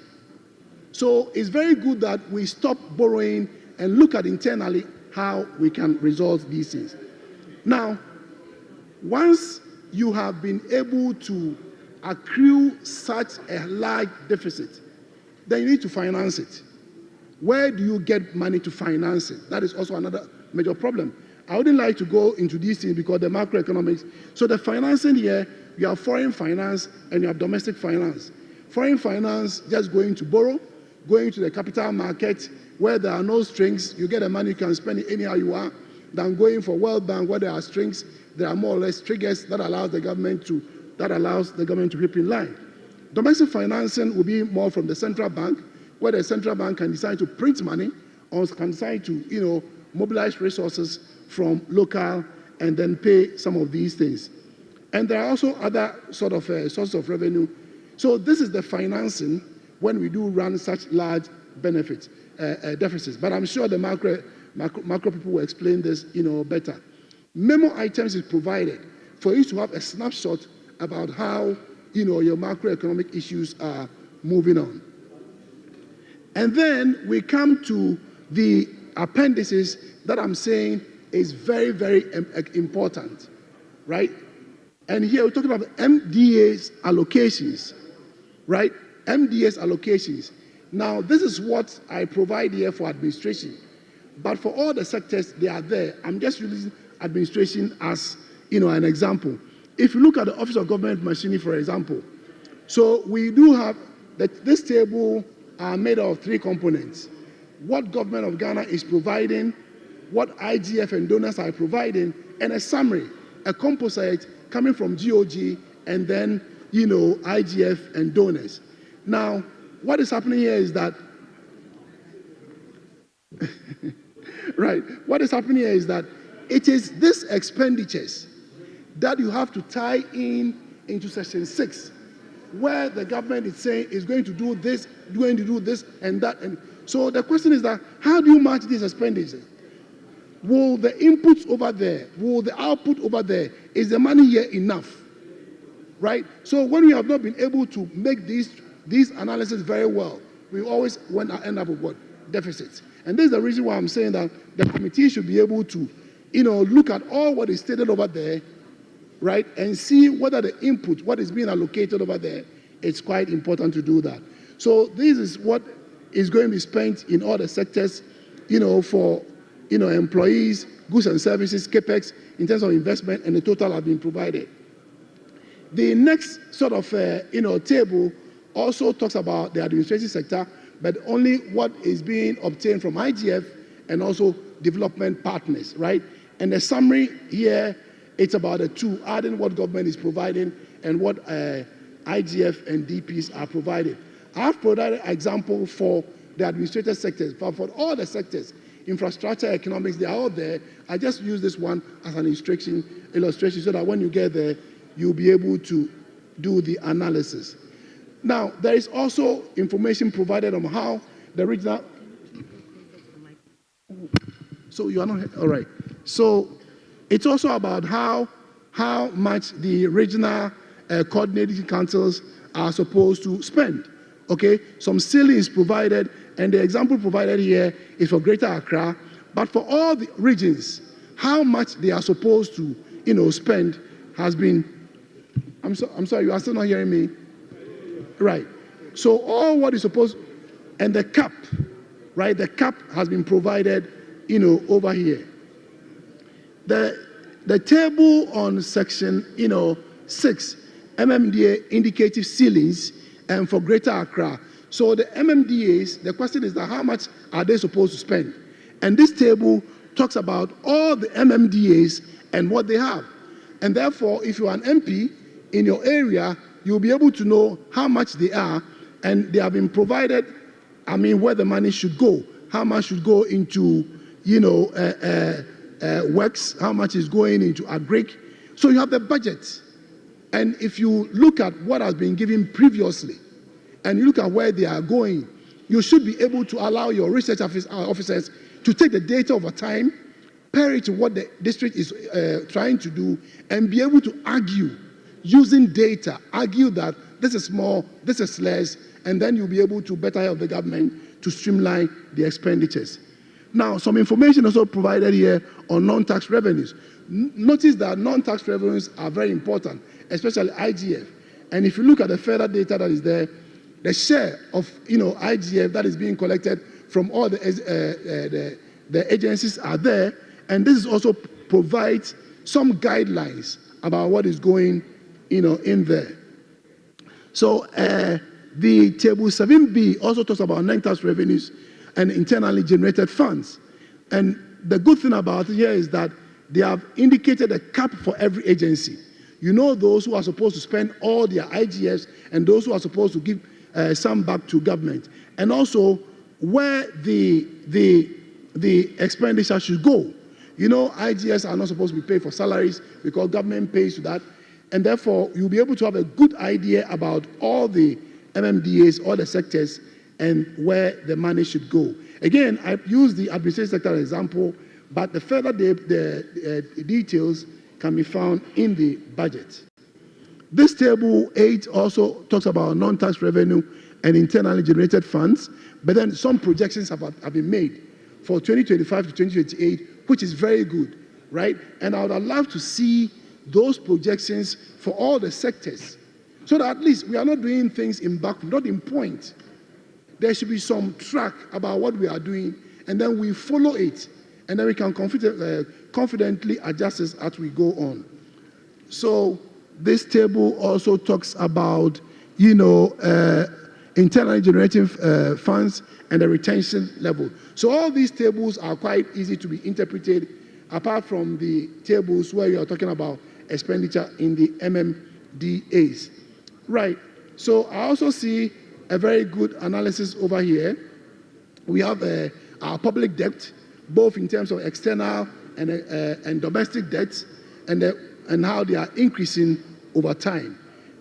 These tables are not very difficult to interpret, the revised ones and the provisional estimates that we see here.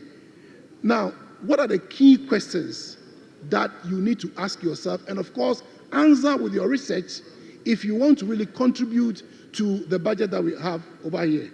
Are the projections realistic based on past experience? And you'll be able to analyze this if you look at what the government wants to do, and the inputs are costed, and you link it to what the government is providing for the MDAs in the appendix section. That is where you'll be able to come out and say those projections are realistic or not. Do certain allocations address Ghanaian priorities? And this is where you are able to sit down to look at the long-term goals, look at the medium-term goals, look at the budget. It is following that trend, and even sometimes looking at Agenda 2063, because we signed to that. Are we trying to satisfy those objectives? Then you'll be able to come clear that we are really doing that. Is there a balance between capital and recurrent expenditure? We live in a country where there is only consumption, right? If you look at the CAPEX budget, in very, very small, no investments. But if you don't invest and you are just consuming, what happens? So you need to be able to balance all these. There are risks of expenditure overruns or unaccounted for, sort of arrears. Arrears are a big issue, right? But we are not accounting it for in our. Then the monitoring and evaluation of mechanisms that we have. Are we really allowing the right people to monitor and evaluate the budgets that we do have? So in summary, what I'm going to say is that information required to properly assess government performance is hidden both in the narrative and the appendices. The little things that has been written over there, everything is in there. And again, I repeat by saying that the devil is always in the what? The details, right? There are appendices that you don't have time. They are written small. You don't go and read. That is where everything is in there. So the appendix section of the budget is the information backbone. It is really the information backbone of the budget. And if you want to do a real analysis of a program-based budget, which you are going to do as a result of doing the sector estimates, then your best bet is to look at the appendix very well, crack the figures over there, allow your research assistants to do a very good work, and you'll be able to influence the budgets as we have now. Thank you very much for listening to me.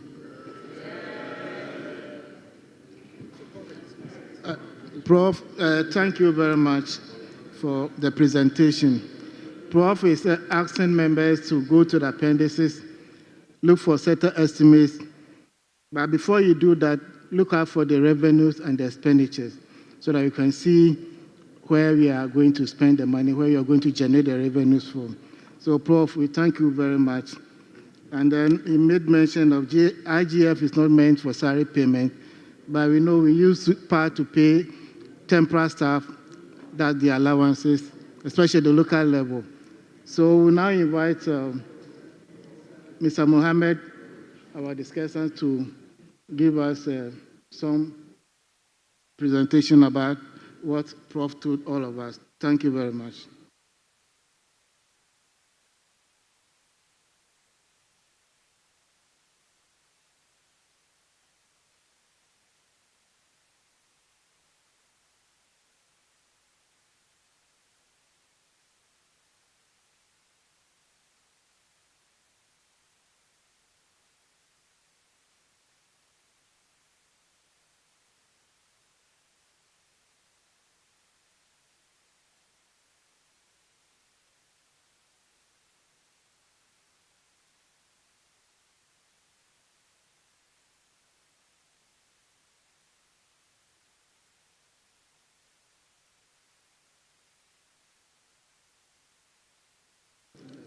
Yeah, Mohammed, you have the floor. Thank you. Good afternoon. I think Prof have covered almost all the ground, but my comments, is to guide maybe our new members who are seeing the budget for the first time. So I think I'll just go through the what I have also put down. For instance, we look at Prof spoke about how the budget is classified, and my is only an illustration. It doesn't contain the real numbers in the budget, but when you pick the revenue computations in the budget, this is how the table looks like, so that you can be able to trace any category of revenue that is classified in the budget. You look at the expenditure section, Prof spoke a lot about how the sectors are allocated the budget. Again, we decided that we will provide an example here to show how much of the allocation is coming from GOG, how much is coming from annual budget funding amount, IGF, and the rest, and also distributed by the economic items. So this is an additional explanation that we want to give, so that when you go to, for instance, economic sector, you go and trace all the ministries, you are going to get to the total of the allocation to the sector. So this is just an illustration. This is how the expenditure allocation sheet look like. So when you get there, you should be able to know how much of the allocation is coming from. But we also added some assessment of the allocations. For the past 5 years, we noticed that the social sector is taking over 50% of the resources of the country. And on average, for instance, if you take 2021, this is how the distribution looks like. 51% to social sector, only 15% or 9% to economic sector. 2022, the same trend. So it's very interesting that we look at how the allocation is going. 2023, the same trend, is appearing. And it's even going higher and higher. If you check the allocations in 2024, and 2025. But it's important for us to look at, when you pick the allocation, how much of it really go into program implementation. For instance, if you pick the social sector for all the relevant years, you are going to see that almost between 60 to 70% of the allocation go into compensation. So how much is left for program implementation? For instance, if you look at capital expenditure for all the years, it's less than 3%, which is very, very interesting. The rest goes into goods and services. But the caveat is that these allocations, what the ministry does is that it's not all the funds that are allocated. For instance, if you take IGF and donor funding, they are not allocated to all the economic programs. They are lumped, as just IGF and donor funding, which maybe the House will have to look at. Because if you leave the funds undistributed to the economic item, we really don't know how the ministry is going to use the funds. So I think we can take a look at that area as well. And over the years, the core social intervention spending takes almost about 5% of GDP, if you look at the trend. So the social sector seems to be the lead consumer of resources in the country. Now, I also made some notes about the PBB. So as Prof explained, we are trying to link inputs to impact. So I use this as an example. For instance, if you take a parliament, for instance, our inputs will include capacity of members, the information that we provide for you, the facilities, and then committees will take their sittings, plenary sittings, constituency activity will be the activities. Now, what outputs are we talking about? We are talking about proper legislations and then effective oversight, which will lead to the outcome of enhanced oversight and citizen engagement. And overall, it will deepen our democracy. So so if you pick the program-based budget document, which the ministry will be submitting when they are submitting their detailed estimate, this is the structure, how it will look like. The ministry department will have to give the strategic overview of the sector, then a brief performance of how they implemented their programs for the year, and then from there, they have to describe every program in detail by giving them the program objectives and then the program description, and then the program outcome indicators, targets with baselines, and then means of verification. This is how it looks like. And they are doing that for even sub-programs. So when you look at the output indicator table, this is how it will look like. So the main outputs will have to be spelled out. Output indicators, we need the targets, both actual and then the targeted achievement for the past years, then the projections. So, but they have to be linked to the particular outcome that is being pursued under the budget program. Now, they also need to exhibit the outcome indicators, which also will describe the outcomes that they expect, then the outcome indicators, the baseline data, medium-term targets, and then the progress made in that particular year, and then how Parliament can verify how these were achieved. So this is how we should expect the tables to look like when they submit their estimates.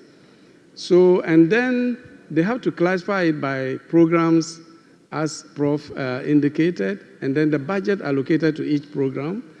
And they also have to look at how the economic classifications are done under the budget. So what members should be looking at should be twofold. First, you look at the national level allocation, and then you can express it over the total budget vote. Then at the vote level, which is at the MDA level, we are looking at how the economic items are sum up to become each compensation of employee goods and services and CAPEX. What are their percentages over the total allocation to the ministry? That will tell us the emphasis the ministry is placing on the budget. So, and then we also look at the trends over the years, both in terms of the resources and then the target. Because what happened is that some of the targets, as Prof mentioned, get eliminated on the way. So it will allow an honorable member to determine how much government is investing in human capital, infrastructure, and then funds transferred to other ministries and departments. So the other one, you have to address some key questions. How adequate is the allocation? So this is a critical indicator that members have to assess, both at the program, sub-program, and even chart of accounts level, because the chart of accounts really give to the minute detail where the expenditure is going and what is the priority of government. So at the national level, we talk about priority relating to the proportion of government expenditure on the votes. So the amount allocated to a particular ministry versus the total allocation speaks a lot. And at the vote level, which is at the ministry level, we have to look at what is the priority of the ministry and how much is being spent on each program, so that we'll be able to establish what priority program the ministry, what is the program, priority program for the ministry. And that can also be applied to at the sub-program level as well. The other questions, what is government level of commitment to specific issues? For instance, if you look at the trends, there has to be consistency. And we are asking that, is the government committed over the years in pursuing a particular program by consistency of allocations? And we also look at the equity issues, how equitable the resources have been allocated over time and over the sectors. Now, when you are analyzing at the vote level, we are talking about, we want to determine the importance of the vote in the national budget and the national priorities. And it will also give us the year-on-year change in the allocation. So the way we do it is that you just pick the vote as a proportion of the national budget. You can do this in real monetary and nominal terms. And then you look at the proportion that goes to compensation of employees, goods and services as a proportion of the total vote. And then you also look at the program allocation as a proportion of total vote. That is at the program level, so that we'll be able to see, what priority is attached to a particular program of the ministry, which is very critical to undertake that exercise.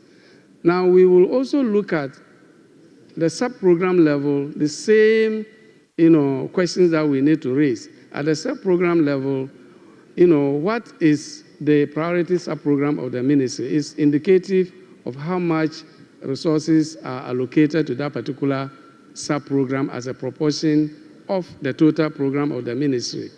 Then we look at the analysis of the departmental receipts over time, so that we are talking about the receipts will inform us about the main sources of revenue to the ministry because of the various sources of funding coming to the ministry. And it will help us to know the proportion of the receipts to the total budget. I think, so these are the few comments I just added to Prof's own, so that maybe members can look at it and see whether it can support the analysis. Thank you very much. Mohammed, thank you very much. At this stage, we'll take questions for the two presentations. After that, we'll do the last presentation. So members should try and indicate who should answer the question that you intend asking, because we had two presentations. We are taking 4 for the questions. So, Doc, I've recognized you. Thank you very much, Chairman. Why not? Chairman, the last presenter mentioned about government priority, and in analyzing the budget, we look at the... Try to be louder. He stated that we can decipher from government's allocation the priority of that government. And I was wondering whether that takes into consideration the size of the different ministries, because some ministries would come up with a lot of staff, which means that compensation vote for that ministry is likely to be high, and that will influence the total allocation to that ministry. I was just wondering whether that takes into consideration that, or there is specific subsector or sub-aggregate of that particular ministry allocation we have to look out for in discerning the government's priority. Thank you very much. So I'm actually going to your side, but seeing you, that's why I want to choose. So then we don't. Okay, Prof. Thank you so much for the presentation. My question goes to Prof. He raised the issue of baseline, and I see that to be a challenge that affects a lot of government level projects. What are the negative consequences of lack of baseline, and what will be your advice to policy? Prof, can you repeat the question? He didn't get it. In one of the tables,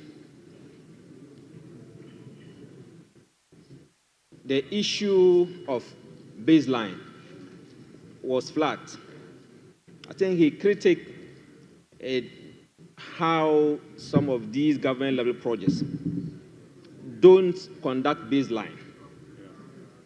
For example, I can look at the issue of planting for food and jobs. For example, there wasn't any baseline preceding that project, and a host of others. So what are the negative consequences of lack of baseline for projects? I know that for the international projects, they will always insist, and it's a requirement in the entire project. So what are the negative consequences of not having baseline for projects, and what would be your advice for policy? Yeah, Honourable Member, but please, you try to be snappy because we are far behind time. Thank you very much, Leader. Prof, please, I would like to find out from the tax revenues 2025, I could see e-levy and COVID-19 health levy. But we heard from the finance minister in the budget presentation that we are not going to collect e-levy and COVID-19 health levy. So I want to know if this one is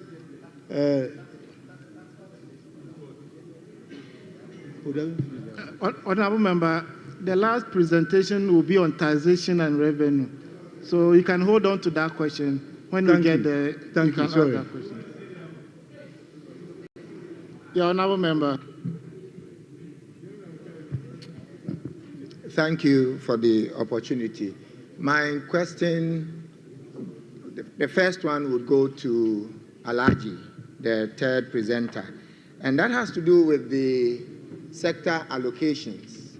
Over the years, we've always been confronted with the issue of low capex for almost all the agencies, and even within the low capex allocation, we still have low releases.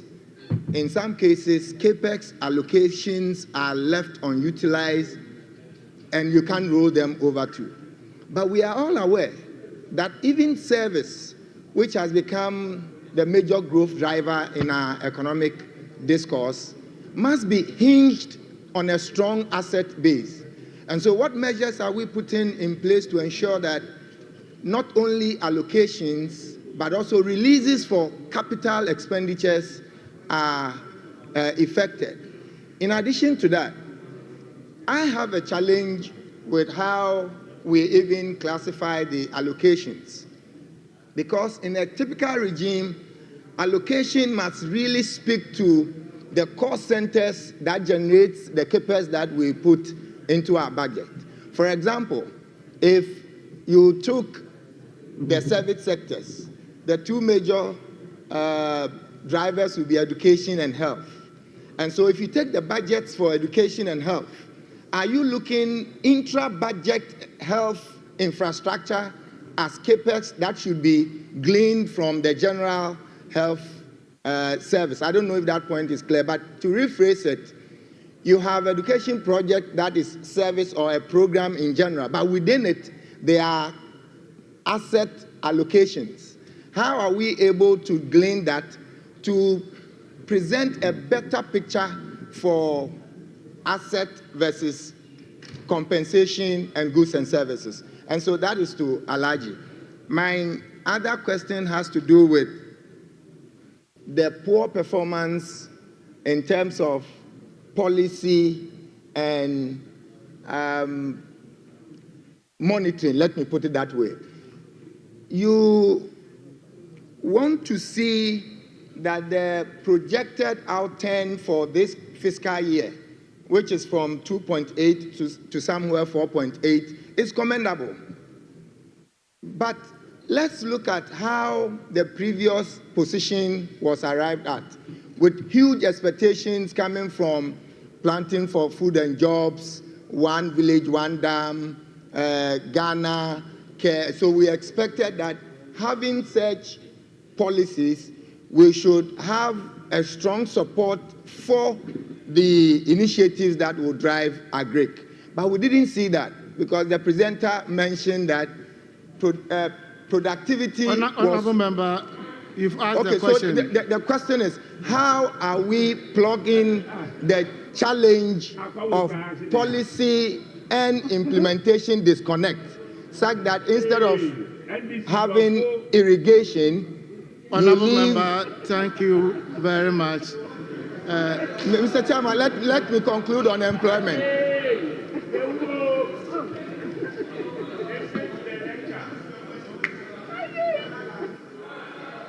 Yeah, land.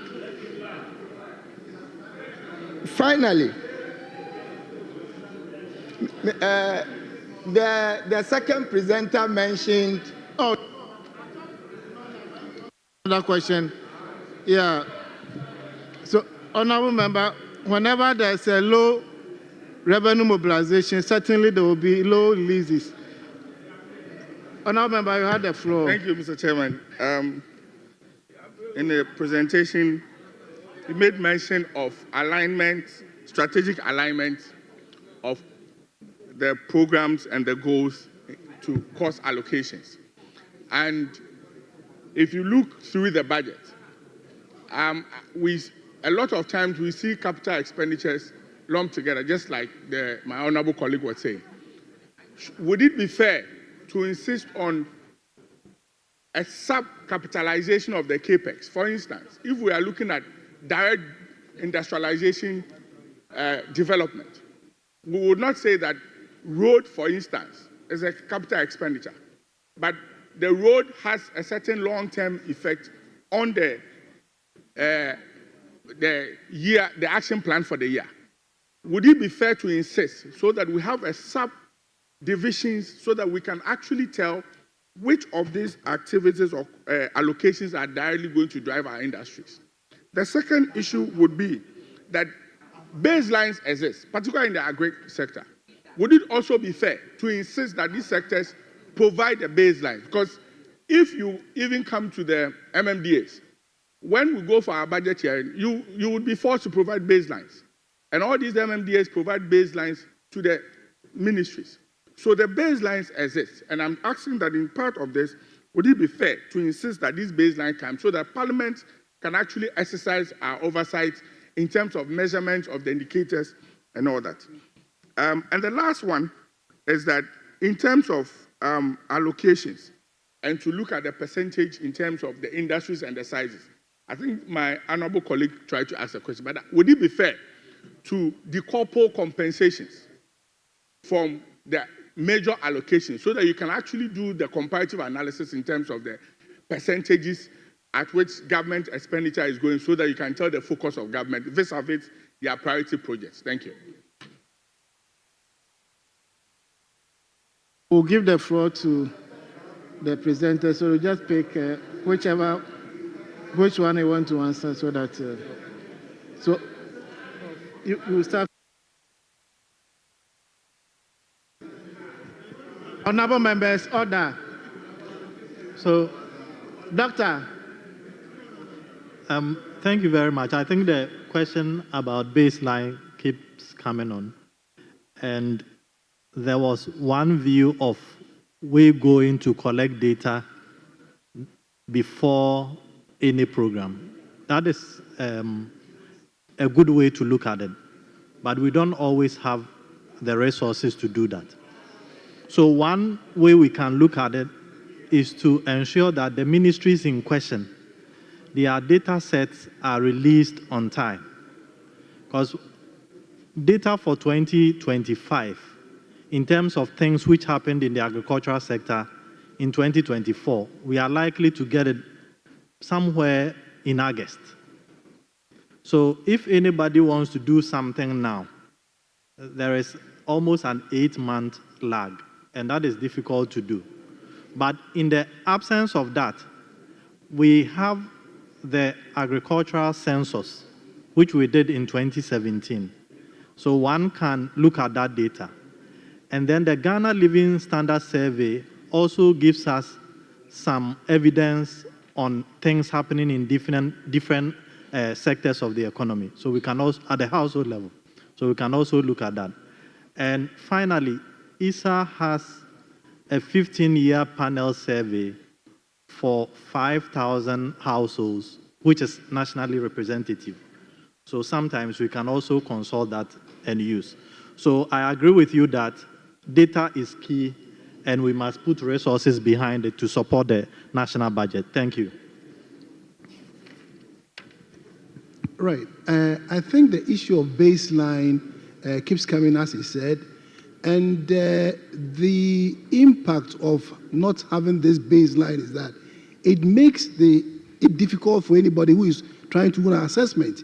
30% of what? And therefore, it becomes even difficult for someone who wants to do a real analysis. It means you have to now take your time and go and look for that data.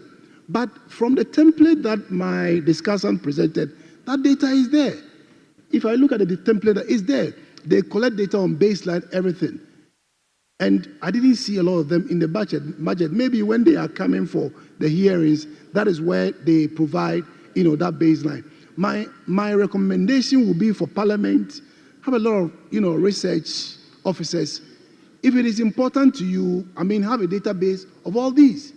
Not being housed at the ministry, have your own database, and this is not something that cannot be done. It's a small Excel so that you can, at any time, real time, be doing these calculations and see whether the real things is being done. Now, policy and implementation has always been the issue. The strategic objectives. Who is going to sit down to see that the long-term objectives are linked to the medium and to the short-term, which is the budget? It should be very easy to do that, but requires additional work. It should be very easy to do, but requires additional work. So, not that we cannot do it, we should be able to do that, and it's possible. I think when it comes to compensation, it's always decoupled. A monument is always decoupled from goods and services, from CAPEX. So it shouldn't be difficult for us at every level to have this data. In fact, the problem we have is keeping data.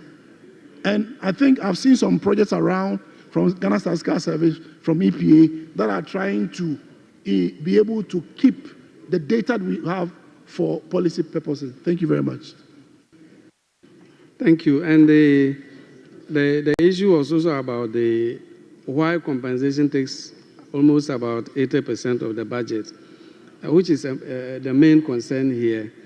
Normally, when you analyze the estimates of the ministries by economic classification, you see that the compensation takes everything of the budget. And when you analyze it around budget program, you see that management and administration, which is mostly program one of the ministries, takes almost the same amount of the budget. and leaving very little for program implementation. So I think these are some of the challenges that we need to look at. And we are talking about the low capex use. From experience, I think that it has to do with our procurement management, because most of the ministries and MDAs do not plan their procurement well. Ideally, when you want to implement capital projects, the procurement planning should start 3 months before to the end of the year, so that by the time that the budget is approved, you'll be able to utilize the budget well. Unfortunately, this is not happening among the ministries. And we also have this, the challenge of how we capture expenditure on the gift miss, because the ministry has provided certain codes, which even include geographic. If you look at the chart of accounts, you can even trace expenditure to a capital expenditure to either Bumpurugu or to Western region. So I think, but when we are entering the data in the gift miss and the way the warrants are done, it's a challenge. In the end, we are not able to really trace our capital expenditure well. Now, so if we really want to overcome that challenge, we need to look at that area very well. And overall, what I will recommend is that if you look at Article 1797, Parliament has a role in deciding how the budget estimates are presented. And so I think Parliament, with these concerns, Parliament can look at how they engage the ministry to see the areas that we need to improve. Because the budget, if members do not understand it, then how will they analyze it? And members should be able to influence the way the budget, the estimates are presented, leveraging on Article 1797. Thank you. We'll take the last question from Honorable Jerry, so I will bring this session to an end. Thank you very much, Honorable Chair. Honorable Chair, I heard the earlier presenter talk about cancellations and implications. So we are looking at 1D, 1F, and especially against the backdrop that we are considering import substitution and export promotion, and also USTAT, where we have allocated some funds to SMEs, and then the Ghana Cares of Batampa.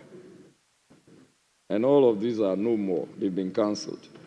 So what are the implications for this budget? And for the Ghanaian young men and women who are also thinking that this would be a way for them to get some jobs to do, and especially when there is now freeze on public sector employment.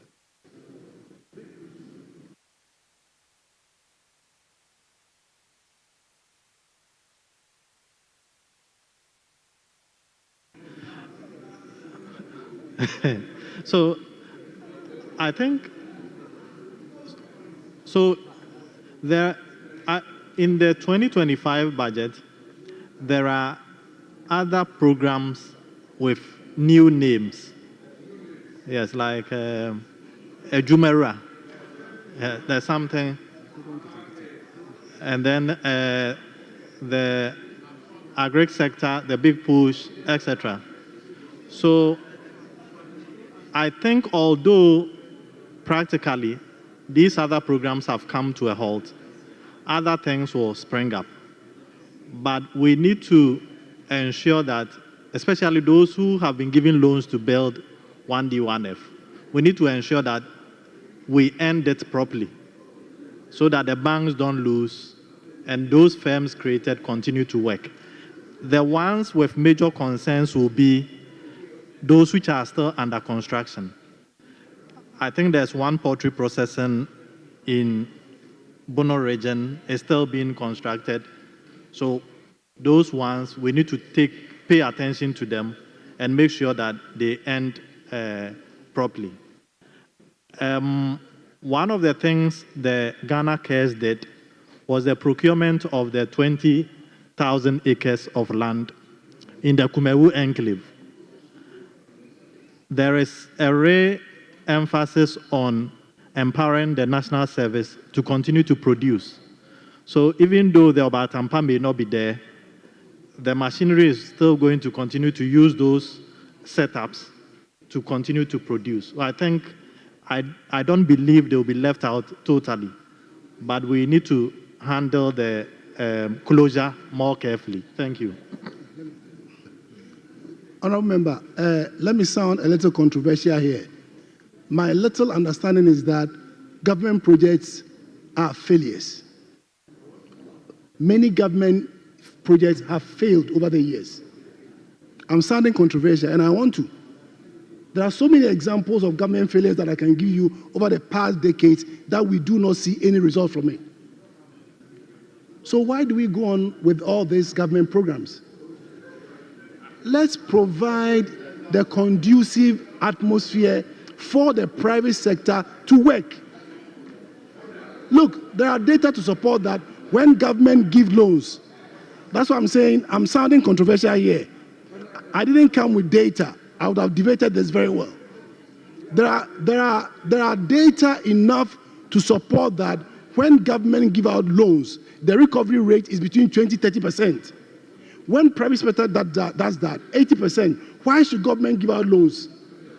What we need to do is to run away from all these political sort of programs and make sure that the conditions are good for the private sector to create jobs. This is what will ensure sustainability. That is my little controversial response to that. Thank you. Honourable members, order. Dr. Andrew Ajay, Dr. Les Amankwa, Professor Daniel Chirifo, and Mr. Mohammed. On behalf of leadership, I thank you very much for sharing with us. We will now hand over the platform to Honorable Osei.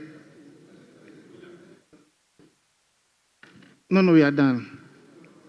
Honorable Abena Osei to take charge. Last one. My job is done. Thank you very much for your cooperation.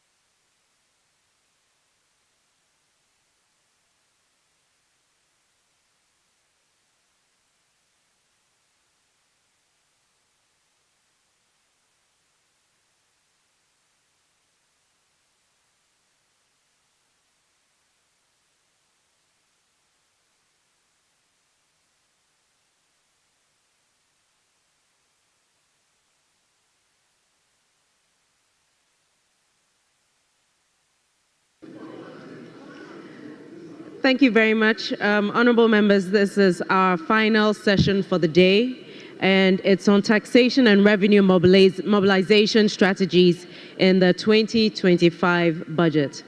Our presenter this evening is Mr. Daniel Noah, the Director of Revenue Policy Division, and our discussant is Mr. Beku Jan Kwanzaa, a partner at PwC. Mr. Beku, you may come to the.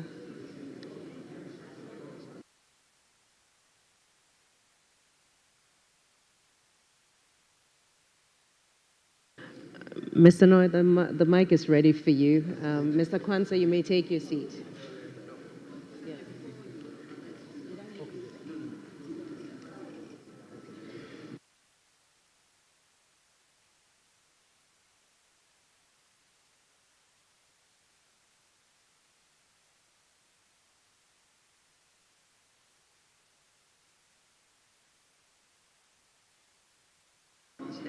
Just to clarify, Mr. Noy is the Director for the Revenue Policy Division with the Ministry of Finance, just for clarity.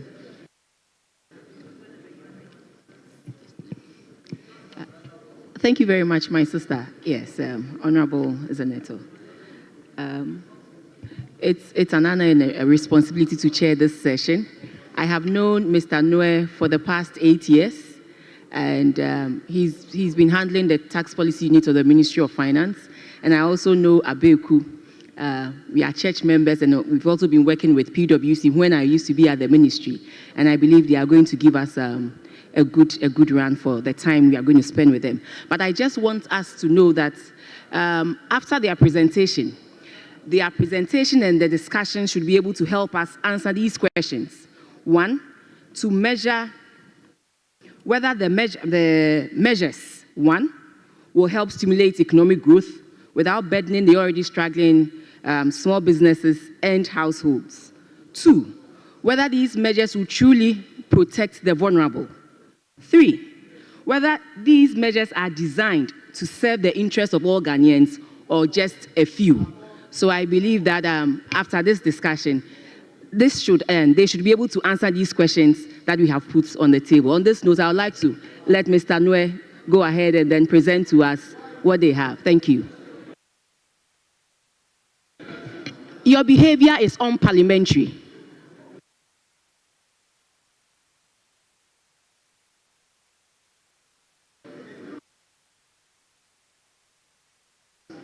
Okay.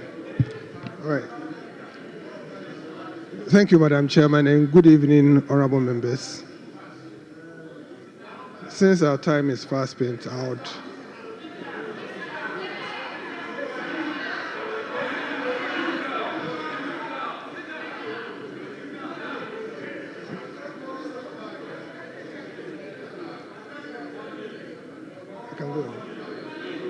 Mr. Noe, please go ahead. Thank you. Okay. All right. Good evening once again, and I'll go very quickly through the slides so that you have time for questions. Now, I would like to begin with two interesting quotes. When we go to the U.S. Treasury, we'll see this in the U.S., the first one in the U.S., that in this world, nothing can serve to be said to be certain apart from death and taxes. It is certain that will die, and it is certain that will pay a tax at some point in time, whether directly or indirectly. Now, there is some importance we also place on taxes. And there's another quote that I will use. And Arthur Vanderbilt said that taxes are the lifeblood of government, and no taxpayer should be permitted to escape the payment of this just share of the burden of contributing thereto. So there is a tax burden on all of us. The idea is to see how we can make it fair and not make it overburdensome. Now, generally, for our tax system, normally you have taxes either on your consumption or on your gains.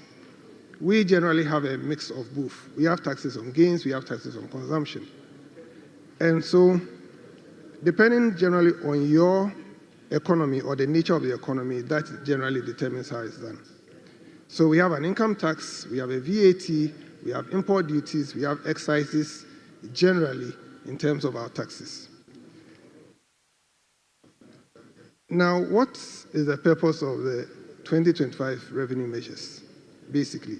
Madam asked some questions, Honorable Othea, sorry, asked some questions, and I'm sure we'll be answering them as we go along. Now, we have a non-oil revenue target of 189 billion as gross and 181 billion as net. Net because you take refunds and some others out of it in order to get. Now, generally, the purpose of our revenue measures is to support the fiscal target for this year. This is consistent with the IMF program, and government is looking at an overhaul of the whole tax system to rationalize it, to improve collections and ensure that it generates the necessary revenue for the benefit of the state without placing any undue burden on taxpayers. That's the general direction. So what are the measures? I'll quickly run through the measures, then I'll take them one by one and talk on them. Sorry, is it clear now, please? Okay. So as I mentioned, I'll go through the measures. They are a bit mixed up in the sense that the removals are mixed up with what is staying. So, the main one, so we have a VAT on life insurance, which is now being implemented. But in the implementation, motor policy insurance is going to be left out, so it's going to be excluded from the implementation. The 10% withholding tax on winnings from lottery will be removed. The electronic transfer levy will be removed. The growth and sustainability levy will be extended to 2028. And in the case of category B taxpayers, that's those in the mining extractives, and especially for mining, large-scale mining, the rate will be increased from 1% of gross production to 3% of gross production. We'll have a waiver of some penalties and interest under the voluntary disclosure program. I'll go into that one a bit more. We'll look at implementing the modified taxation system, which basically is for small taxpayers. The emissions levy on industries and vehicles will be removed. The 1% withholding tax on winning of gold by small-scale miners will also be winning of unprocessed gold. I think we left that one out. That is important. Then, as the government policy provides, the minimum wage will be zero rated when it comes to income taxes. The special import levy will be extended to 2028. The Energy Sector Levies Act will be restructured, and 3 of the tax handles we will put together. There will be a program to reintroduce road tolls during the year. For non-tax revenues, we are looking at an overarching law for non-tax revenues that will not look at making revenue, but actually look at service delivery also to make sure that the services we receive are commensurate with what we pay. Then there is the need also, and it will be done to pursue an aggressive tax education campaign, which will be sustained for about 2-3 years, just to get citizens more in tune with their tax obligations. There will be a comprehensive review of the VAT regime, and then there will also be a review of the property rating system. So generally, this is an overview of the measures. I'll go into them one by one. I'll try and be a bit snappy on some of them. So basically, we've talked about the VAT on non-life insurance. I think it's straightforward. Basically, we are taking out vehicle insurance, which affects a lot more people, and really would create some amount of burden, should I put it, on taxpayers, because unlike other non-life insurance, something like marine, which is more for business, and others which are for business, where the businesses can recover the input VAT. For the motor vehicle insurance, it affects everybody, so generally everybody, outside of commercial vehicles, which will charge it, and so it goes onto the ordinary person. It also happens that you and I, if we have cars, also it affects us direct, and we cannot recover it, unlike businesses.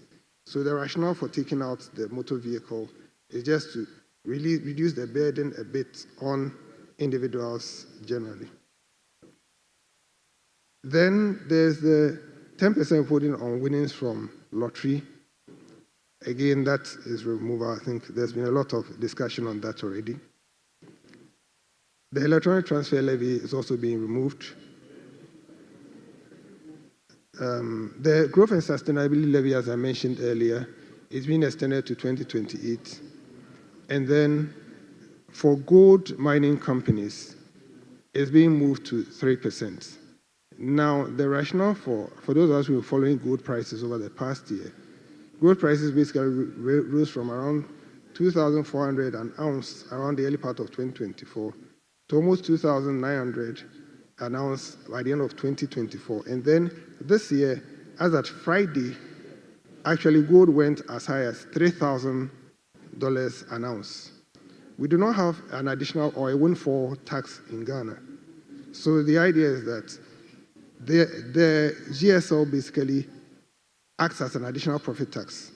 And so the profits that we expect that the gold miners will get, government is taking a portion of it.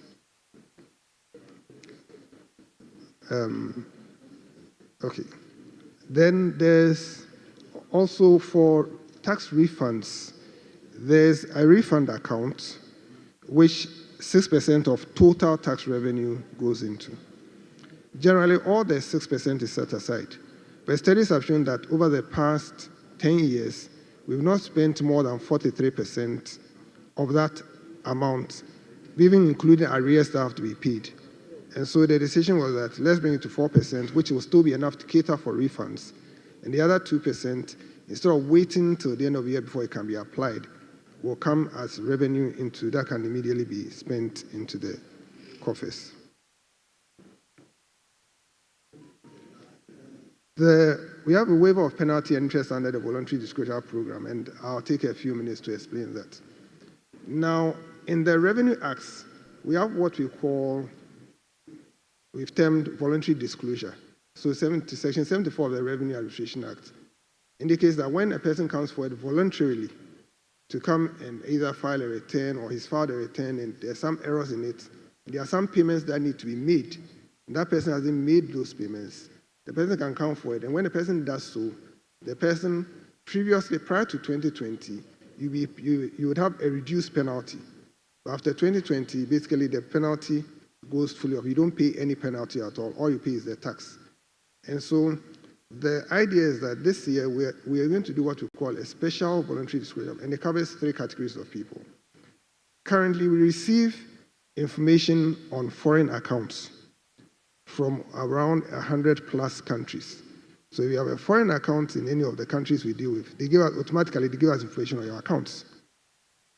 And the people who are receiving income externally and are not declaring it in Ghana, though they are supposed to declare it. So with that, what we are asking is that come forward and voluntarily tell us of the income that you've earned, file the return, be assessed and pay the tax on it before we come or the GRE comes after you. Because if the GRE comes and does the assessment themselves, they will apply the penalties, they will apply interest. So the disclosure here or the amnesty here is that come yourself, make the declaration. Some people did so last year. This year too, that is being allowed. Do it, and then you get the penalties and interest waived so that you pay only the tax that is due. The issue is that if you don't do it, you can have penalties imposed, interest will be imposed, and you can actually be prosecuted for not giving the information. So the waiver is to allow everybody to do that before and I'll come to some other things later on. The other set of people are those who have accumulated arrears over the past years, and those arrears, they haven't paid them. Again, they'll be allowed to pay those arrears without interest and penalties, because sometimes the interest and the penalties are 3 or 4 times the tax the person has to pay, and it's difficult for the people to pay. So again, that will be done. The third one deals with individuals like you and I, who have not been filing returns, but should. The interesting thing is that per law, if you don't file a return on the due date of April 30th, immediately that day passes, 1st May, you owe government 500 cedis for not paying, for not filing the return, not from not being here, for not filing the return. And you owe, and you owe 10 cedis for every day you continue in default. So actually, for those of us who didn't file a return for the 2023 and 2024, we owe more than 3,000 cedis to government. And the issue is that a lot of people are not aware of this. So there's going to, we talked about public education, and when I get, I'll talk a little more. There's a lot more public education going to be done so that we understand the implication of not doing some of the things we are supposed to do. So that basically we will file the return, and then when we file the return, if there's any one, it means that you will not pay the penalty for not filing the return. So if you haven't filed a return for 2 years, you owe more than 8,000 cedis to tell the truth. So that one will be allowed, and then you file the returns, and then you pay. If there's any payment, you make it on it without any penalties, no interest. So those are the 3 categories under the special voluntary disclosure program. Yeah. Okay. Okay, emissions levy is being removed. The 1% withholding tax on winnings of gold by small-scale miners has also been removed to enable them as part of the Gold Board initiative. Okay, minimum wage is normal government policy that the minimum wage is always exempt from taxes, 0 rated. That will continue for this year also. The special import levy is set to expire. It actually runs with the fiscal stabilization or growth established, so both are being extended to 2028. Energy sector levies I've mentioned, 3 of them are being merged into one to make it easier and to settle energy shortfalls. Yes, I think the earlier speakers mentioned about the road tools and the issue that we are looking at some technology-driven means, and these are under discussion. I mentioned earlier about non-tax revenues, about getting some legal framework covering all of them. That will ensure, aside of the revenue generated, some efficiency in terms of management and efficiency in provision of services. Property rate, again, has been quite a topic for discussion over the years. Discussions are still going on to see the best fit system for all of us. Sorry. It means I have to, okay, let me lift this up a bit. Property rate. Property rate has been discussed a lot, and the discussions are going to go on to see the best fit system for us as a country. There are a few administrative measures that GRA is putting in place, and GRA has a slogan for the year, transforming GRA for impact and growth. And so the impact is focused on capacity to put in a lot more innovation and transformation, data-driven insights, and to build public trust and confidence. Now, I talked about the issue of public education. And the idea is that you find out that a lot of people still have issues when it comes to tax. Somebody talked about normally we used to have these tax clinics for even Parliament. Again, this year the clinics will come on, just to get us understand some of the things we need to do. And it's something that's been looked at sustained for about 2-3 years, constantly doing a lot more education. And especially for individuals, because currently the compliance rate for individuals when it comes to filing of returns and payment of income taxes is about 30%. That means we have about a 70% gap, which is quite huge. And the focus of tax policy now is to do more of compliance than bringing in new policies. And so then those of us who have taxes to pay should make sure we pay them. VAT reforms, there will be major VAT reforms during the year. Those of us who've looked at the medium-term revenue strategy that came out today has talked about quite a number of forms in terms of VAT. And so these are things that will be reviewed during the year, and then we'll come out with it. And it will include the decoupling of the GET fund, the review of COVID levy, all those VAT and related taxes. And with that, there's something which I think should be of interest to all of us. And it's found in the Bible. It says that we should pay our taxes so that the government workers can be paid. And I think it's in all of us our interest that we make sure that everybody pay their taxes so that you and I can get paid. Thank you. Romans 13. Yes, Romans 13. Yes, it's there. But I'm ready to go there.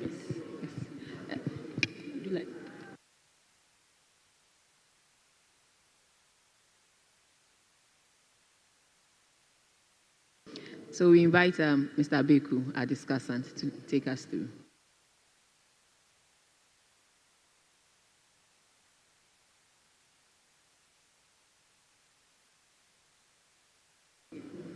Hello. Hello.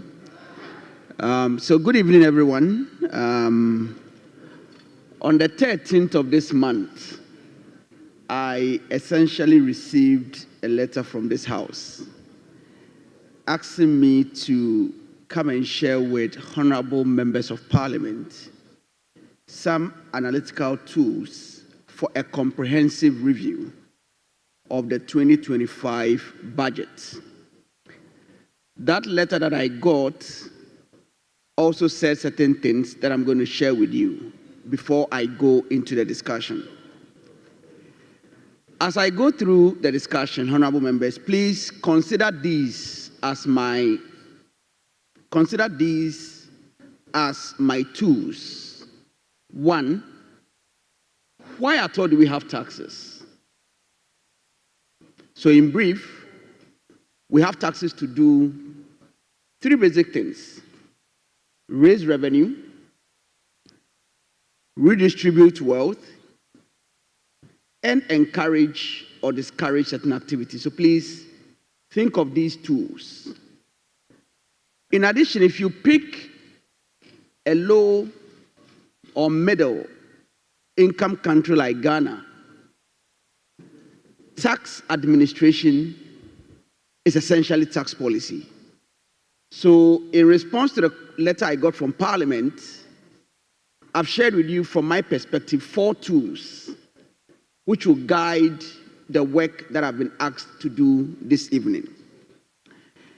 The letter also said that the Right Honorable Speaker and Leader of the House, and Leadership of the House, extends an invitation to me to do the following: provide professional and constructive criticism.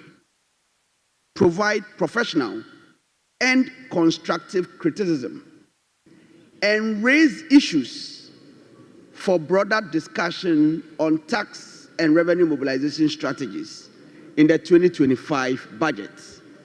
So I am going to be working under these instructions that Parliament sent to me. Having said that, the acting director for the Ministry of Finance, who went ahead of me, whom I call Uncle Dan, outlined a number of policy measures that our Honorable House will be considering and possibly approving on our behalf. I am also going to look at those policy measures from a different angle so that I could encourage the work and also do justice to the instruction that I was asked to do. The first one I want to deal with are what I have chosen to classify as direct tax measures. So when I sat at the back and I saw other presentations going on, the revenue envelope or the tax revenue envelope of this country is put into 3 main baskets. And when the chair was introducing me, she said, I am also an Asoreba. So let me use the church's example. When we give money in churches, we do it in 3 main ways. We either go around the offering bowl and put the money there. So if you don't get up and go there, you don't put in the money. Or we try to be truthful and give tithes, which is based on the income that we earn. And those days when we used to do Kofi and Ama in church, we pick up the plantain. You mention 10 cedis. Somebody says 15 cedis. If you don't mention, we don't ask you to pay some. This is the same thing that we adapt when it comes to the presentation of our tax revenue envelope. So we have income and property, we have goods and services, and lastly, we have international trade. Income and property is my tithe, goods and services are my harvests, and the offering, if you don't go to the bowl, are my international tax or international trade taxes. So starting with my tithe type taxes, when we review the budget, and of course this is preliminary, the budget was only presented this week. We're all still trying to acquaint to it, understand what government intends to do, and of course support government in achieving the objectives of the budget. The first one, which, and permit me to call him Uncle Dan, said, he talked about a 0 rating. I am a tax consultant, I'm a layman, I bring it down. Essentially what is happening is that honorable members will be asked to consider raising the amount on which we generally pay income tax, currently an approximate amount of 490 Ghana cedis to an approximate amount of 540 Ghana cedis. How will I critique that? The commentary I'm going to run on this is not for this house. It was for the previous house. And of course, the ministry knows my view on this. It's been publicly written on. that I don't think this House should be inundated with looking at tax tables on account of just a change in the minimum income tax rates. This House may not be aware, but the current income tax table that we are using, is erroneous. It has a problem because you are busy people, or the previous parliament was busy. As a result of that, they cannot look at everything critically. If you pick the last year budget, you cannot even model it in terms of the tax table. My recommendation going forward is that when the bills come again, my plea to this House will be to say that we are no longer going to be changing tax tables and potentially making an error on the tax tables, but rather would amend the law to say one of two things. One, we'll just say simply that income up to the minimum wage level is exempt from tax. When you do that, you don't need to come and sit down and be looking at that. There's already built in an automatic adjustment just by that statement. For those who say, no, Parliament must look at it, I'll give you an example. We already have that in our Income Tax Act, which says that the income of a cocoa farmer is already exempt from tax. So whether cocoa prices goes up or down, we don't come and sit back here in Parliament to look at that. So when the bills come, my plea with you will be reconsider just an approval on grounds of the change in minimum income tax. Further to that, publicly, I've already said that I think that it's unconscionable for us to ask somebody to pay tax when the person currently earns 490 Ghana cedis. And the tax I'm talking about here is income tax. If you go and eat somewhere, you decide to shop somewhere, you will still pay tax. But I'm talking about income tax. And why do I say that? I say that because if I am a national service personnel, probably I'm not even married, I get an allowance. In practice, we do not subject that allowance to income tax. That income is currently at about 700 Ghana cedis. So why should somebody who has potentially 2 wives or 3 wives, because it's culture that we can do that, and earns 490 cedis, and I can tell you, when you go to our villages, some people don't even earn that.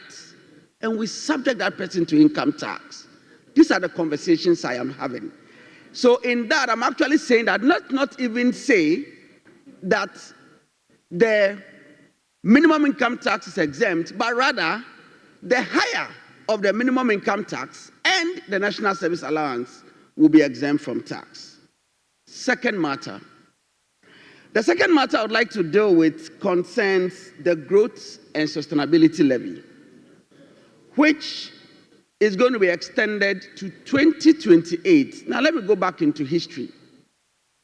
In this country, as far as I can remember, maybe then myself and Chair were still at the University of Ghana, we had a national reconstruction levy. Check the archives.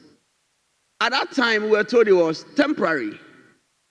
Then we renamed it the National Fiscal Stabilization Levy and still said temporary.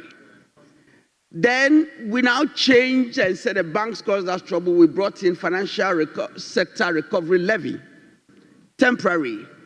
Then we changed it again. Now we have Growth and Sustainability Tax. I'm saying that if something barks as a dog, you don't need to call it a dog to become a dog. We have essentially called these temporary taxes that have essentially operated for 2.5 decades approximately, and we still call it temporary. And let me paint the picture differently. For a quarter of a century, we call this temporary. Honorable members, I ask of you as ordinary citizens of Ghana, is it about time that we ask ourselves that should we make this permanent so that we as business people can have certainty in the way we do our business? Closely linked to that is the issue around the 1 to 3% increment for mining companies. Now, for 1 to 3%, you may say that 1 to 3% is small, but hold on. 1 to 3% is essentially 200% of the previous amount. The fact that my gold prices is increasing, does it mean that I should pay increase of 200% as a mining company? While closely linked to that, I exempt somebody from paying a mere withholding tax on small-scale mining, and in this house we've complained about the issue of galamsey. So I want us to link those two matters. Now, let's not forget that the mining companies already pay a form of tax designed as this. That is royalties. Royalties is essentially paid similar to the design of the growth and sustainability levy for the mining companies. Should we be having a conversation rather around increasing the royalty rate? What does this tend to achieve? It tends to achieve a simplification of our tax system. If anybody is counting the number of taxes that we have in Ghana, they will count this as 2 taxes, but essentially it is 1, and would appear to be uncompetitive when we are talking about attracting foreign investment. Moving on to the last one, on the small-scale mining, because on the large-scale mining, we are going from 1 to 3. The small-scale mining, we are dropping the 1.5. To a tax practitioner, dropping that 1.5 doesn't mean much. Essentially, we still need to answer the question, is the dropping of the 1.5 saying that we are dropping withholding tax, or we are saying that the income of a small-scale miner is exempt from tax? So those questions need to be answered when it comes back to our house here. The conversation around lottery winning, and let me attempt to get into that. We've had a debate, and essentially, the debate is essentially because some persons, in my humble opinion, have failed to look at the definition of lottery in our Income Tax Act. Lottery winnings was subject to tax expressly when we introduced our 2015 Income Tax Act. At a point, we amended it so as to give them a relief similar to what we give general individuals. Then we had a change of government. It was repealed. Then along the line, the government brought it back. When the government now brought it back, a definition was given to lotteries. And that definition of lotteries covered these 3 broad areas. 1, betting. 2, games of chance. And then 3, other matters that ought to do with this type.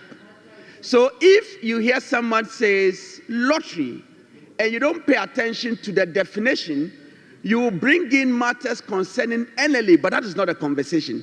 The conversation rather is, how is lottery defined? So hopefully this joins and helps parliamentarians deal with the matter.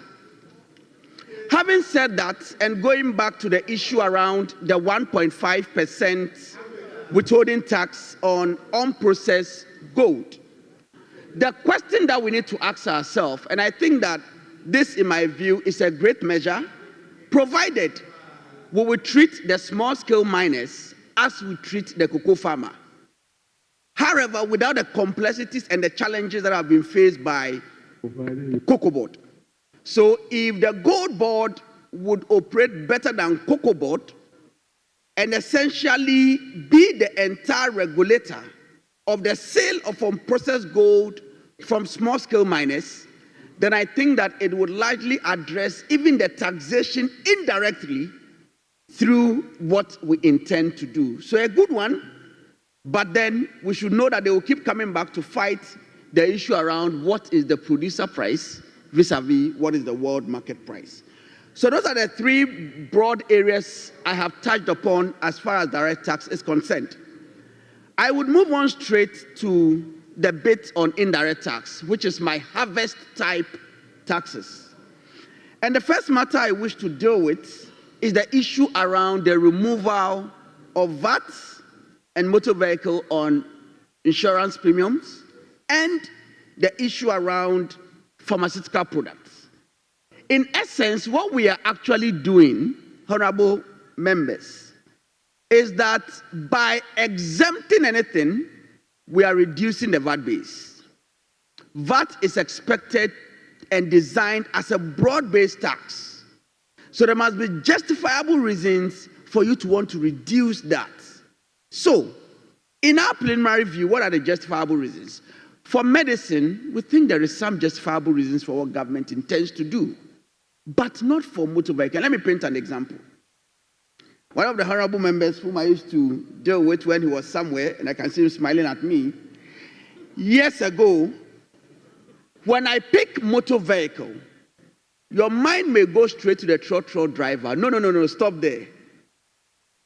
Remember the tools I gave you from the beginning. Are you thinking about revenue generation? Are you thinking about equity? Are you thinking about encouraging or discouraging something? What are you thinking about? Somebody drives a taxi, that's okay. I understand that is what government intends to do. But hold on.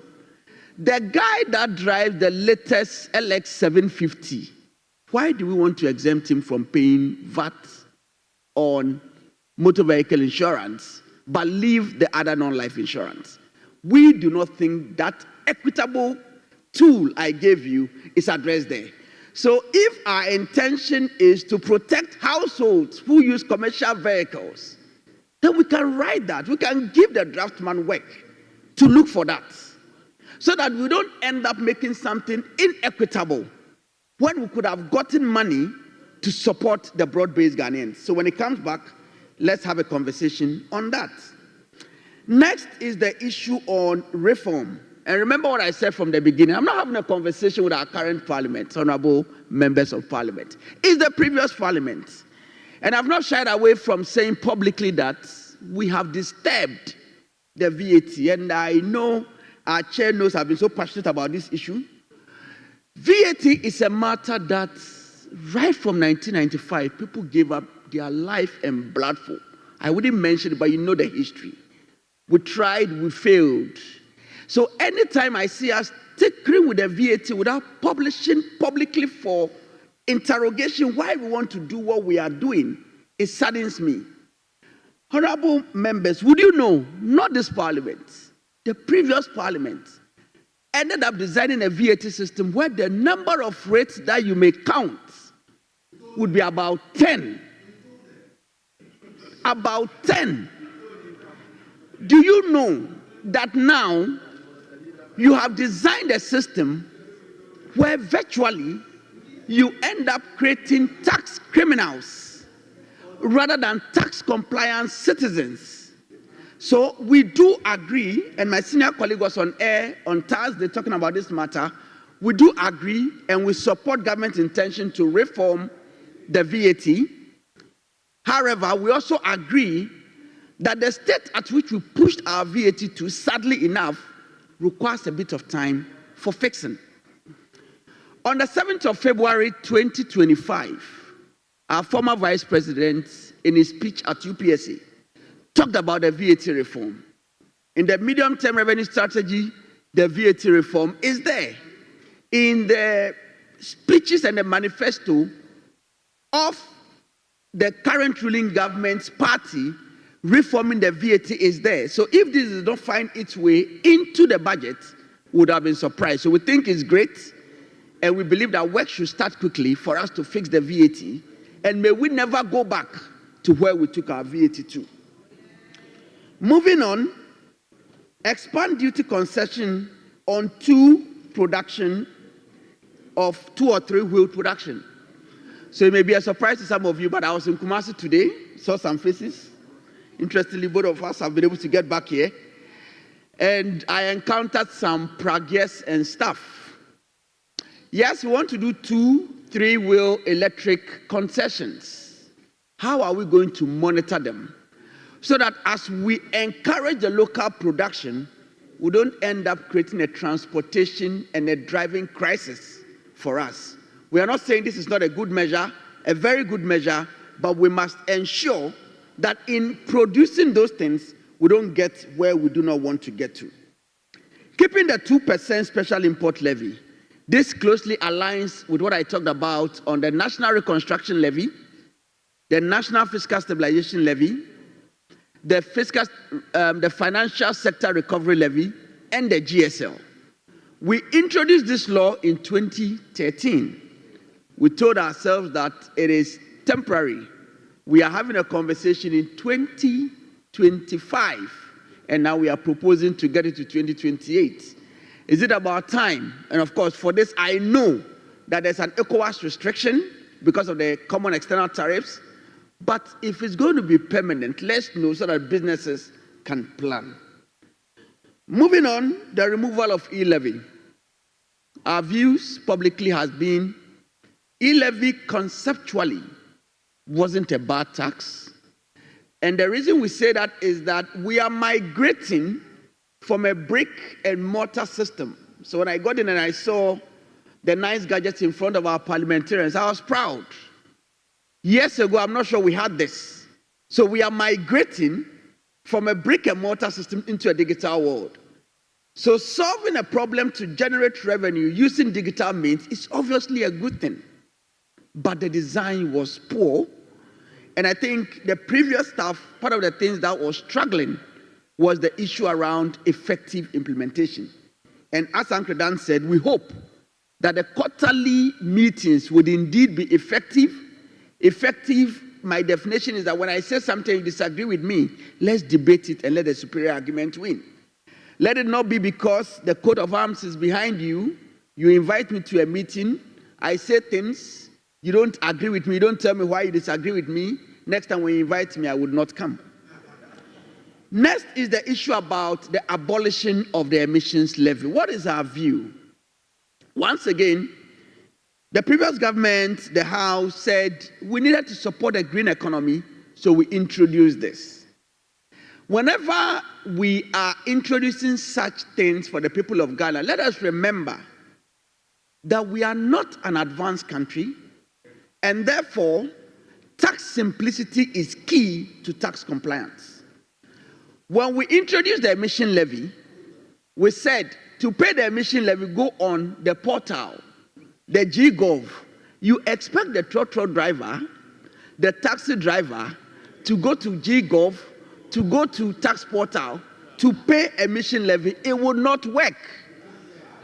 So our plea is when these matters come to this house, and when the bills are given out to you for review, let us recognize where we are as a country that doesn't have the kind of databases, the kind of enforcement that exists in the more advanced countries, and ensure that the implementation is as important as the policy design. So I am done with the issue around the harvest, the indirect tax measures. I'm going to close off soon with the general administrative matters. And the first one is the government has proposed to change what we call the Main Tax Exemptions Act. And it was good we introduced an Exemptions Act. I had an opportunity to have a conversation, and for confidentiality, I can't say it, but I had a conversation with the Ministry of Finance of another African country where they flew to Ghana to come and have conversations on how they could deal with the problem of exemptions. I think our parliament, the previous parliament did well by introducing the Exemptions Act. But honorable members, what is the import of spending a lot of parliamentary time to introduce a law that would not be implemented? One of the sections that you have in your law, which I found profound and exciting, although there are contrary arguments to it, is that if you want the people of Ghana to depart from the exemptions already provided in the general laws of this land, then the state says we may take an equity interest in your business. We would not interfere with running your business. But if tomorrow you think you don't have need for the state again, you just buy back the state's interest. The state cannot say they won't sell back, and then we move on. We thought this was a creative introduction to deal with exemptions. I wasn't aware that this section of the law was passed until our honorable minister was being interviewed. And a question came to him on the implementation of it, and he says that it has been done for one company. So from 2022 to 2025, one company, may we not get back to it going forward, let it be the default. for anyone that believes that the exemptions that we have in our general laws is not sufficient. That will be our plea to this honorable House. The issue of reducing the tax refund account. So going back again, somewhere in 2024, we saw almost a collusion course, or what I choose to describe as a collusion course, between the Ghana Revenue Authority and our former vice president on the issue around harassing taxpayers. And it was public, it was being discussed. And taxpayers always complaining that if I tell the GRA that I've overpaid tax, give me back my money, they will audit you, and by the time you realize, you rather owe the state. These things were happening when the refund limit was 6%. Now we are proposing to bring it down to 4%. What is our view? Our view is that that proposal should not be considered. And the reason why we are saying that is that the 6%, the law says up to 6%. So by an administrative notice, our view is that the Revenue Administration Act, as we currently have, which doesn't say put in 6%, but up to 6%, already addresses it. Our parliament is already busy. We should not spend time looking at such things that, in our view, has already been considered. The second thing is that if you force the GRA's hand to now say, I would make it law to now say up to 4%, then we are more in trouble. Because even at 6%, this was what we were going through, then at 4%. If the minister's and his team's view is that the accounts, the monies that were misappropriated, our view is simple. Much as we think what you are doing is innovative, deal with the misappropriation. Because if the misappropriation occurs at 6%, nothing says that at 4% it will not occur. So that is our proposal to this honorable House. The next one is the issue around making dispute resolution easier. And anytime this matter comes up, it saddens my heart. It saddens my heart because as far back as in 2007 budget, President Kufuor's time, he recognized that whether we like it or not, we would have to deal with the GRE. Even when we don't like it, we'll deal with them.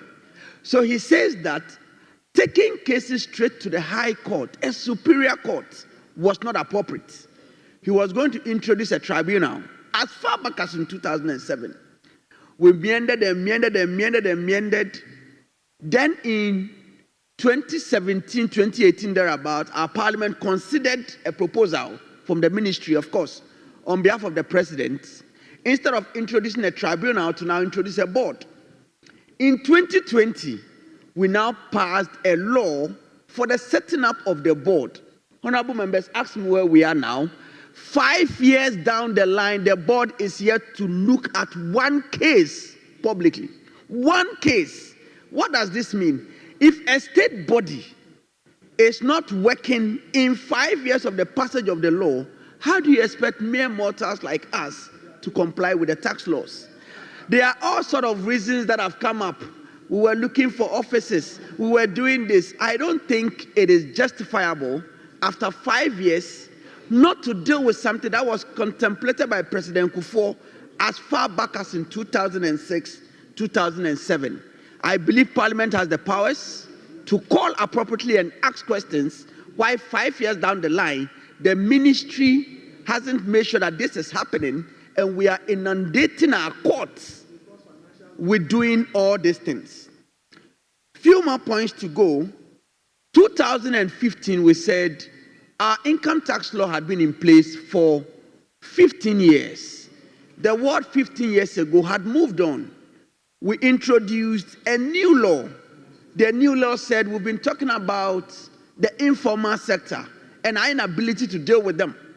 So we introduced something called a modified tax system. 2015 is 10 years ago. If there was anything that was uploaded on the side of the revenue, then maybe it's going to be tomorrow. I haven't seen anything special being done for us now to put on top of it a digitalized method of dealing with it. So, honorable members, please tell them to go back, deal with the matter before we move on. Two more. And then the last one I will deal with is the issue of waiver of penalties and interests.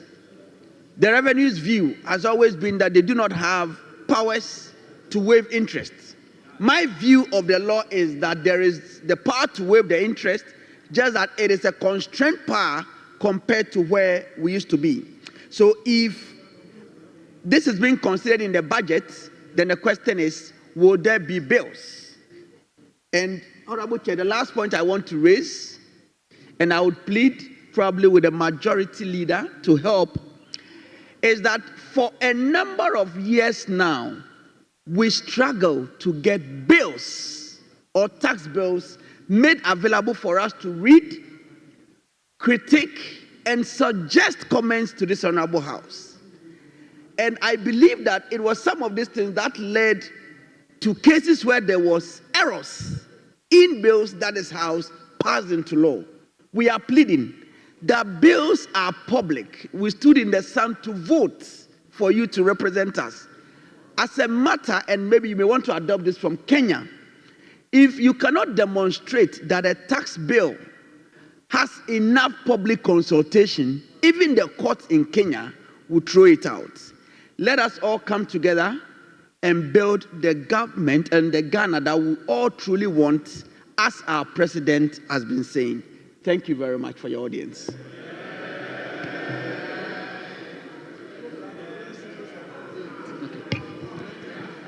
Thank you very much, Mr. Noe and Mr. Abeku, for the wonderful presentation and insightful discussions that followed through.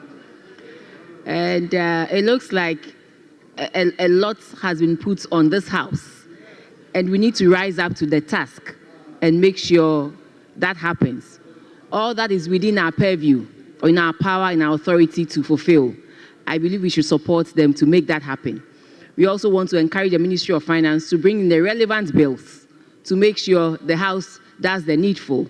I was saddened when he mentioned the Tax Appeals Board issue.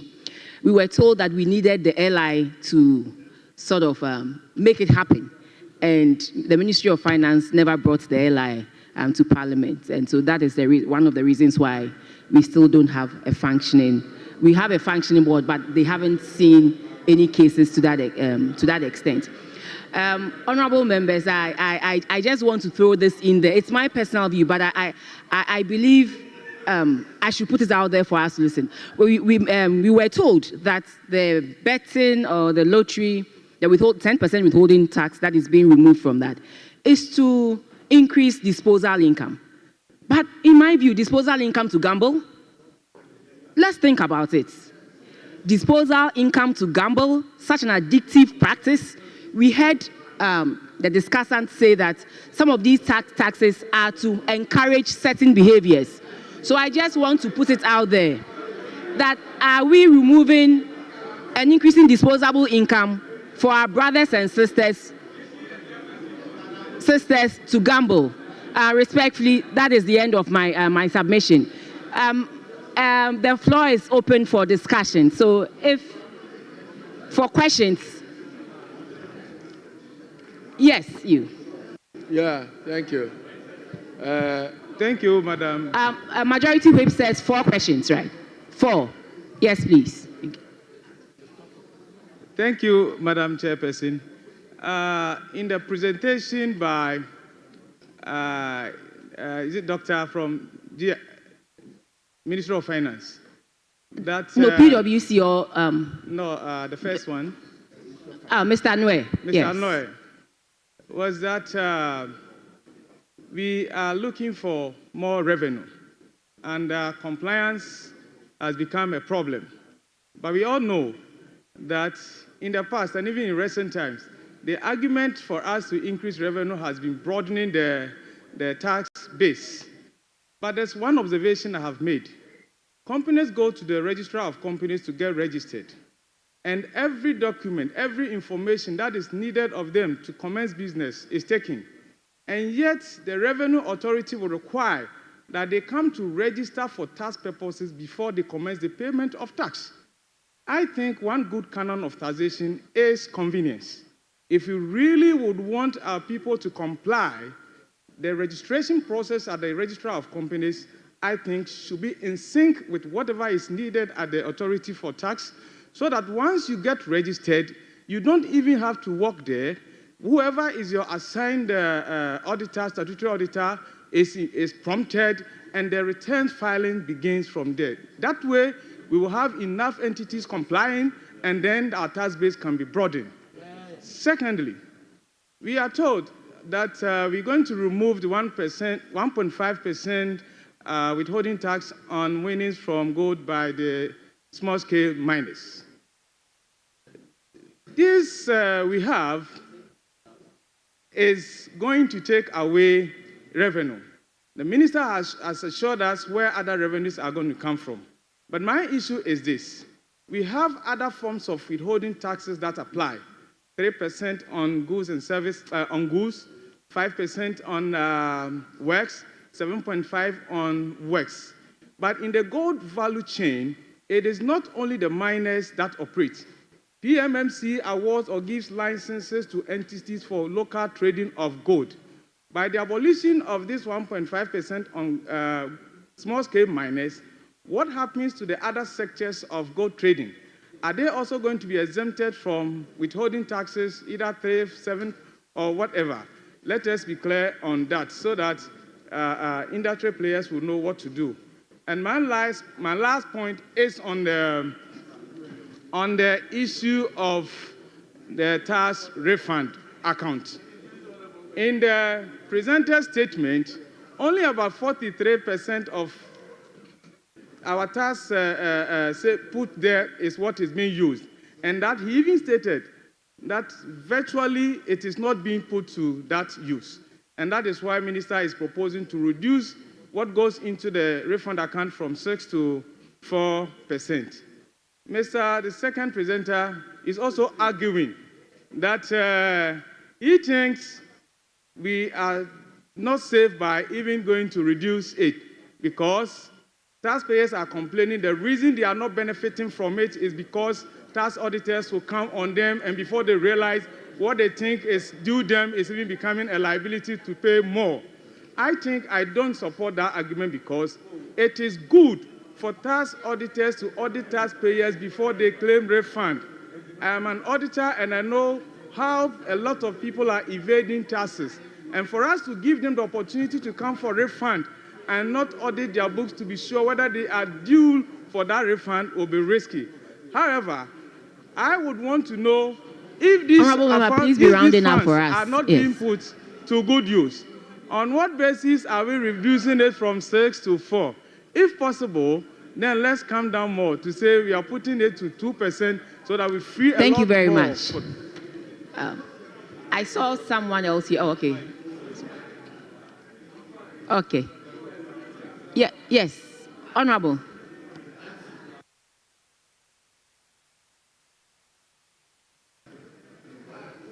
Please go ahead. Okay. Thank you very much. Whilst the presenter was giving us the tax issues, I realized that we were looking at what GRA can do to help mobilize a lot of taxes.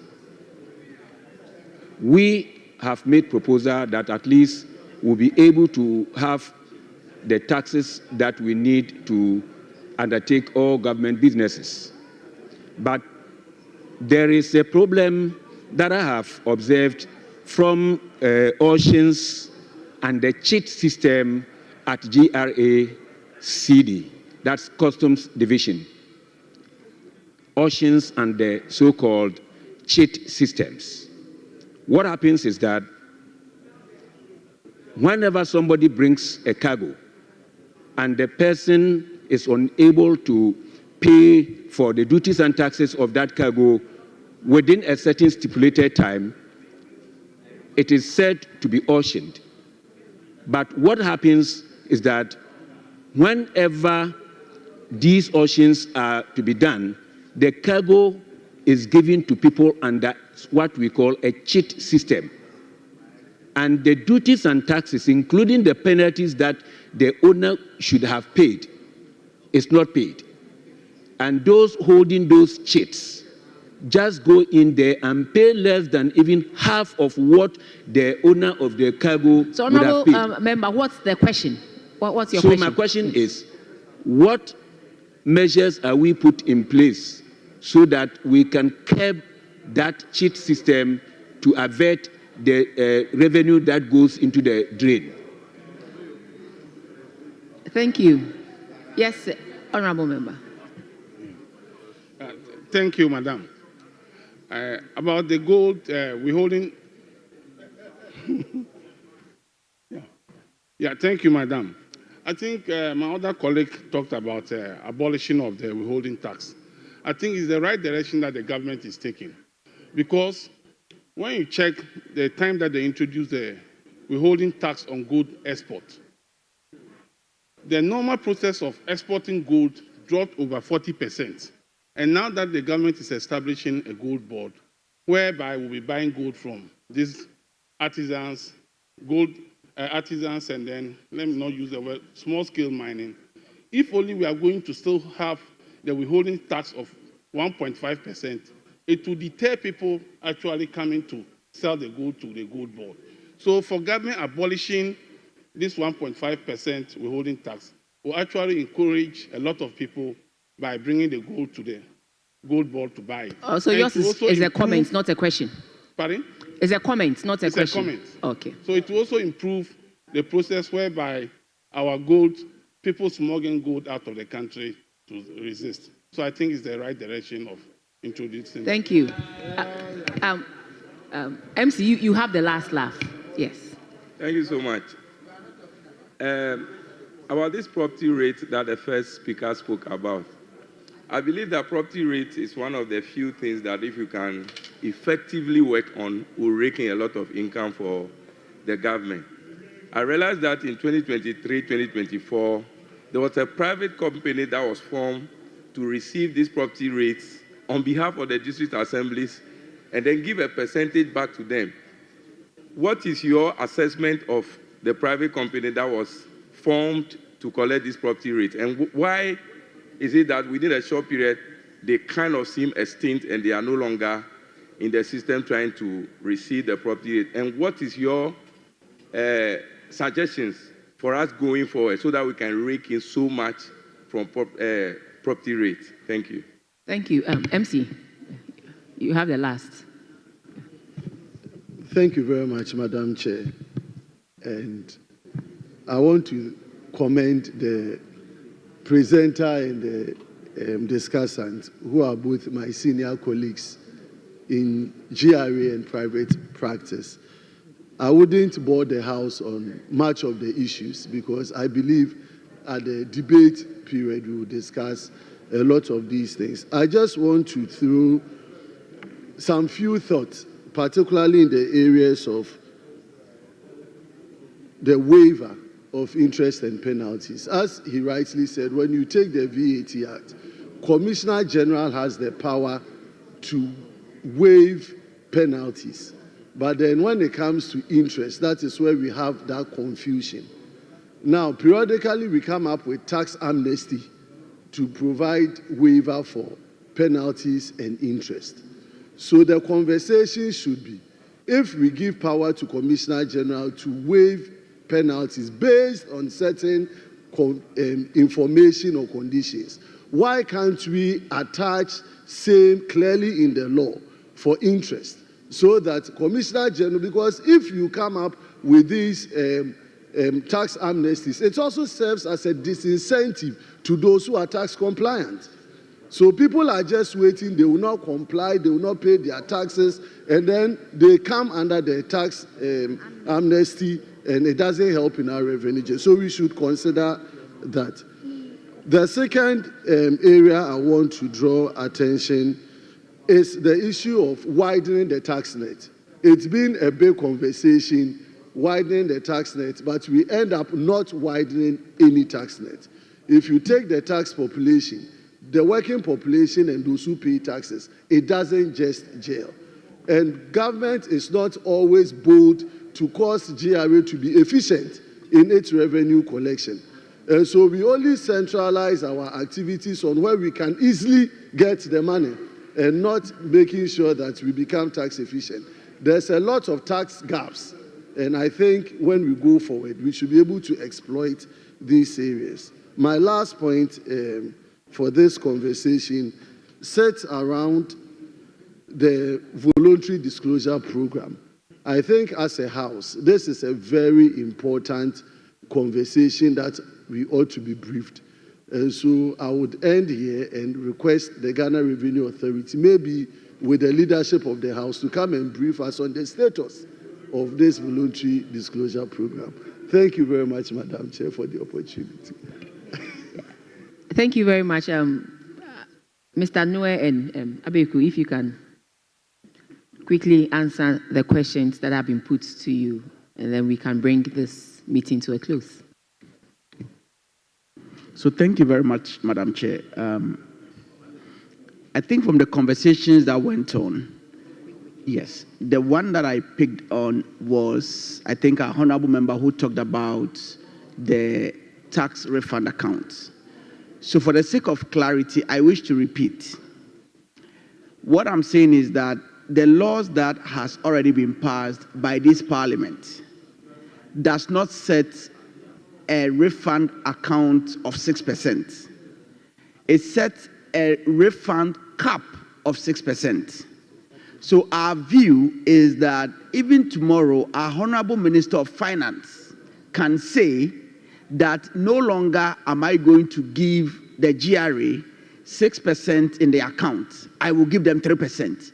And in our view, it is valid in law.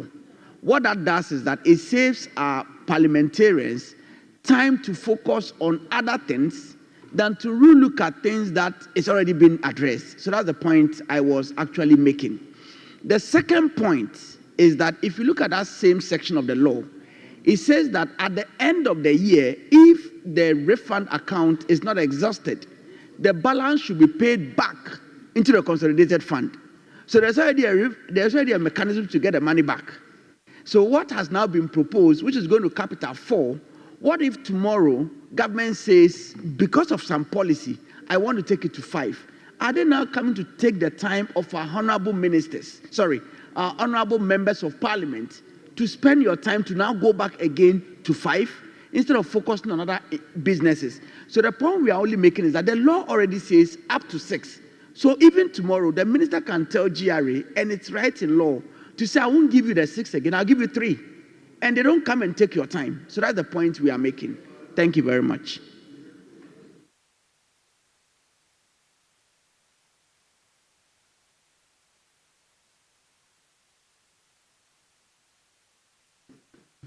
So I'll start with the last one, which was the property rate. Currently, as was mentioned, a study is being looked at and review of what was done previously to see the best way to come out with a system of property rating that will best suit our circumstances. I think there was an issue on the customs auctions. It's been taken note of. And then there were a few other comments which have also been taken note of. So thank you. So we are done. I'd like to thank you, Mr. Noe and Mr. Beku, for that insightful presentation and discussion as well. And colleagues, thank you for your invaluable contribution to this session. Thank you. I'd like to hand over to the MCs for them to take over. Thank you.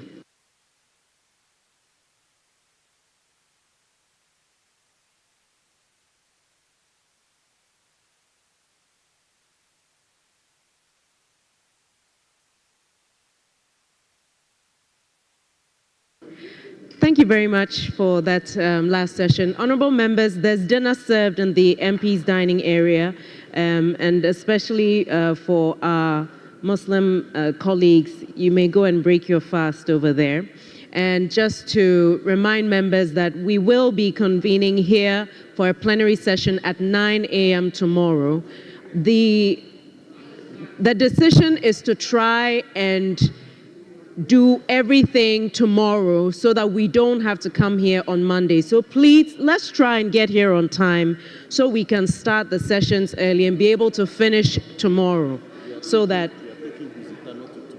Yes, that's correct. So currently, the plenary session that was scheduled for Monday with Guzitano is going to be done here tomorrow. So please, let's be here on time so we can get everything out of the way. You're being diabolical. Thank you very much. See you tomorrow.